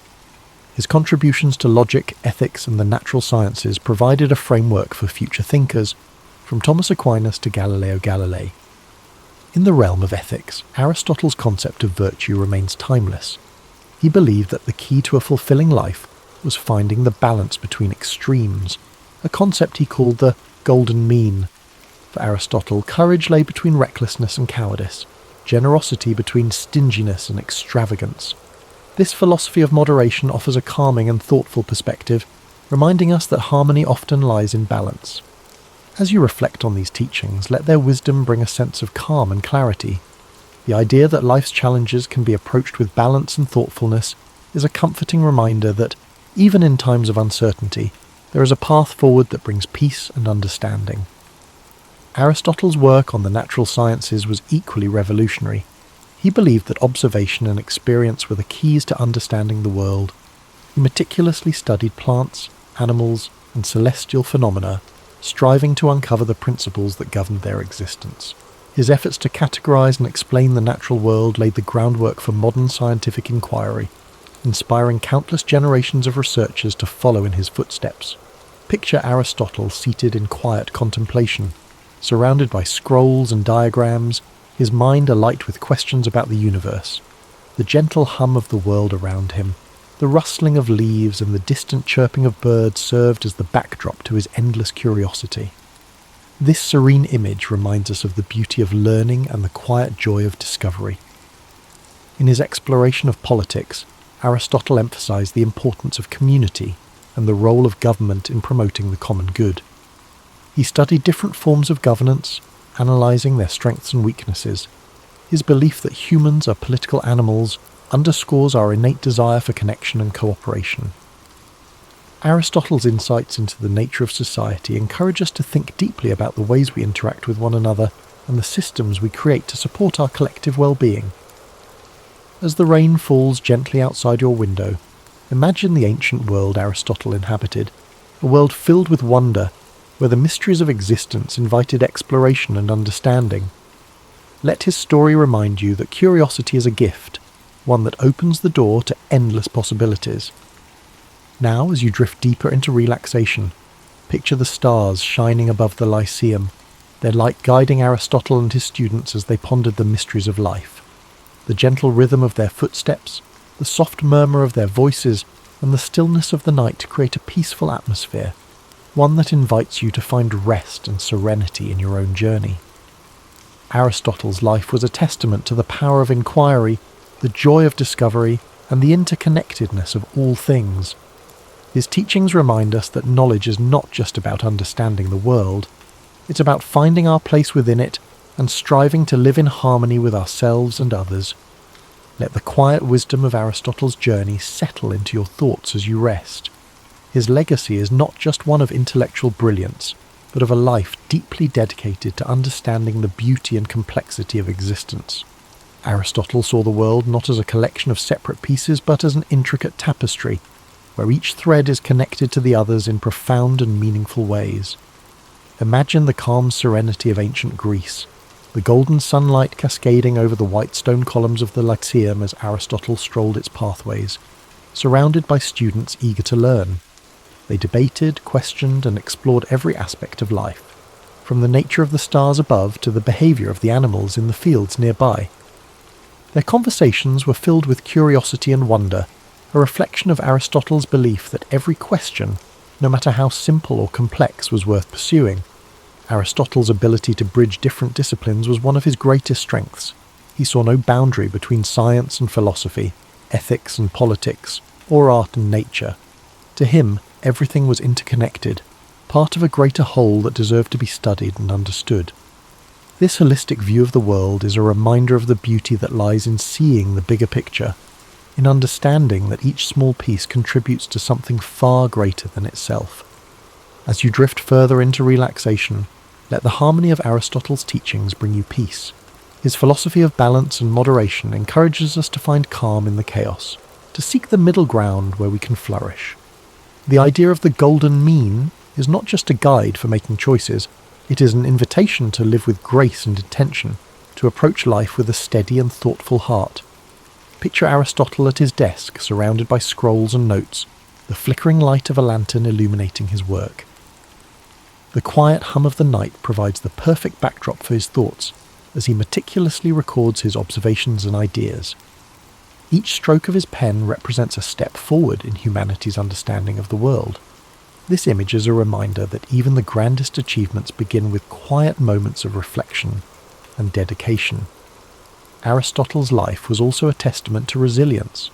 Despite the challenges he faced, from personal loss to political exile, he never stopped asking questions, never stopped seeking to understand. His commitment to learning and teaching, even in the face of adversity, is a powerful reminder that knowledge and curiosity are forces that can overcome even the greatest obstacles. Now, as you relax and prepare to drift into sleep, imagine the gentle sound of waves lapping against the shores of ancient Greece, the rhythmic flow of the sea echoing the timeless nature of Aristotle's wisdom. His story reminds us that the search for knowledge is an endless journey, one that brings us closer not only to the world around us, but also to ourselves. Let your breathing slow as you picture the peaceful gardens of the Lyceum, where Aristotle's students gathered to learn and grow. The rustling of leaves in the wind and the soft murmur of philosophical discussions create a tranquil atmosphere, one that invites you to rest and reflect. As the calm of the night surrounds you, let the echoes of Aristotle's wisdom carry you further into a restful state. His life's journey reminds us of the power of patience and persistence, the idea that true understanding unfolds slowly, like the petals of a flower opening to the morning sun. Each step he took, each question he asked, was a step toward unravelling the mysteries of life. Imagine the gentle rhythm of Aristotle's daily routines at the Lyceum, the sun casting soft shadows over the gardens, where he and his students would walk and talk.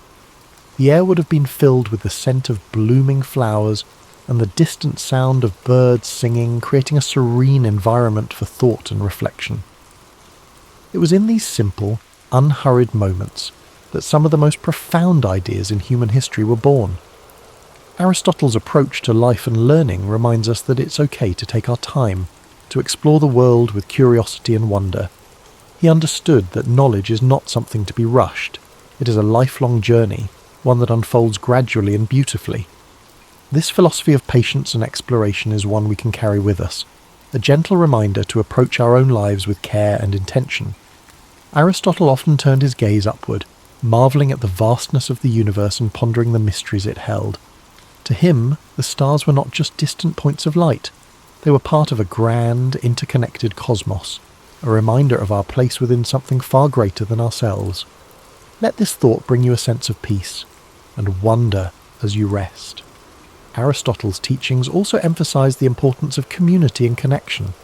He believed that humans are social beings, meant to live and work together in harmony. His ideas about politics and ethics were grounded in this belief, highlighting the value of cooperation, fairness, and mutual respect. These principles continue to resonate, reminding us of the importance of building strong, supportive relationships with those around us. As you relax further, imagine the soft murmurs of conversation in the Lyceum, the voices of students and scholars blending together in a gentle symphony of learning. The warmth of their shared curiosity and the strength of their connections created an environment where ideas could flourish. Let this image remind you of the power of community, the way it supports and uplifts us, even in our quietest moments. Aristotle's dedication to understanding the natural world was unparalleled. He believed that by observing and studying the world around us, we could uncover the principles that govern life itself. From the smallest insect to the vast expanse of the heavens, Aristotle approached every subject with the same level of curiosity and care. His work laid the foundation for countless discoveries, inspiring generations of thinkers to explore and question. Now, as you drift closer to sleep, picture Aristotle walking along a quiet beach at sunrise, the waves gently lapping at the shore. The golden light of dawn illuminates his path, a symbol of the new ideas and possibilities that each day brings. This peaceful scene reflects the quiet strength of his mind and the endless potential for discovery that lies within us all. Let your breathing slow as you embrace the calm and tranquility of this moment. The story of Aristotle's life is one of resilience, curiosity, and an unyielding desire to understand. His teachings remind us that no matter how complex the world may seem, there is always beauty to be found in the search for knowledge. As you fall into a deep, restful sleep, let the timeless wisdom of Aristotle's journey inspire your dreams. Imagine the serenity of the Lyceum, the warmth of shared ideas, and the quiet joy of exploring the mysteries of life. Thank you for spending this time with us at History and Sleep. May your dreams be peaceful and filled with wonder. Sweet dreams, and we look forward to seeing you again soon.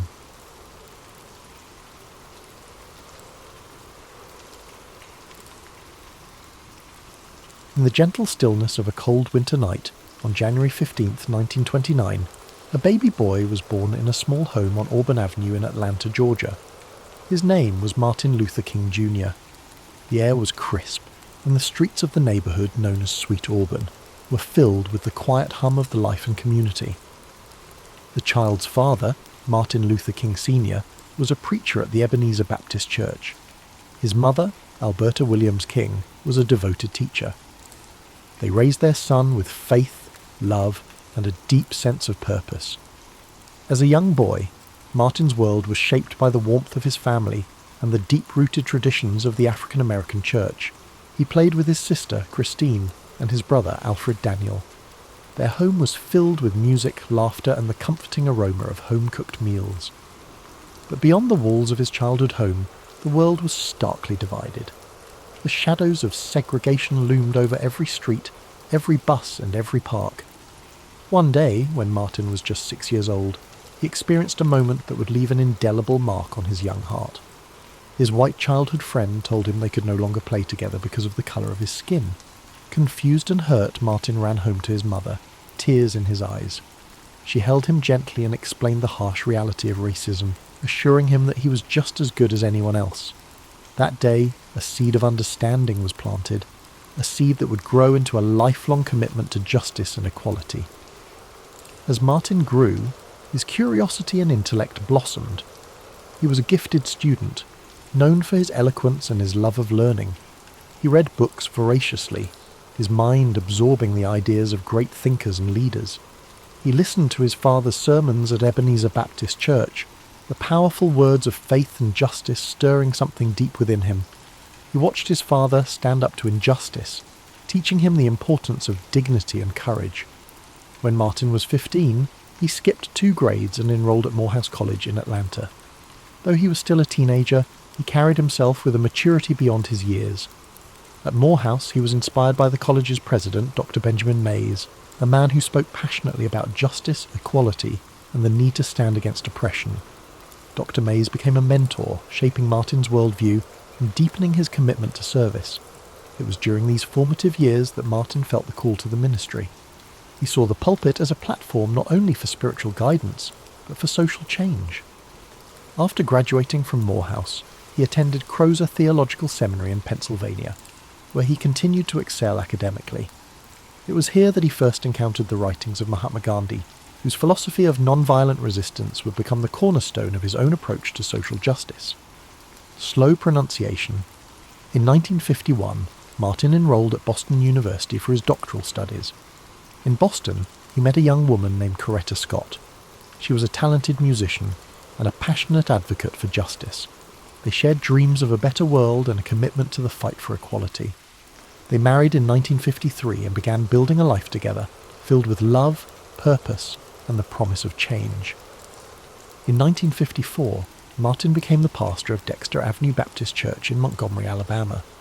The city was a crucible of racial tension, a place where segregation was woven into the fabric of daily life.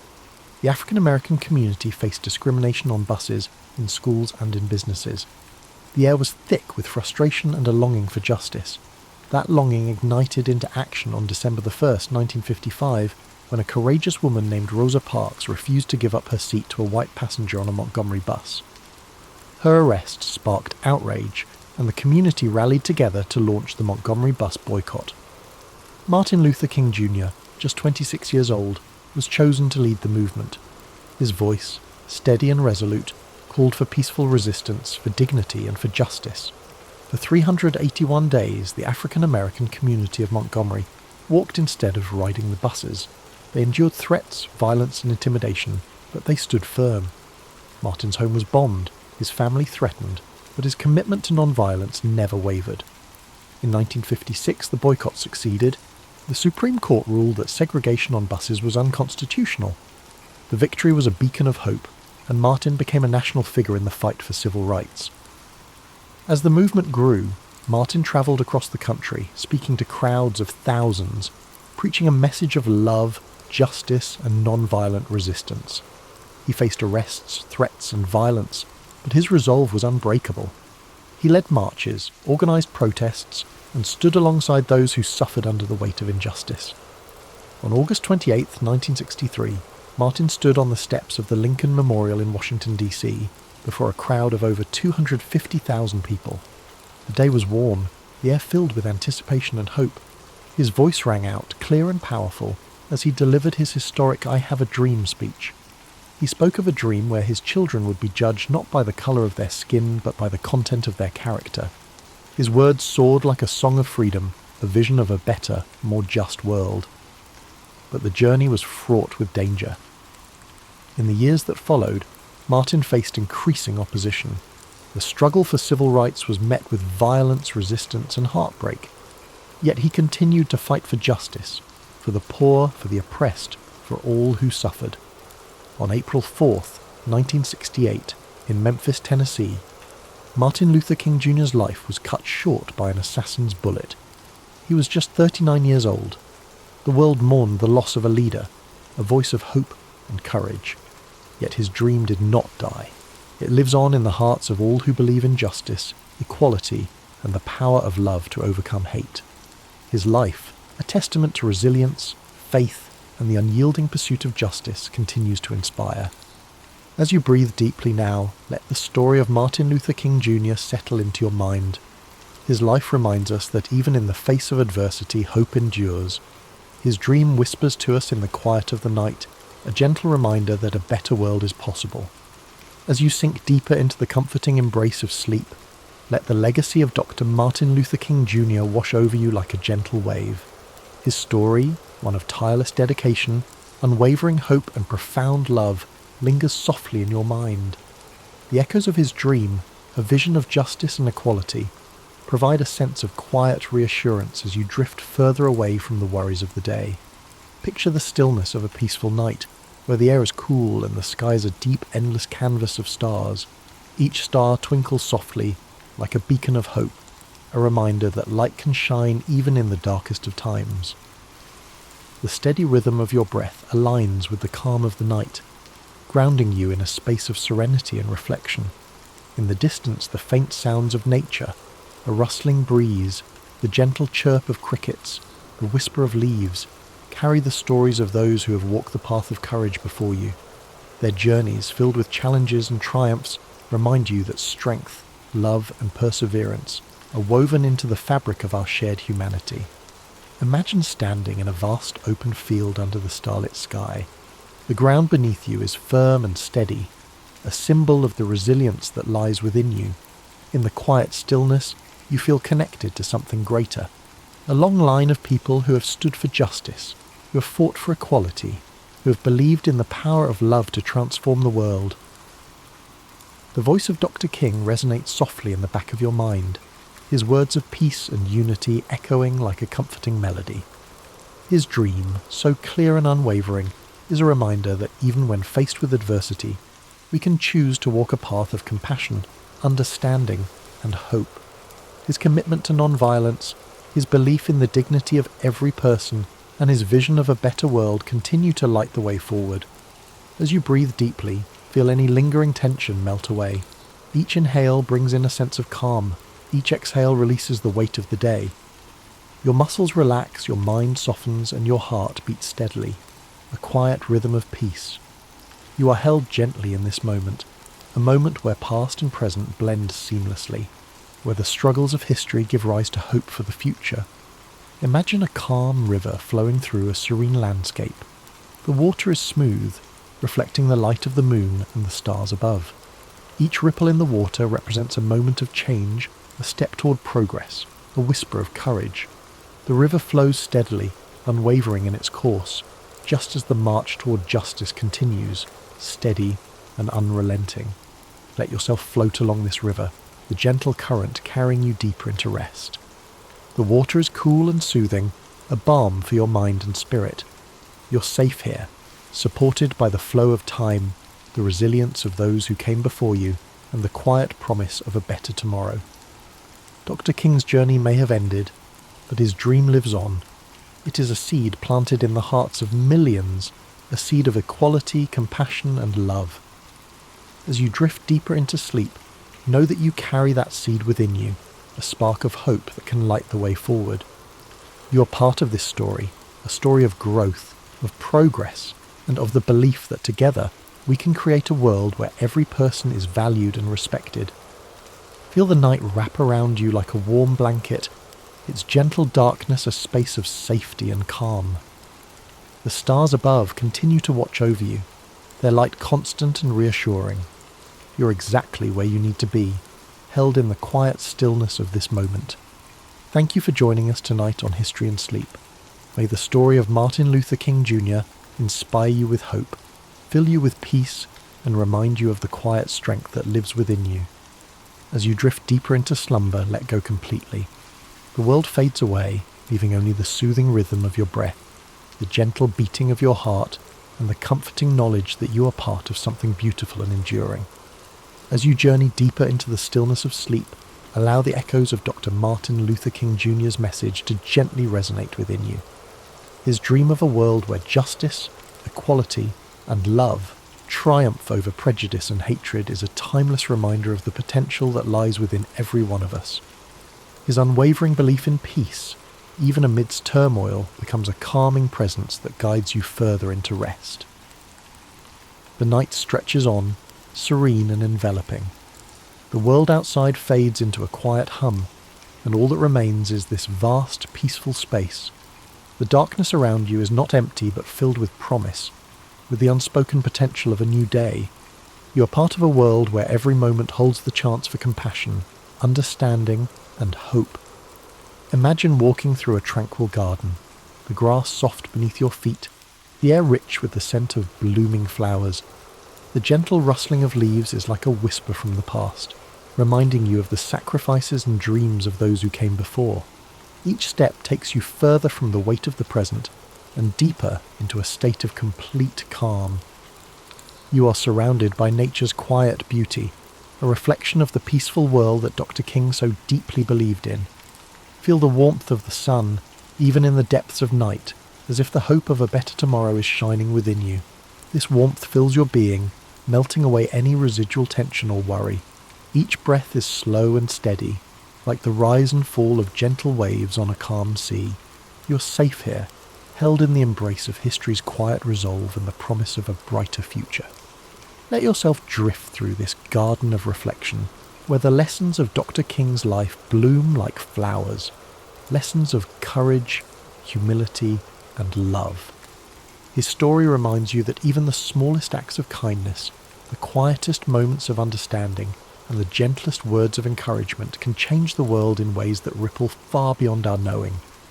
The stars above twinkle gently, each one a reminder of the light that exists within you.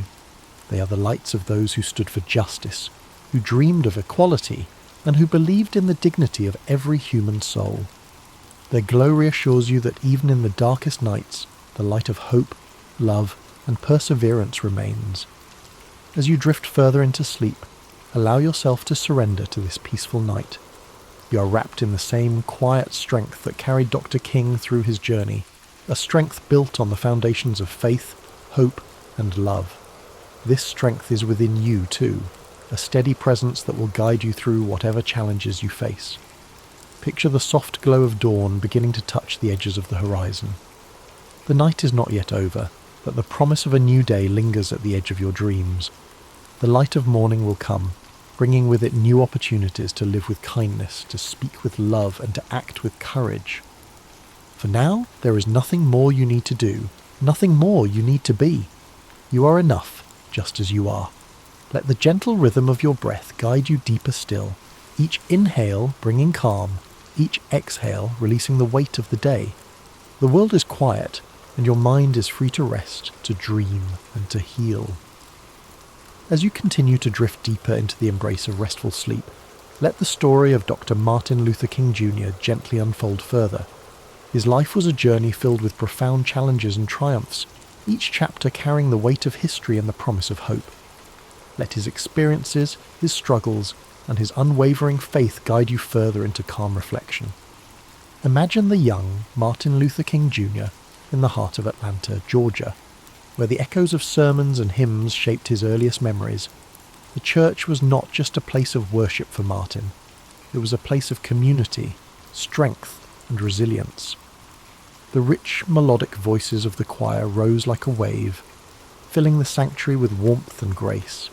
The powerful cadence of his father's sermons instilled in him a sense of duty and a deep connection to justice. As he grew older, his understanding of the world's inequities deepened. Martin witnessed the indignities of segregation firsthand, the signs separating whites and coloureds, the disdainful looks, and the barriers that limited the dreams of black Americans. Yet, even in the face of these injustices, he was taught to respond with dignity and love.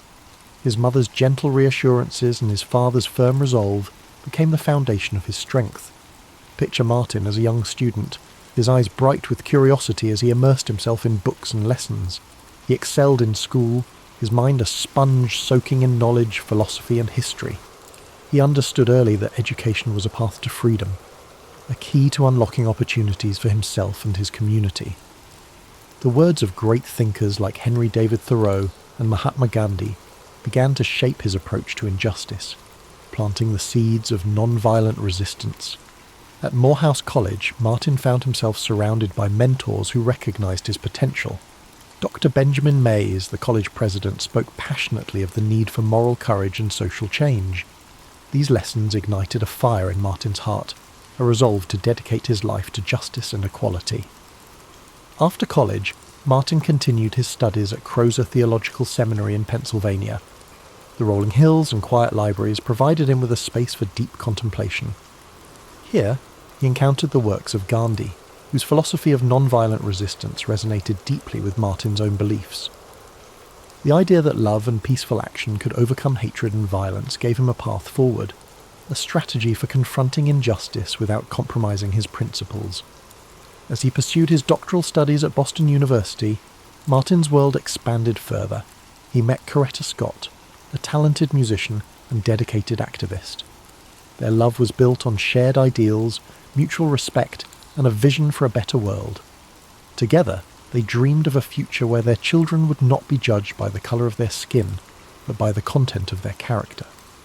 They married in 1953 and began their life together, bound by love and a mission for justice. In 1954, Martin accepted the position of pastor at Dexter Avenue Baptist Church in Montgomery, Alabama. The church, with its modest walls and pews, became a sanctuary of hope, a place where people gathered to share their struggles, their dreams, and their faith. Martin's sermons were filled with passion and clarity, calling for justice and equality, while urging his congregation to respond to hatred with love. Then came the moment that would change everything. The arrest of Rosa Parks on December 1st, 1955. Her quiet defiance against segregation on a Montgomery bus sparked a movement. The Montgomery bus boycott was born, and Martin was chosen to lead. Imagine the tension in the air, the sense of purpose and urgency. For over a year, the people of Montgomery walked instead of riding buses. They faced threats, intimidation, and violence, but they stood firm, united in their resolve. Martin's speeches during the boycott were filled with eloquence and power. His voice, steady and unwavering, carried the weight of centuries of struggle and the hope of a brighter future. He spoke of non-violence, of loving one's enemies, of standing firm in the face of adversity. His words became a beacon of hope, drawing people together and giving them the strength to continue. The success of the Montgomery bus boycott propelled Martin into the national spotlight. He travelled across the country, speaking to crowds, organising protests, and meeting with other leaders of the civil rights movement. Each step was fraught with danger, but his faith in the power of love and justice never faltered. In 1963, the movement reached a pivotal moment with the March on Washington for Jobs and Freedom. Imagine the sea of people gathered on the National Mall, their faces filled with hope and anticipation. Martin stood on the steps of the Lincoln Memorial, the statue of Abraham Lincoln towering behind him. The air was thick with emotion as he began his iconic "I Have a Dream" speech. His words soared like a song of freedom, painting a vision of a world where all people are equal, where justice flows like a mighty river, and where children of all races can join hands in brotherhood. But the path to justice was not easy. The movement faced setbacks, violence, and heartbreak.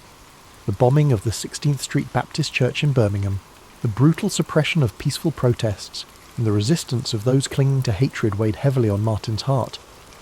Yet he continued to march, to speak, to hope. In 1964, Martin received the Nobel Peace Prize. His message of non-violence had reached the world, and his commitment to justice was recognised internationally. Yet, he knew the work was far from over. He turned his attention to economic justice, fighting for the rights of the poor and the marginalised. He believed that true equality meant more than civil rights. It meant dignity, opportunity, and freedom from poverty. On April 4th, 1968, in Memphis, Tennessee, Martin's life was tragically cut short. His voice was silenced, but his dream lived on. The world mourned, but his legacy of love, courage, and justice continued to inspire. As you breathe deeply, let the story of Martin Luther King Jr. remind you that even in the face of adversity, hope endures. His life was a testament to the power of love over hate, of peace over violence, of justice over oppression. Thank you for joining us tonight on History and Sleep. May his story fill you with peace, hope, and the quiet assurance that a better world is always possible. Now, let yourself drift fully into sleep. The night holds you gently, and your dreams are filled with the promise of tomorrow. Good night, and sweet dreams.